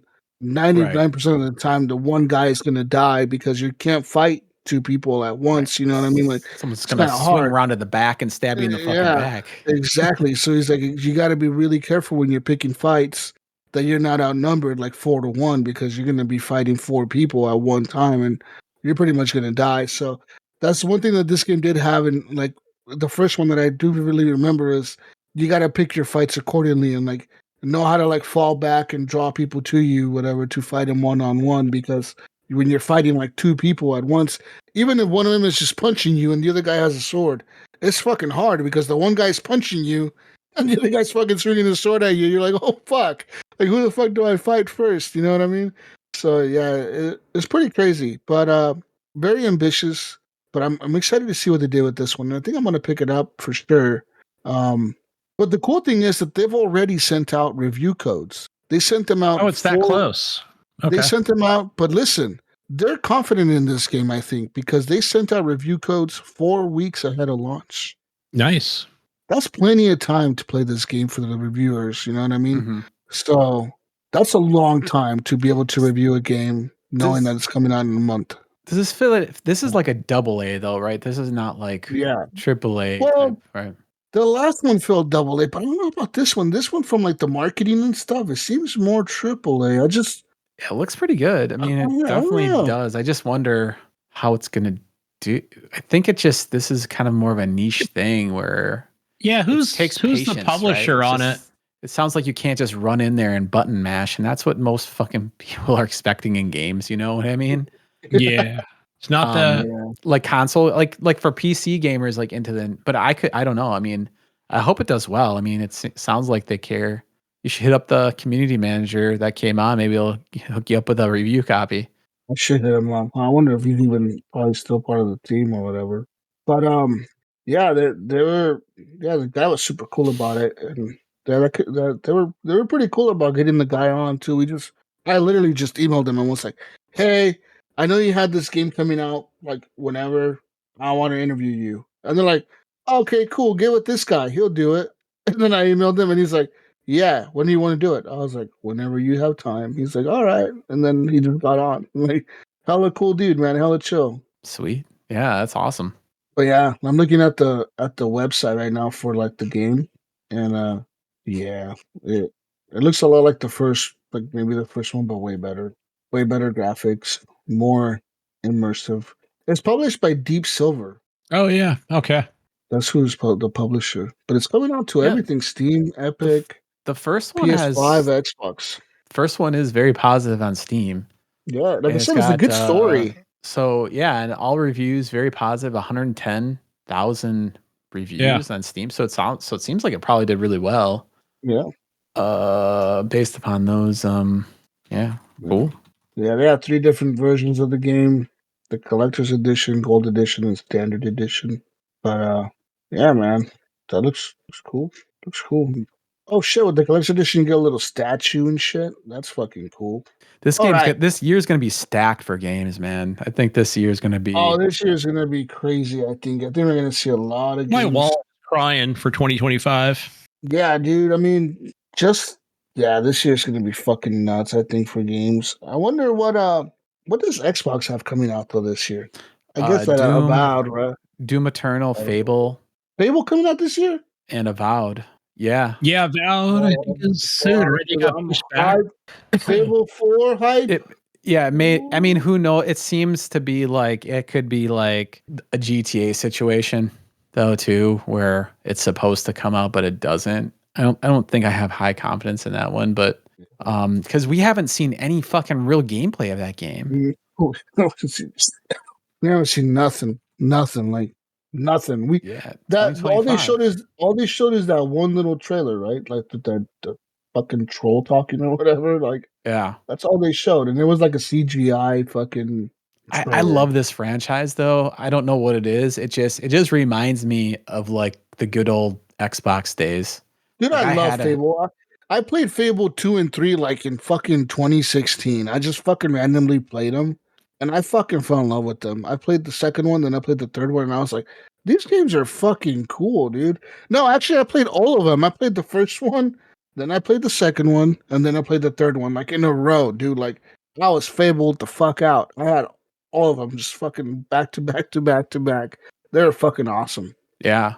The Fable was like a system seller for me for the original Xbox. I bought the original Xbox for Fable. The third one is cool. When you finish it, you still be the king and shit after the end. You like will run around and do shit. I'm like, that's fucking cool. Like, that's pretty cool. And but yeah, I fucking love those games. The one looks a little bit darker though, doesn't it? Like, it looks like they're going more like dark with it, I guess. Yeah. The other ones were more like, they were dark. They had like, I mean, it's still light. They were more cartoony, right? But yeah, it does have like a little bit of whimsicalness to it. It's just kind of weird. I don't know. The tone seems different. I think it's because the art style is not cartoony. Yeah. So it's throwing me off. I'm like, oh, wait a minute. What the fuck? Like, No, but I guess you're right. You're right. Very whimsical. I don't know. Yeah. I mean, whimsy is too strong of a lighthearted word. I but never you know what I played mean. It them, has some so I comedy, can't say. like just comedy. Yeah. Yeah. Oh, speaking of the trailer, yeah. Yeah, it had some comedy in it. But we'll see how it goes. I really hope that they don't fuck that up. Like they really they, they It's fucked on that Game up, Pass, dude. Jesus. It's on Game They Pass. listen, Right? Try it on Game Pass. Game Pass CC. No, The man, best value. listen, they fucked that up and Fable was done. Like you can never bring it back. They fucked it up too many times to bring it back already. Like this is the last shot. Okay, so they had, what was it called? It was like a Fable Generate. I don't know what it was like that. So they had this thing. It was like I don't know if it was like in a beta. Yeah, it was a forward, and beta. then- Yeah, they fucking canceled it. So that was a weird time for, I think, Xbox, right? Because that's when they were putting things like they had the Halo Forge system, and it was a PC thing, and then they had like this Forza sort of thing, Apex or whatever they were calling it. Yeah, it was an odd thing, and then I think that's when they just said fuck it, and then they let that studio go. But then brought it back with what's the other one? Turn 10 and the other studio they purchased. So I thought it was awesome. Like, yeah, why would they let that go? But they didn't. They brought it back. Who knows? Still alive. Outer When's the Worlds next 2 Forza comes out this year Horizon coming too. out? Yeah, Outer Worlds 2 is fucking gonna be cool. The first one was cool as fuck. So Xbox is set to potentially have a pretty big year. If they Gears don't of fuck War, it up. Gears of E-Day. War, yeah. I don't know what that's not the new one, is it? Or is E-Day the new one? E-Day is the new one. E-Day is the new one, but it's a prequel to the first one. Oh, so it is, but it's new. Yeah, but it's like a it's new not one. like a remaster or some shit. No, it's a See, new that's part unreal, of the dude. They have, story. like 5 pretty huge bangers, dude. And there's a bunch of other shit too that supposedly come in. Oh well, I don't know. Valid might not be that great, but we'll see. Could be nice. It could be cool. That's been in development forever. I remember listening about Avowed like in 2013 or some shit. Didn't they announce it back then? Like 2013? No, I don't think it's that old. a long No. fucking time, dude. It's like Crackdown 3. Like they announced it like 10 fucking years ago now. Okay, yeah, but not Avowed though. I'm going to give them a little credit. It wasn't. Yeah, it's only been delayed once that I know of. But I could be wrong. Internet Excuse me, says I've got July a cold, guys. 2020 Yeah. was announced. So 5 years. Yeah. You know what I miss? I miss E3 kind of. The new thing they do is kind of cool, but like, I don't know. It's just like they don't even try anymore. They don't even fucking care. Yeah, they put on like an hour show, and that was a good E3 I agree, style type presentation they had this past summer. They used to be like more hype when it was an actual E3 conference. Like they used to actually like try more. I feel like now they don't even really give a fuck. They're like, all right, guys, put some fucking trailers together. Get the Forza team to put some cool video for the next Forza game, and then we're calling it good. Yeah, but that's E3's fault, right, for doing that. But I don't know. I feel like it was a good presentation overall. But yes, definitely listen, different. Man, I want fucking Flute Guy from PlayStation to be out there again. Forget Flute Guy. We don't need him. Flute Guy. Listen, I want Flute Guy out there. I want them to be walking people for like 30 minutes to a different fucking. I don't want Violin Girl doing a bit for an hour and 40 minutes. Flute Guy was the highlight of that E3, man. Listen, there was nothing better than Flute Guy. That was not. I think that was the Game Awards, wasn't it? I think it was. No, Flute. That's a different Flute Guy. There's a Flute Guys in the Game Awards, but there was a Flute Guy for Sony as well. He was OG Flute Guy. Okay, right? For some reason I thought it was. Yeah, I'm trying to remember the OG Flute Guy. You don't remember you don't remember the OG Flute Guy? He was playing like a flute when they were announcing like I think it was Ghost of Tsushima or maybe The Last of Us 2. One of the two. But there was a guy playing a flute, and everyone was walking in, and he was just standing there like in the middle of the fucking way, just playing a flute, and everyone's walking in like, what the fuck is this guy doing here? He's just in there, just some dude playing the flute, man.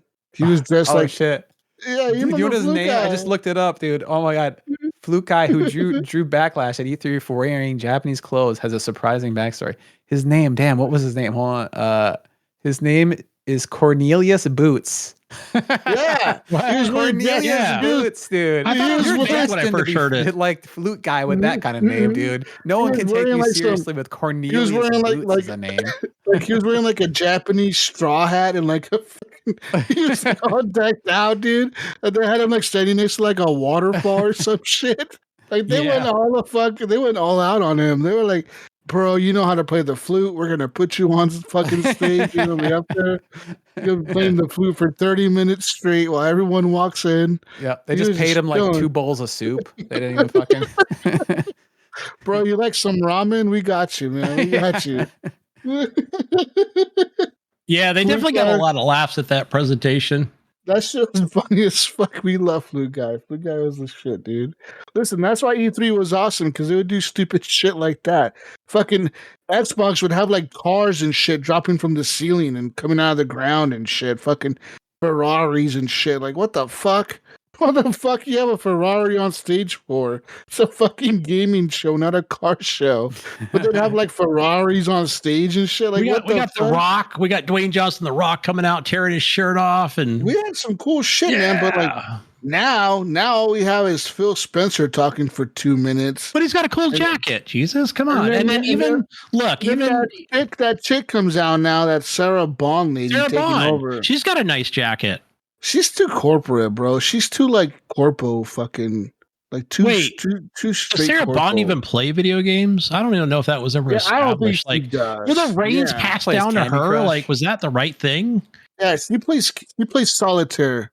Hey, that's what she's playing. All right? Microsoft Mahjong, is that her go-to game on her phone? I don't know. She's playing fucking solitaire and that other fucking what's that Minesweeper? Minesweeper? Yeah. She's playing Minesweeper. Oh my gosh, Minesweeper. she's a gamer. Yes. She's like, yeah, I'm She's a gamer, qualified. guys. I'm a gamer, guys. I play Minesweeper and fucking solitaire. And then we find out it was actually her daughter who played for 140 hours on her phone. Like, it wasn't actually her. Like, fake. Fucking listen, man. Phil Spencer is chilling on the weekends eating hot Cheetos. All right, he's high as fuck eating hot Cheetos every weekend on his couch. He's got his Apple Cheetos, listen, honestly. He's got his Apple Vision Pro headset on with like a fucking 300-inch TV screen on it, and he has a 300-inch TV screen in his living room, and he's Because he playing. can afford it. He's playing his PS5 Pro and his Xbox, and he's just chilling. He's just Hey, chilling. He's man. playing Game both on of them at the anything, same man. time. Game on everything. Games Is it- everywhere. He has an Xbox sticker on the PS5 Pro because he's like, "This is an Xbox. This is an Xbox." Yeah. He's high as shit. Now. He's fucking Yeah. justified. I see. He's high as fuck, tagging Xbox on all his shit in his house.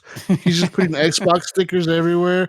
He's like, "This is an Xbox. That's an X. Everything's an Xbox." It's microwaves. Even and shaved part of his dog's fur and fucking Listen, like tattooed it on his dog. This is an Xbox, man. He's high as fuck, thinking everything's an Xbox in his house. All right.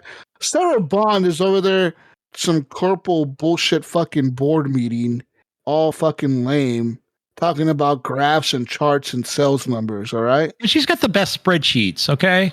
That's lame. Yeah, she comes off And the as best not- jacket. She The does jean not come jacket off is- as like someone that games, but maybe she's just not opening up. I don't know. She always seems like a little nervous, you know? Yeah. just seems too, like a little- too like strict. Like Yeah. She's got big shoes to fill. I mean, have you seen Phil's shoes? They're like she's too corporal, size bro. 8, bro. They need to bring her out there with some like fucking some fucking tight jeans on. Get a cool jacket on her. She's got a cool jean jacket. That's Put a a nice fucking- jacket she wore the last E3 presentation. That jacket was not as cool as fucking Phil. Listen, Phil's got a jacket for everything. That motherfucker's got jackets on jackets. All right. He's got jackets for days. He's got a jacket for every day of the month. All right. That's how cool Phil is. He's got a jacket in his car to match his car. Okay. That's how cool he is. Sarah Bond ain't that fucking cool, man. All right. I'm just saying. They could have had Major Nelson up there, and he would have been Look. funner than her. She said she's all about they got new tech, they got new consoles, they're always thinking about new stuff, and it'll be mind bending tech in the next console. Yeah, mind bending, bro. Mind bending. I mean, my mind is a little bit blown by that NVIDIA shit. So if they're partnering with NVIDIA and they can That'd be pull out nuts. they can pull out some crazy shit, then I Do you might think believe the it. next what happens if the next consoles, if one of them partners with AMD and the other one goes NVIDIA? Yeah, how would that work? How would That'd be that? nuts. Nintendo's Nvidia. Well, Yeah, it is, right? It's but mostly it's 'cause like, of that but it's mobile using like chipset. old as fuck chip from like 2012 or Yeah. some shit. You know what I mean? So it's yeah. like, But Crafty, everybody loves it though. 720p, their minds are like, who cares? It's Mario. Yeah. Right. It's Luigi's Mansion. I don't give You a know fuck. why? It could be fucking 280p and people would jizz all over that thing, you know? You know It why? doesn't matter to them. Because they've never shown you Mario in 4K. And you know what they're going to announce when they announce the new Switch? They're going to be like, hey guys, we got Mario Kart 8. Hey, we know we've released this 3 times on 3 consoles. But listen, this time, it's in 4K. right. It's And Mario Kart. everyone's going to lose their fucking mind. It's going to be like mind fucking blown that Mario Kart's in 4K, 120 FPS. People are going to fucking lose their shit. All right? That's all they need to say, dude. It's not going to happen, though. It's not going to happen. It's going to be 1080p upres to 1440. No. Yeah, on 4K. your TV. 4K, bro. That's they could the do reality. Mario Kart 8, they could do that in 4K. They could, yeah, if they wanted to, but they won't. They will. Watch. Why you have no faith in Nintendo, bro? Nintendo's like they're the last true bastion of old gaming. They're the old guard. They're the last ones. Yeah. They are the elite gamers. They're the Starks, okay? They're the Starks of Winterfell and on HBO's Game of Thrones. They should be the dragon, bro. They listen to their oaths and they stick to their oaths that they take. All right, they're not oath breakers. They know, I know how that story ends, man. Listen, they might all die eventually, but not yet. All right, they're gonna fight to the very end, man. All right, listen. I mean, that's another thing that's hitting this year. Switch 2, and who knows what kind of games they're holding back. I'm sure they're gonna drop fucking Mario Odyssey 2. It's just gonna be everything part 2. Tears of the Kingdom everything 2. Everything part 3, I think. It's gonna be Mario Kart 8 part 2. Hey guys, Animal Crossing 2 will come out like 4 years later. This is part 2, though. This is part 2. We've enhanced it. Yeah, Super Mario 2 part 2. Just like everything is just it's just part 2. Everything is part 2. HD remake, upscaled to 1080p. Yeah. Fucking awesome. And That would people be so cool. They just added part 2 to all their games and resold them. I mean, people will throw torches of their firstborns on stage for that game. They just tell the people at GameStop to put a sticker on the box. Just put a sticker on it that says part 2, and then it's gonna sell. Oh shit, that's fucking awesome. People are gonna lose their shit. Oh fuck. This is part 2. Fuck yeah. I'm in. I'm all in. Nintendo, take my money. Listen, every kid for Christmas this year, look, if GTA 6 drops, this is every kid for Christmas. Yeah. Mom, Dad, I want GTA 6 and a PS5 Pro. Every fucking kid for Christmas is going to want a motherfucking PS5 Pro because it's going to run better on PS5 Pro. You know this. And it's going to be like, I want GTA 6 on PS5 Pro. Everyone. That's true, right? Because what do moms know? They don't know shit. They just know that their kid says that. Basically, all they hear is it'll only run on the PS5 Pro. Yeah. So that's the thing, right? PS5 Pro. No one's gonna. And the kid will not compromise or make sure their mom is not informed that it will actually run on the PS5. But no. PS5 Pro, and Switch 2 are going to be the biggest console sellers this year. They're going to sell everything, dude. Especially, we're seeing it already with Kingdom Come 2 being optimized for PS5 Pro. Most of these games coming out for the PS5 will be optimized for PS5 Pro.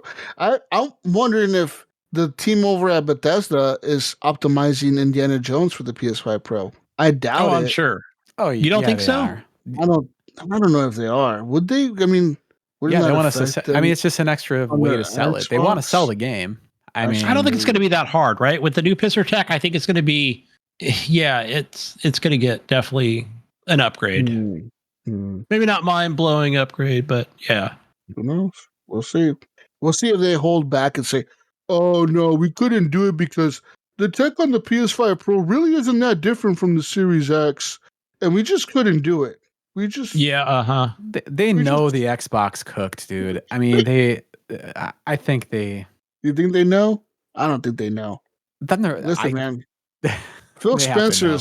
Phil Spencer thinks everything is an Xbox, so I don't think they know. Okay, he doesn't even know what an Xbox is anymore. He just thinks everything is on. I think he has like Clancy, if you Alzheimer's. didn't hear or some this shit. already, in that commercial, this is something I pointed out that nobody seems to be coming on. And you know how everything's an Xbox, even just everything, What's even your an car is an Xbox? Xbox. But Everything's in that, an Xbox.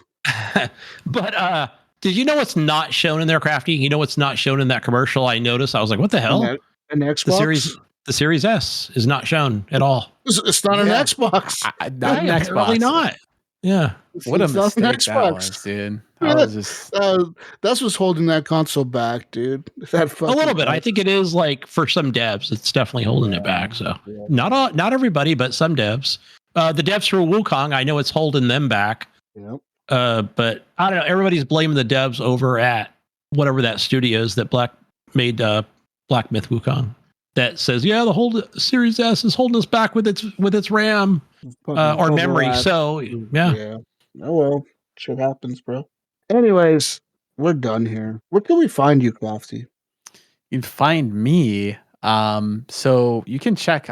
We started like a little small, show here in the community. You can check me out, vghh.net. I'm big on Discord. I'm in the Discord. Wait, what is VGH? Oh yeah, so videogamehappyhour.com or vghh.net. So I like that name. Yeah, we just chill. We're not like, we're just looking to build, like, just hang out and chill and build community and things like that. Listen, bro, So podcasting is not that serious. Like, listen, we've been doing this for 10 years now, more than 10 years, and like, all I do is come on here and bullshit with my friends. That's all it is. After yeah, don't get me wrong. There's times where shit gets like stressful or whatever. Like, oh fuck, we gotta do this, or we gotta talk about this, or we gotta review this fucking game, or we agreed to review this fucking game, so now we gotta actually review this fucking game. Yeah, but we did that, didn't we? Yeah, as long as you did ads, do it with your friends and just have fun, you'll have success. As long as you enjoy it, dude. Do not stop enjoying it. That's the problem. I think a lot of people get into it thinking it's easy and like it's just fun and games all the time. But know that you will have hard times, but you also have a lot of good times, and you'll just fucking have fun. You'll like it.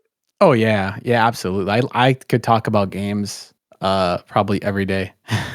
Yeah, I almost like it's talking about easy. games more than I like playing games, but I also like talking about games, so I enjoy it a lot. I do too. So I'm like, fuck yeah, man. Like that's why like people always don't you get tired of doing a 4-hour show? I'm like, nah, not really. It It's goes like, by quickly. like hanging out with my friends, dude. It's just bullshitting about games. I think some of the best times, Krafty, where several years ago when we were doing like our end of the year shows, and it was like those shows were probably longer than you actually saw the recordings, and they were like almost 5 hours long, and we would do 3 of those, kind of like how you guys have been doing your shows, like in that same way of just kind of discussing them. It wasn't like this, sort of structured thing, like, but we did it the same way where we talked about like, hey, what stays on the list, what gets removed from the list, what the community voted for.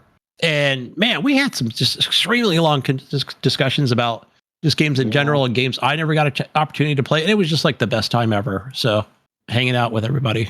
But Video Game Happy Hour. It was easy to find you on Overcast, which is like the service that I used. Yeah, Spotify. Awesome. So yeah, great show. Seemed like you got a great bunch of friends over there. I'm subscribing right now. Oh, thank you. Appreciate that. Yeah, love to have you guys on as well. I know might have to change the time because I know, Gunny, we were chatting about this. That Fridays that's your long day, it sounds like. So that's when we typically do that. We usually do it on Twitch as well. You guys do it live? Yeah, we do it live. Yeah, that's hard, bro. Like we've done live shows before, and that shit's hard. It's hard. Yeah, I would say IAMS knew how to do all that stuff through. I use OBS, but I never had like doing it live. It's like so fucking stressful because you're like you're live and you can't really fuck up, and you're trying to not fuck up, and you're trying to look at the chat, and you're trying to look at the other people, and you're like, where the fuck do I look? Well, that's why we had Iams, right? Because he was the guy that guy can chew gum and walk at the same time, which I always thought was great because even prior to joining this show, like he would always respond to everybody in on Twitch, and then we did the Facebook Live, and he would multicast and multitask, and it was just like, wow, okay, that was cool. That was a cool time when we would do that on different platforms, including that's fucking props, man. Doing it live. Yeah. How long have you been doing the show for? Well, we started on the VGO app, so we're doing that for like a year, and then we kind of branched out and did our own thing. So about a year, but like off like on our own probably since September-ish or something like that. So, and we're kind of like you. We don't have like a set schedule. We're trying to do more shows. It's just kind of whenever we feel like it. It's a project passion. It's just for fun. Yeah. It's just like reach out to the gaming community and build friends and game with people. So we don't have to resort to gaming with AI robots, like the game with some. No, AIs are friends, man. Listen, when the AIs take over, they're gonna listen back to this podcast. It's true. I'm fucked, like, I guess. And then they're gonna come find you, Krafty. That Jesus guy was our friend. They're gonna spare me, and they're gonna give me all the AI friends I need. And for you, the AI police is gonna come after your ass. I'm like, I don't know him. Yeah, I don't know. You'll be already on their list talking shit to Alexa and Siri. So don't mention those words. You're gonna be hiding underground somewhere in some fucking hobo village with non-AIs, the anti-AI people. You're gonna be underground chilling. Anyways, all right, Krafty, we'll find you. Find them on our Discord as well. You're on Discord. Do you have your own Discord? Yeah, I just joined it. Yeah, you can get to the Discord via that vghh.net or videogamehappyhour.com. There's a link there. Nice. So, and real quick, Krafty, on the last episode of your podcast, Video Game Happy Hour, you talked about was there like a spreadsheet that you were talking about, like how people vote for the games, or is that not ready yet? Yeah. So we're just doing, right now we're doing a community Game of the Year award or whatever. So we have a forum that you can come and vote, and then we'll be going over that the next couple weeks. So that's kind of our next thing that we're planning on doing for sure. So we got categories such as biggest dumpster fire of the year, biggest letdown of the year, game of the year, of course. So we got some fun categories in there as well, like best female protagonist. So there's some fun categories in that. So yeah, great discussion on that. I recommend everybody go listen to that.